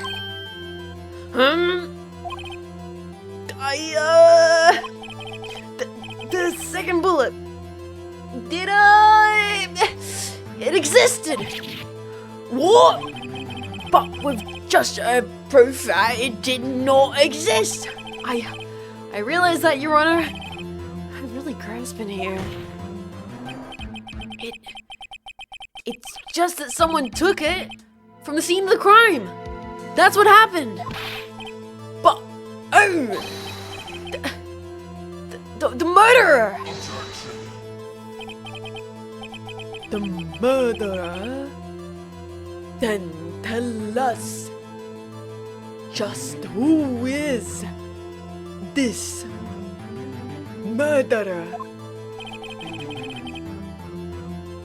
I'm still, thinking about that one. So the criminal took the second bullet? But why? Huh? First of all, how would they have found it? It's not easy to find a straight bullet, Mr. Wright. Was there some pressing need for the murderer to search for that bullet? The murderer had to find it. Of course. There was a need. That's why they took it. What possible reason could they have had? Well, the reason the murderer took the bullet from the scene with them is... it would be proof. Yeah, maybe they thought that the bullet would be used as proof. Proof? It was a special bullet. So they took it with them. If that was the case, then they should have taken the bullet from inside the Gregory as well. Huh? Why would they only take one of the 2 shots fired? Oh, right. Mr. Wright, have you really thought this through? I'm gonna have to penalise you. Oh, fuck. Okay, I'm stressed out, boys. I'm genuinely getting stressed out. Ugh, this isn't going so well. Was there a need for the murderer to search for the bullet? Why would the murderer spend time to look for a stray bullet? I haven't got a clue. What's wrong, Mr. Wright? The murderer had no reason to take the bullet. Don't want to admit it, but it's true. Had to take it. Had to take it. The murderer. What does this mean? You're thinking too normal. Think crazy. Don't think why the bullet was taken. Think why. Wait, the bullet had to be taken. Mr. Wright? Yes, Your Honor. I have no idea what I'm doing. The murderer had no intention of taking the bullet from the scene. But the murderer had to take the bullet. Had to? Mr. Wright, what do you mean? Well, for instance, For instance, what? maybe the bullet, hid the murderer?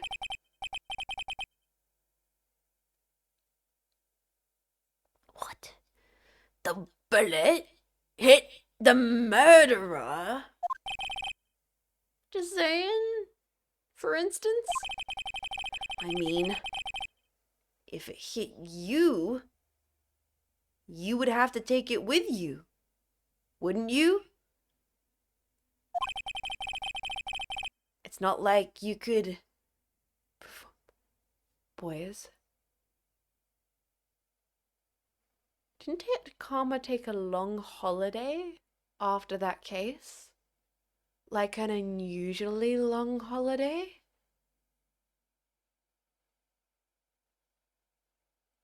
It's not like you could perform surgery right there. You know? Wait a second. I was just talking top of my head. But what if that's really what happened?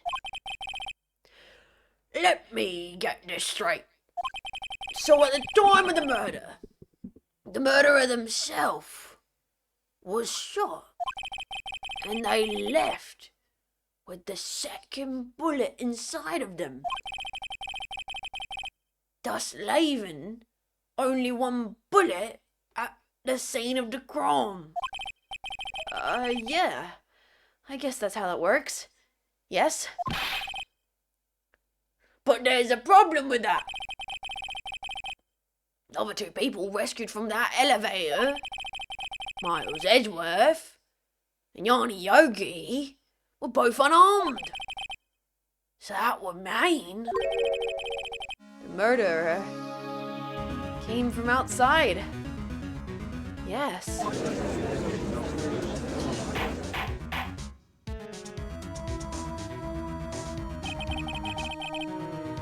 Oh my fucking god. This damn game. The 2 men fight inside the elevator. Trying to stop them, the boy picks up the pistol at his feet and throws it. The pistol discharges the bullet. The bullet goes through the elevator door and hits the murderer outside. The boy loses consciousness Then the murderer opens the elevator door, sees the men inside.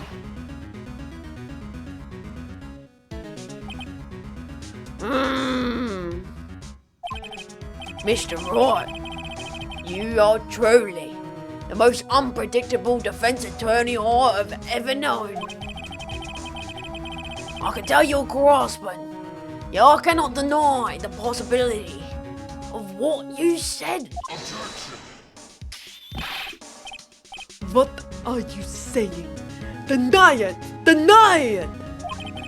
No one involved with the incident was wounded.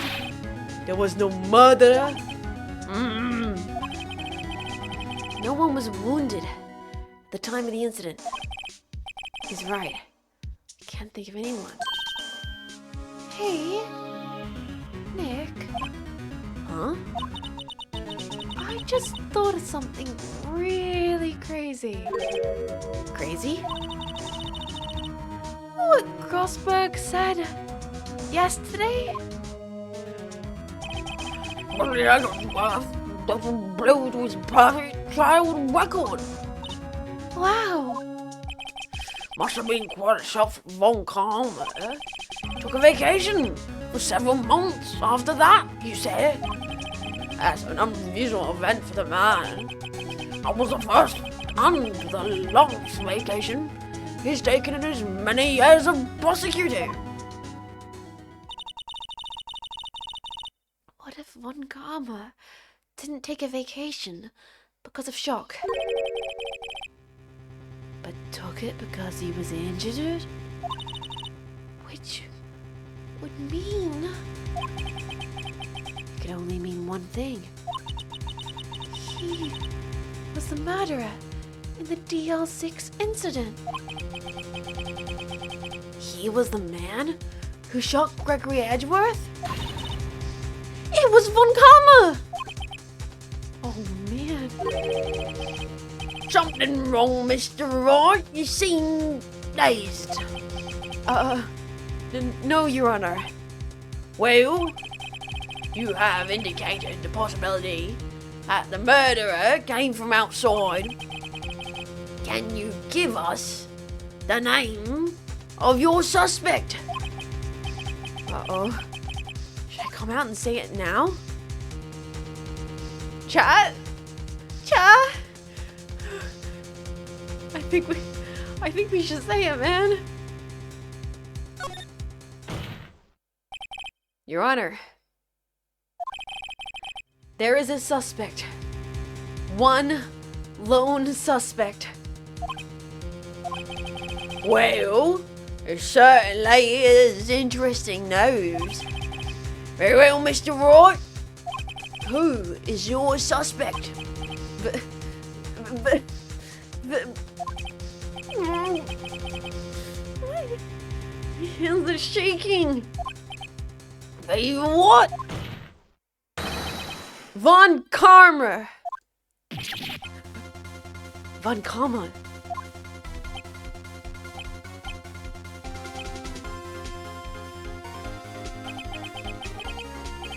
You mean the Von Karma? The prosecutor? The one standing right over there? But you don't object?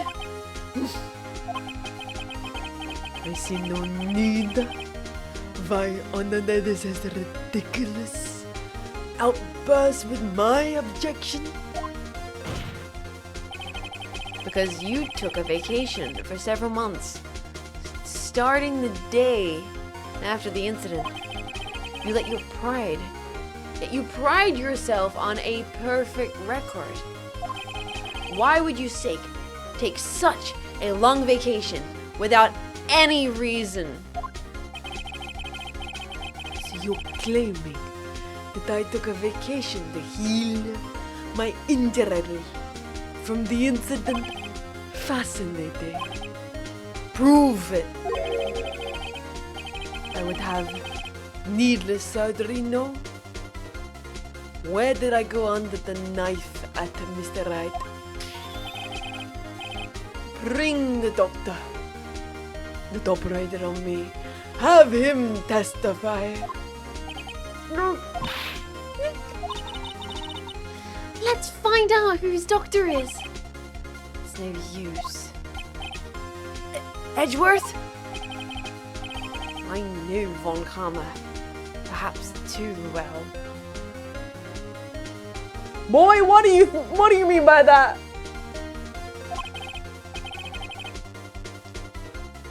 It's perfect. He wouldn't leave clues.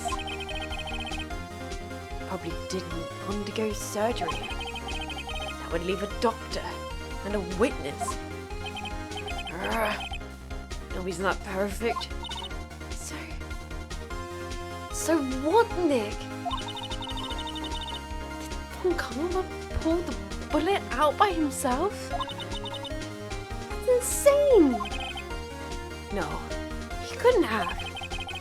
You can't just pull bullets out of yourself.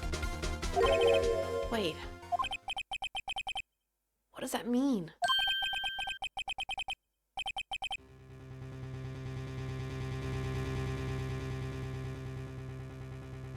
Is the bullet still inside him?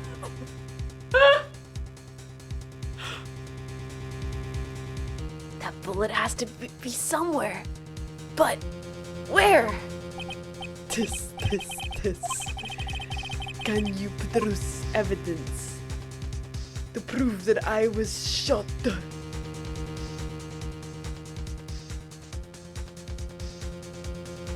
Alright, Von Karma, open up! Badge! Show him a metal detector. Sure, evidence. What do I have? What do I have, boys?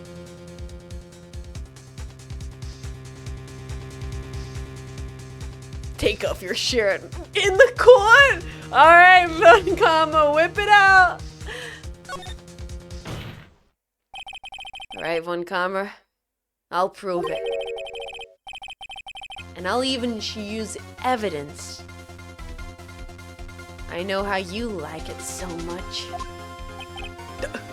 What? The evidence that proves Von Karma was shot is...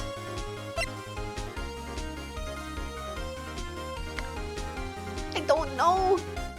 It's a badge. Magnetic. We can just stick it to him. Oh my god, I have a metal detector! No fucking way! No fucking way!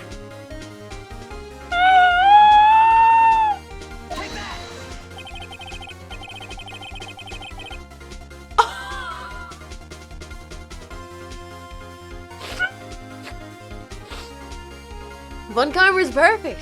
He wouldn't risk surgery, leaving an evidence trail. So then, I ask, where's that bullet now? I think it's unlikely that Von Karma performed surgery on himself. You don't mean? I do. There is a possibility that the bullet is still inside Von Karma. Is that even possible? For all these years? Well, there's one way to find out.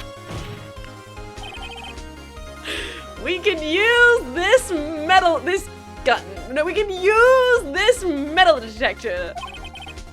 Well, Von Karma,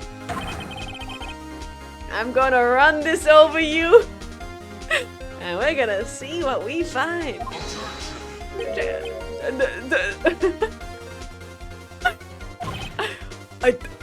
I refuse. You refuse? But refusing this means you acknowledge that the bullet is still inside you. Order! Order! Order! Your Honor, the defense requests that we be allowed to use the metal detector. I call for a suspension of this trial. This is An invasion of privacy! The statute of limitation runs out on this case today. It was you who said that we had to end this right here, right now. Enough!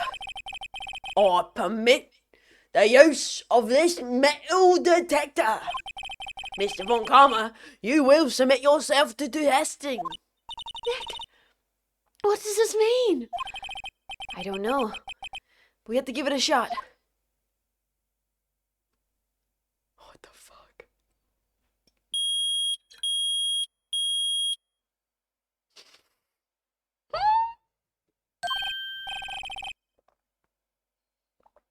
It reacted.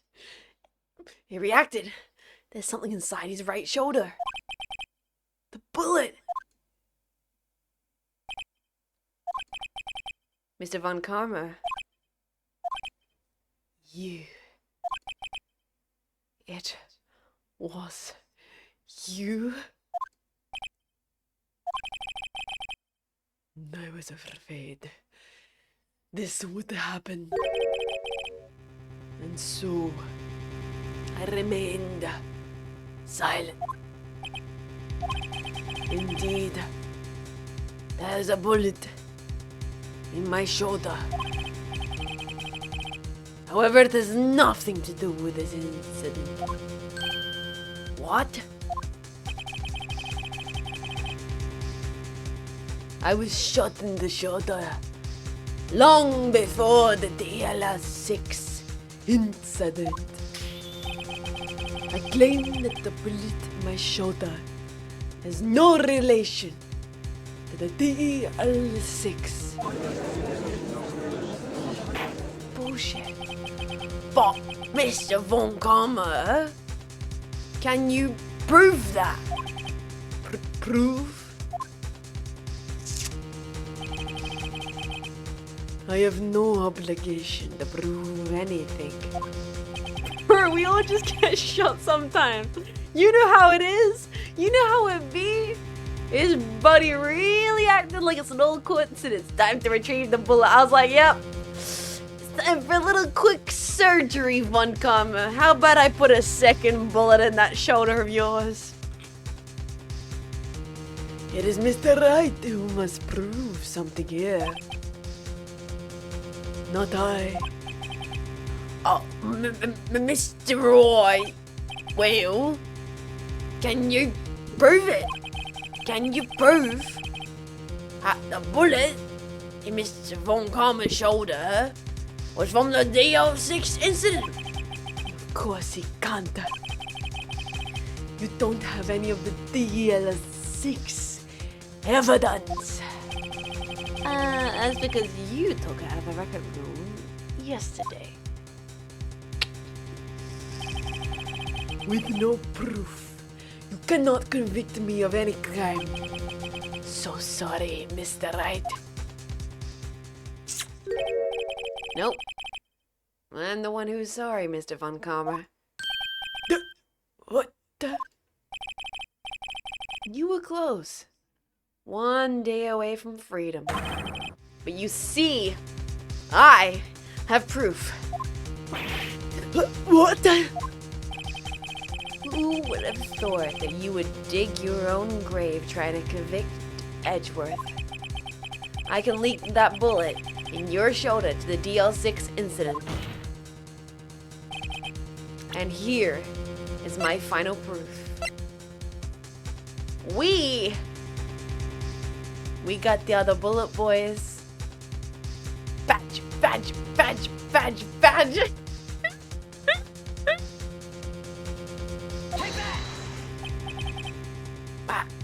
That's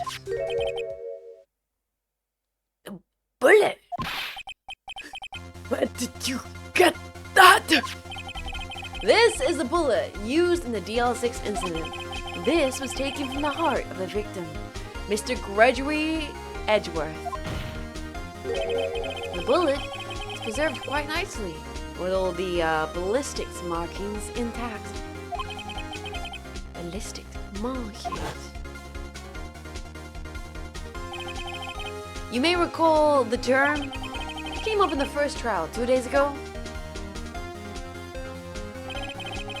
Ballistic markings are the fingerprints of a weapon. All bullets fired from a gun are marked with that weapon's unique pattern. By examining the markings, you can tell which weapon fired the bullet. Quite accurate. We have 2 bullets in our possession. One, the bullet removed from Gregory Edgeworth's heart.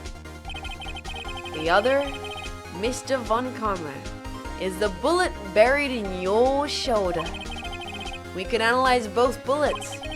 Then, if the markings matched, we would know that both bullets had been fired from the same gun. The very same pistol. In other words, the murder weapon that killed Gregory Edgeworth. Mr. Von Karma, you will let us remove that bullet from your shoulder. Then we'll compare the ballistic markings on those of this bullet and solve this case once and for all. Well, Mr. Von Karma?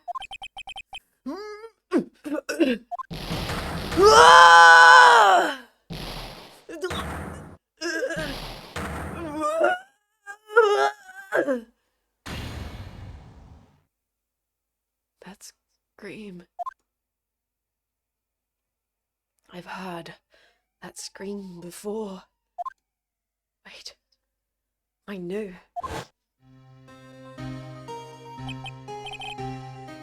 Help! Help, I can't breathe! Quiet, I said quiet. You're making this any easier. Stop breathing my air! I'll stop you! Stop breathing my air! Get away! Get away from my father!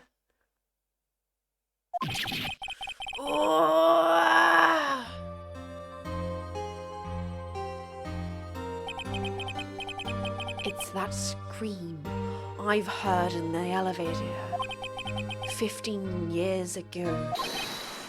Von Karma, it was you who screamed! Mr. Von Karma.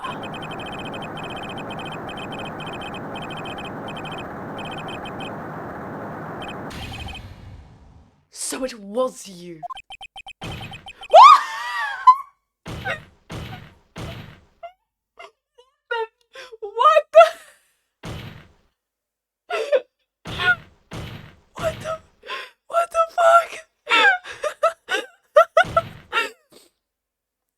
You and your cursed father! Oh my gosh! Your father shamed me with penalty on my record. And you left a scar on my shoulder that would never fade. I'll bury you! I'll bury you with my bare hands! Death! Death! 15 years earlier. She's prosecuted. I am so sorry. Von Karma, it's not like you to make this kind of error. I never would have thought that Edgeworth would be the one to catch you. I was careless. I'm sorry, but you will have to be penalized. I've covered for you in the past, but not this time. Edgeworth! It was a shock, like no one had ever known. Me? Penalized? Oh, that's Edgeworth. No, that's Karma talking. Took hours for me to regain my composure. Suddenly, I found myself in darkness. I was in the court's records room. Must have wandered in there without thinking where I was going. The room was pitch black. The lights must have gone out. I went out into the hall and felt my way to the elevator. I pressed the button. Nothing happened. Then there was a noise. I was in pain. A horrible, burning pain in my shoulder. Just then the lights came back on. The elevator door opened before my eyes. I saw 3 people inside, all lying unconscious from oxygen deprivation. Much to a surprise, a pistol lay at my feet. I knew it. Then it was my destiny.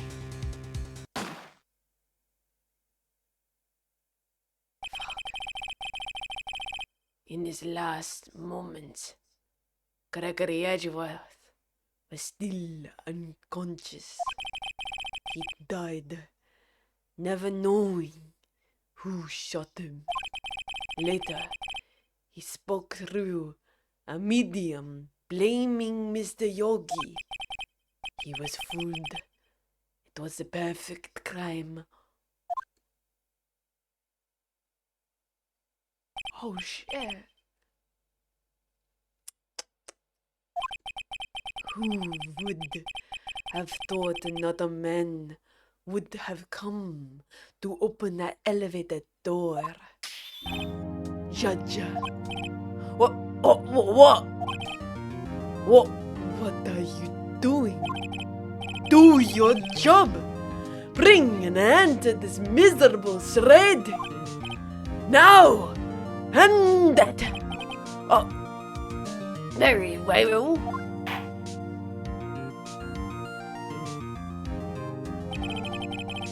It appears that we have come to a very long way to the end of this maze. 15 years later, Mr. Miles Edgeworth, Yes, Your Honor. you are innocent. You are innocent. As you said, it was all a nightmare. Yes, Your Honor. This court finds the defendant, Mr. Miles Edgeworth, not guilty.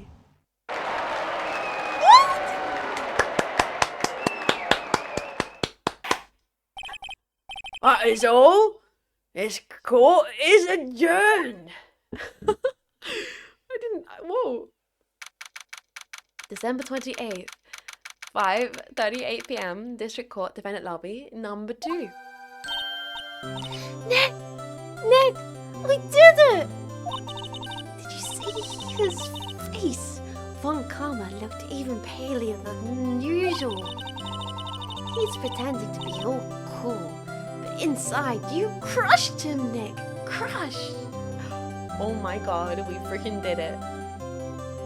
We got Eggy Boy off the hook. I gotta say, I'm impressed. It was pretty close though. I was sure he had it. I know. I was on the verge of tears the whole time myself. But now it's all just a good memory. So it's finally over, Edgeworth. Right. Yeah? Oh shit, oh shit, oh shit. I'm not sure how to say this. I know! Try and thank you. Maya, not now! Shut the fuck, Maya, shh! Maya, shut the fuck, Maya! Shut the fuck up! Maya! Don't fuck this up for Phoenix right now. Let's see. Thank you. Right. You're welcome. I think you could have done better than that. Sorry. not good at this sort of thing. Got a lot to learn, Edgeworth. She's got you there. Whoa! Amazing, Bo! You bowled it through, just like I know you would! I'll never forget this, I owe you one, Bo! Yo, freaking Edgeworth, freaking Gumshoe's gonna buy us a fucking beer! We're gonna hit the town with Gumshoe! And tonight, that's party! That is on me! Oh, hell yeah! Damn, my salary went down a bit this month. But who cares? See, Mr. Edgeworth, you should take lessons from Detective Gumshoe. Myers guilty, Your Honor. Talk loose. She honestly has committed quite a decent amount of crimes, but let's not talk about all of her cryptomania. That's how you say thank you. I see. Woo! Feel foolish. Don't worry. Take it a little at a time. You'll get used to it. 15 years since I've seen Edgeworth this unguarded. Hey, y'all! Lotta! Y'all were great in there. Thank you. Yo, Edgeworth, congrats. Thank y'all very much. I know you are innocent from the start, of course. Just look at you. You wouldn't stick your hand in the cookie jar even if no one was there. You were the witness on the first day of the trial, weren't you? Well, let's let bygones be bygones. Speaking of which, what are you doing now, Lotta? Hey, me? No, I went back to college. I gave up trying to be an investigative photographer pretty quick. Really? That's too bad. Huh? Isn't that the hot dog guy from the park? Huh? It's over! Nick! And my life is over! Why the sad face? Larry, what happened now? Don't! Nick, I'm not long for this world. You don't look sick. It's Kiant. She's gonna live in Paris, Nick. Paris! She's leaving me behind. Should have seen this one coming. Yo, Eggy! There you are! Yes. Here. I am. Congrats, Eggy! Here's a little gift from me in celebration. If it is that fuck-ass clock statue, I'm going to lose my mind. Celebration? Well, that's unusual for you. Every butts, you come along tonight too. My treat, Bo. Huh? Aw, thanks. Looking forward to it. Yo, Nick. That's the suit that questioned me. When he says treat, that's not like police talk for prison food, right? Right? I think you'll be fine, Larry. Right. Yeah? What's up? That envelope that Larry gave me. It's got money in it.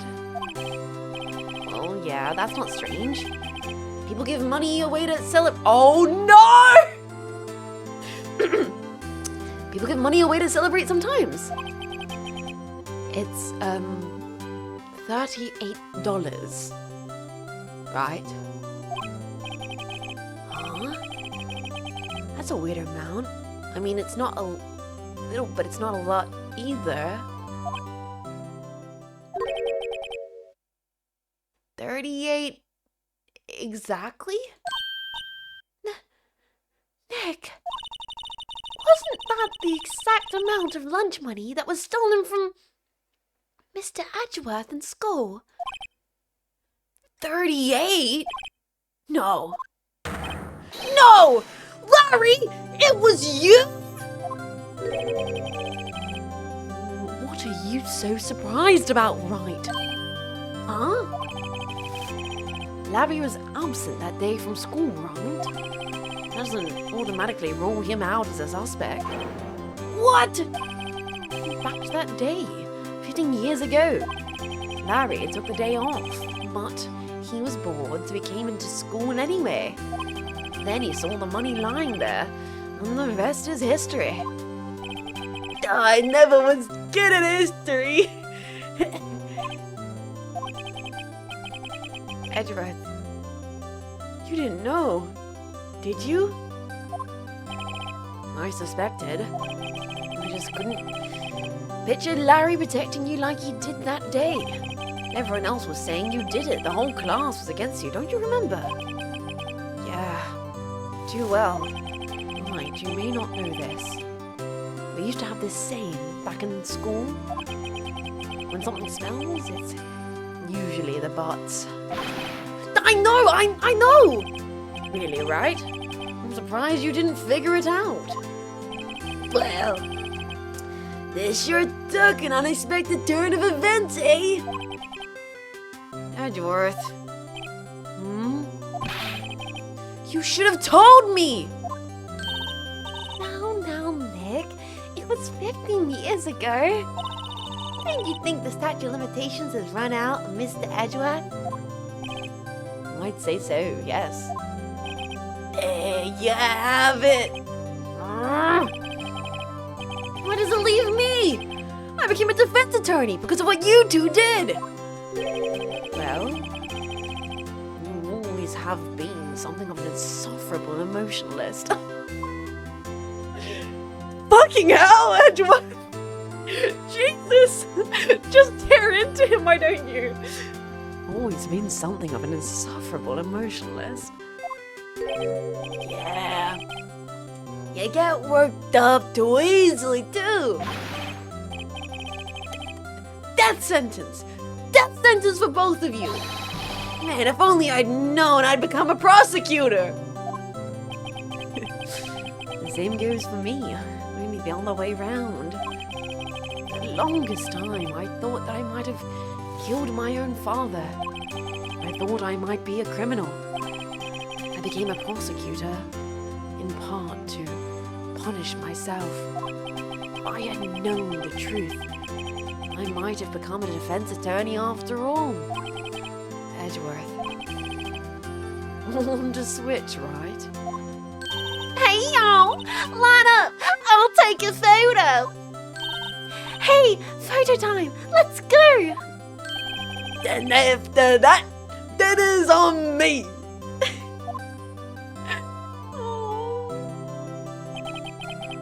Detective Gumshoe took us out on the town that night. We celebrated Edgeworth's newfound freedom, even though Edgeworth himself was still in detention. Wait, what? December 29th, 5:02 a.m. Wright and Co. Law Offices. Oh, late.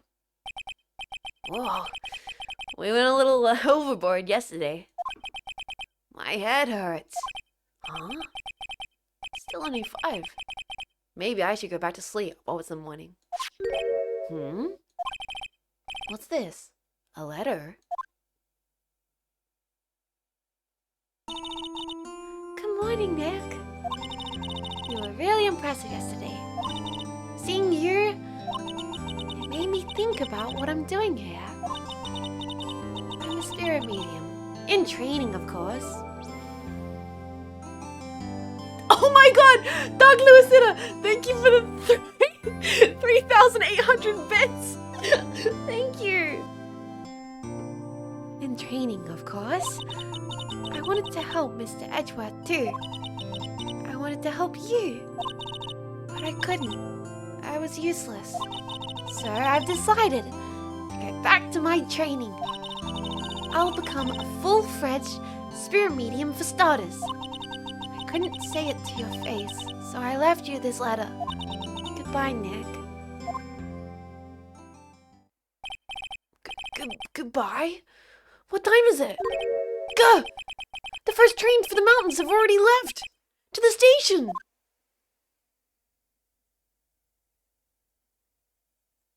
Oh, man. I guess I'm too late. Hey! Nick! Maya! So you're leaving? Yeah. It's hard being a spirit medium who can't talk to spirits. And I think you'll do fine without me, Nick.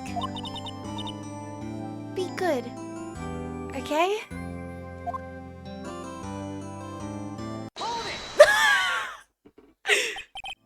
Wait! What? I never could have saved Edgeworth without your help. Huh? On the last day of the trial. I heard her. I heard Mia's voice. You heard my sister? Yeah. Only her voice. But still. It was at the very end, when I thought we'd lost everything. Well, that's my sister for you. Detective Gumshoe helped, and Mr. Grumblebird, and even Larry. I'm the only one who couldn't help. I was useless, Nick. But you were the one who stopped Von Karma, Mia. Huh? I didn't do anything. All I did was wander around in a daze. Sorry, but I have evidence that you helped. Evidence? Show Maya some evidence that would cheer her up. Polly? The badge? I'm not presenting the badge to Maya. Oh, the bullet! It's a bullet! The bullet in the bag, because she caught it. It's I'm not presenting the badge.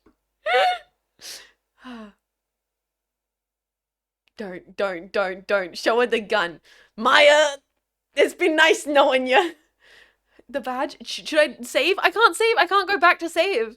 Present the badge? Oh, you guys are gonna fuck this all up. Fine. Take that! Huh? Sorry, Nick. I guess I don't understand. Oh, now that I think about it, I don't understand this evidence either. It's okay. You don't have to try and cheer me up. But one day, I'll come back and be useful, I promise. Chat, did you just make it so we lose my... Chat! We got the bad ending because of the badge!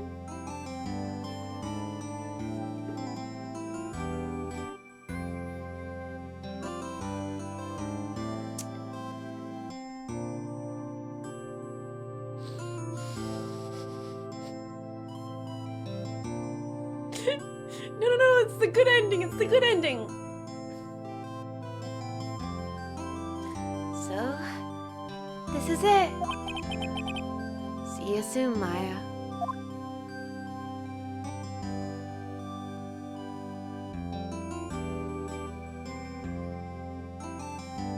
Thanks, Nick.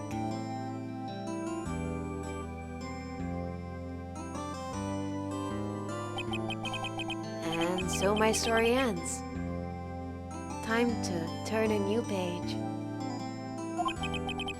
And say goodbye to the novice defense attorney that I once was.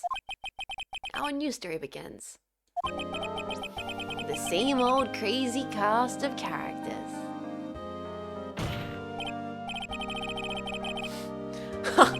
Don't think you're graduated yet, Wright. Mr. Wright, perhaps I have to rethink that claim. Yes, Your Honor.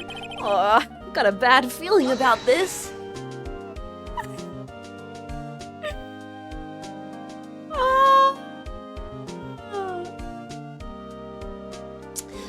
my client pleads a whoopsie daisy, Your Honor.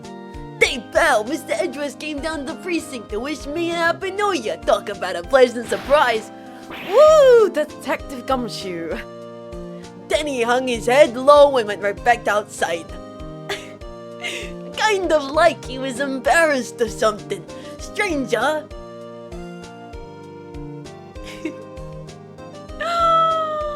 Oh, that's pretty brilliant though. I think that's the ending moment. I think she's probably meant to leave no matter what, right, boys? Huh? Nick?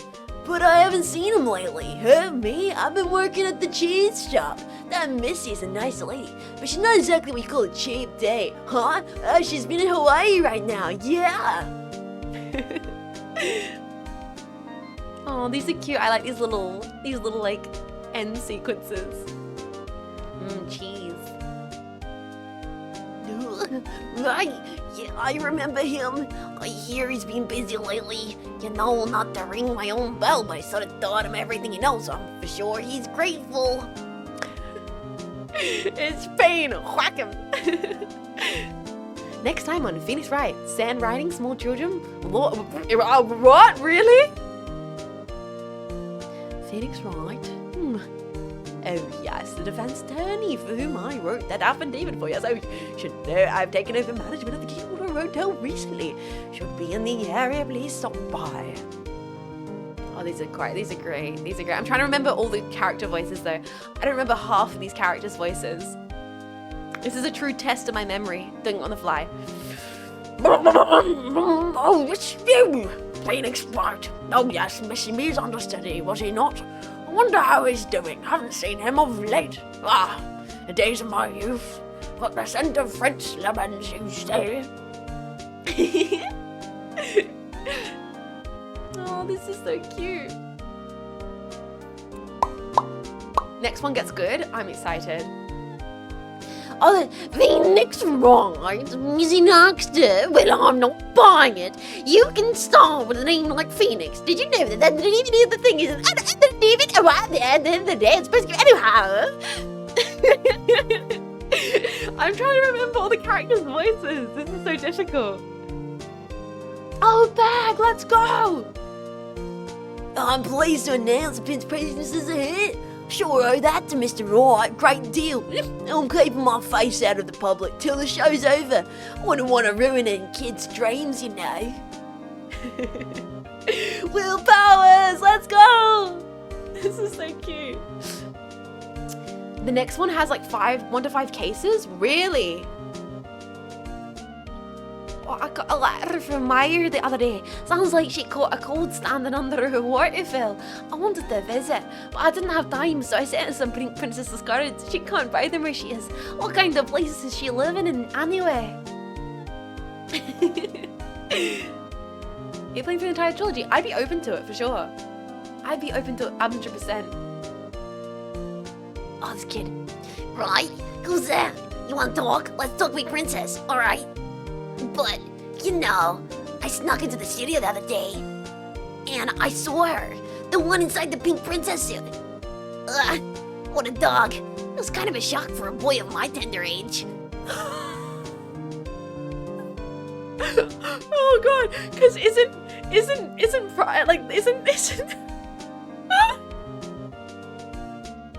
Yeah, I remember, right? The lawyer guy.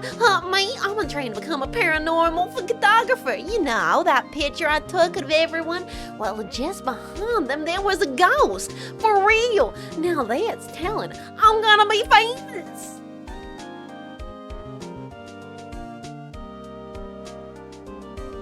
a ghost? Ghost?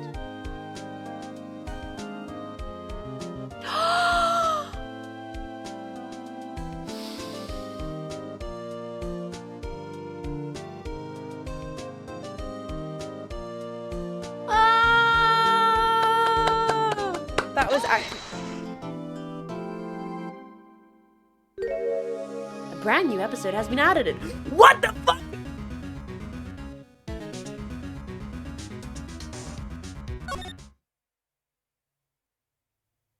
Save your progress. Yep.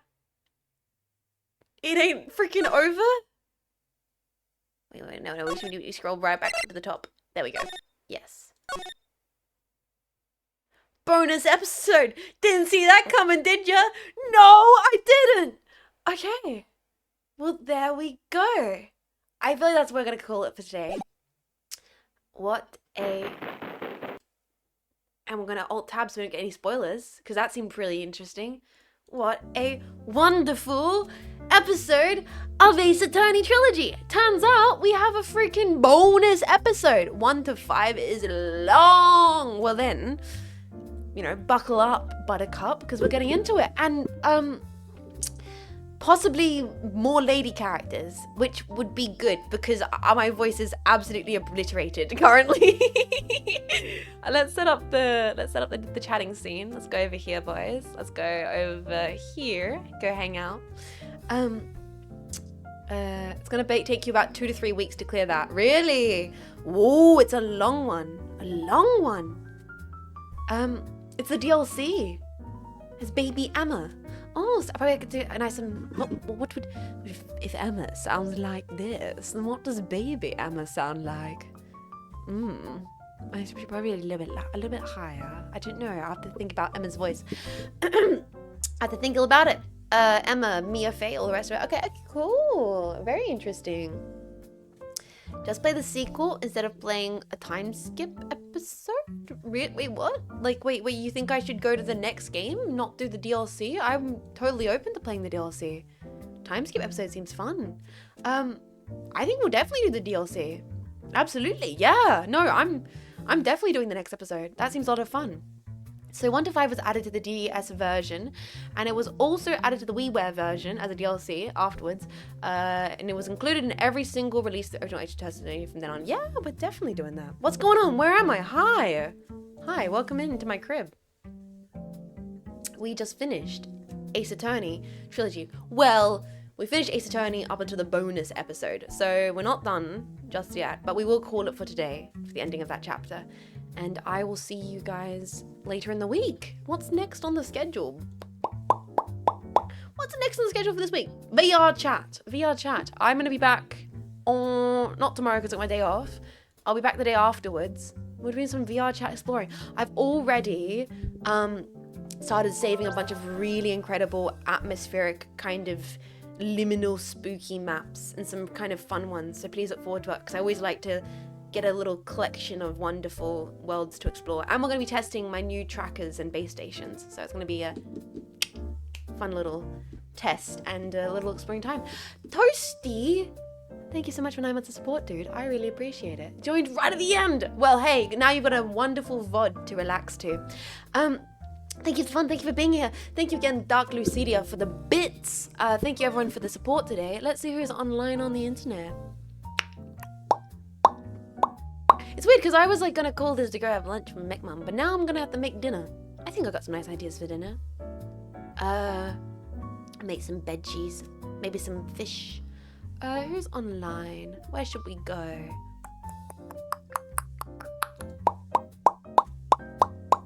I'm not sure, gentlemen. I'm not sure. Where have we not stopped by in a little while?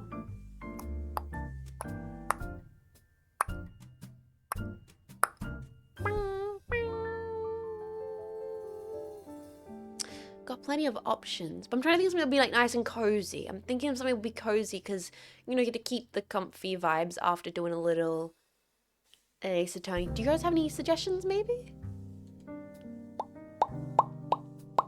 There's not too many people online. Tentenchi's online? Let's see. Otherwise, they just keep streaming for 500 other hours. They do karaoke. I don't watch any of the VTubers, just the bongas. We could go watch the old-timey computer show. You guys want to watch a retro? Read the retro stream?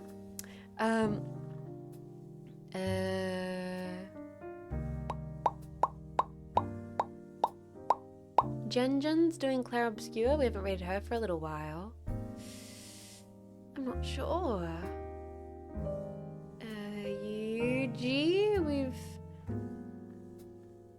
I was watching your AC4 VOD. Hell yeah, that's such a great fun game. We were just talking about Armored Core earlier this morning, actually.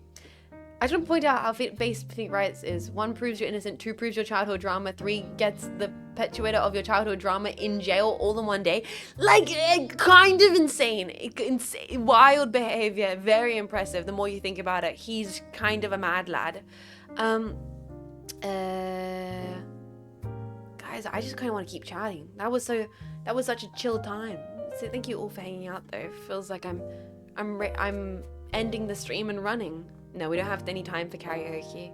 Or do we? It's a Final Mac Tuesday. I can't believe it. New episode of G-Quacks soon. We could raid. I don't know who to raid. We could raid Rain Blue. Actually, do you guys want to go to an art streamer? For those that don't know, Rain is a longtime collaborator of Vishayon and myself, and has done some of my favorite artworks I've ever commissioned. They're very chill, very cozy, talented artists. Let's go raid an art streamer. You guys can hang out and enjoy the vibes over there. Longtime supporter of Jetstream, Rain.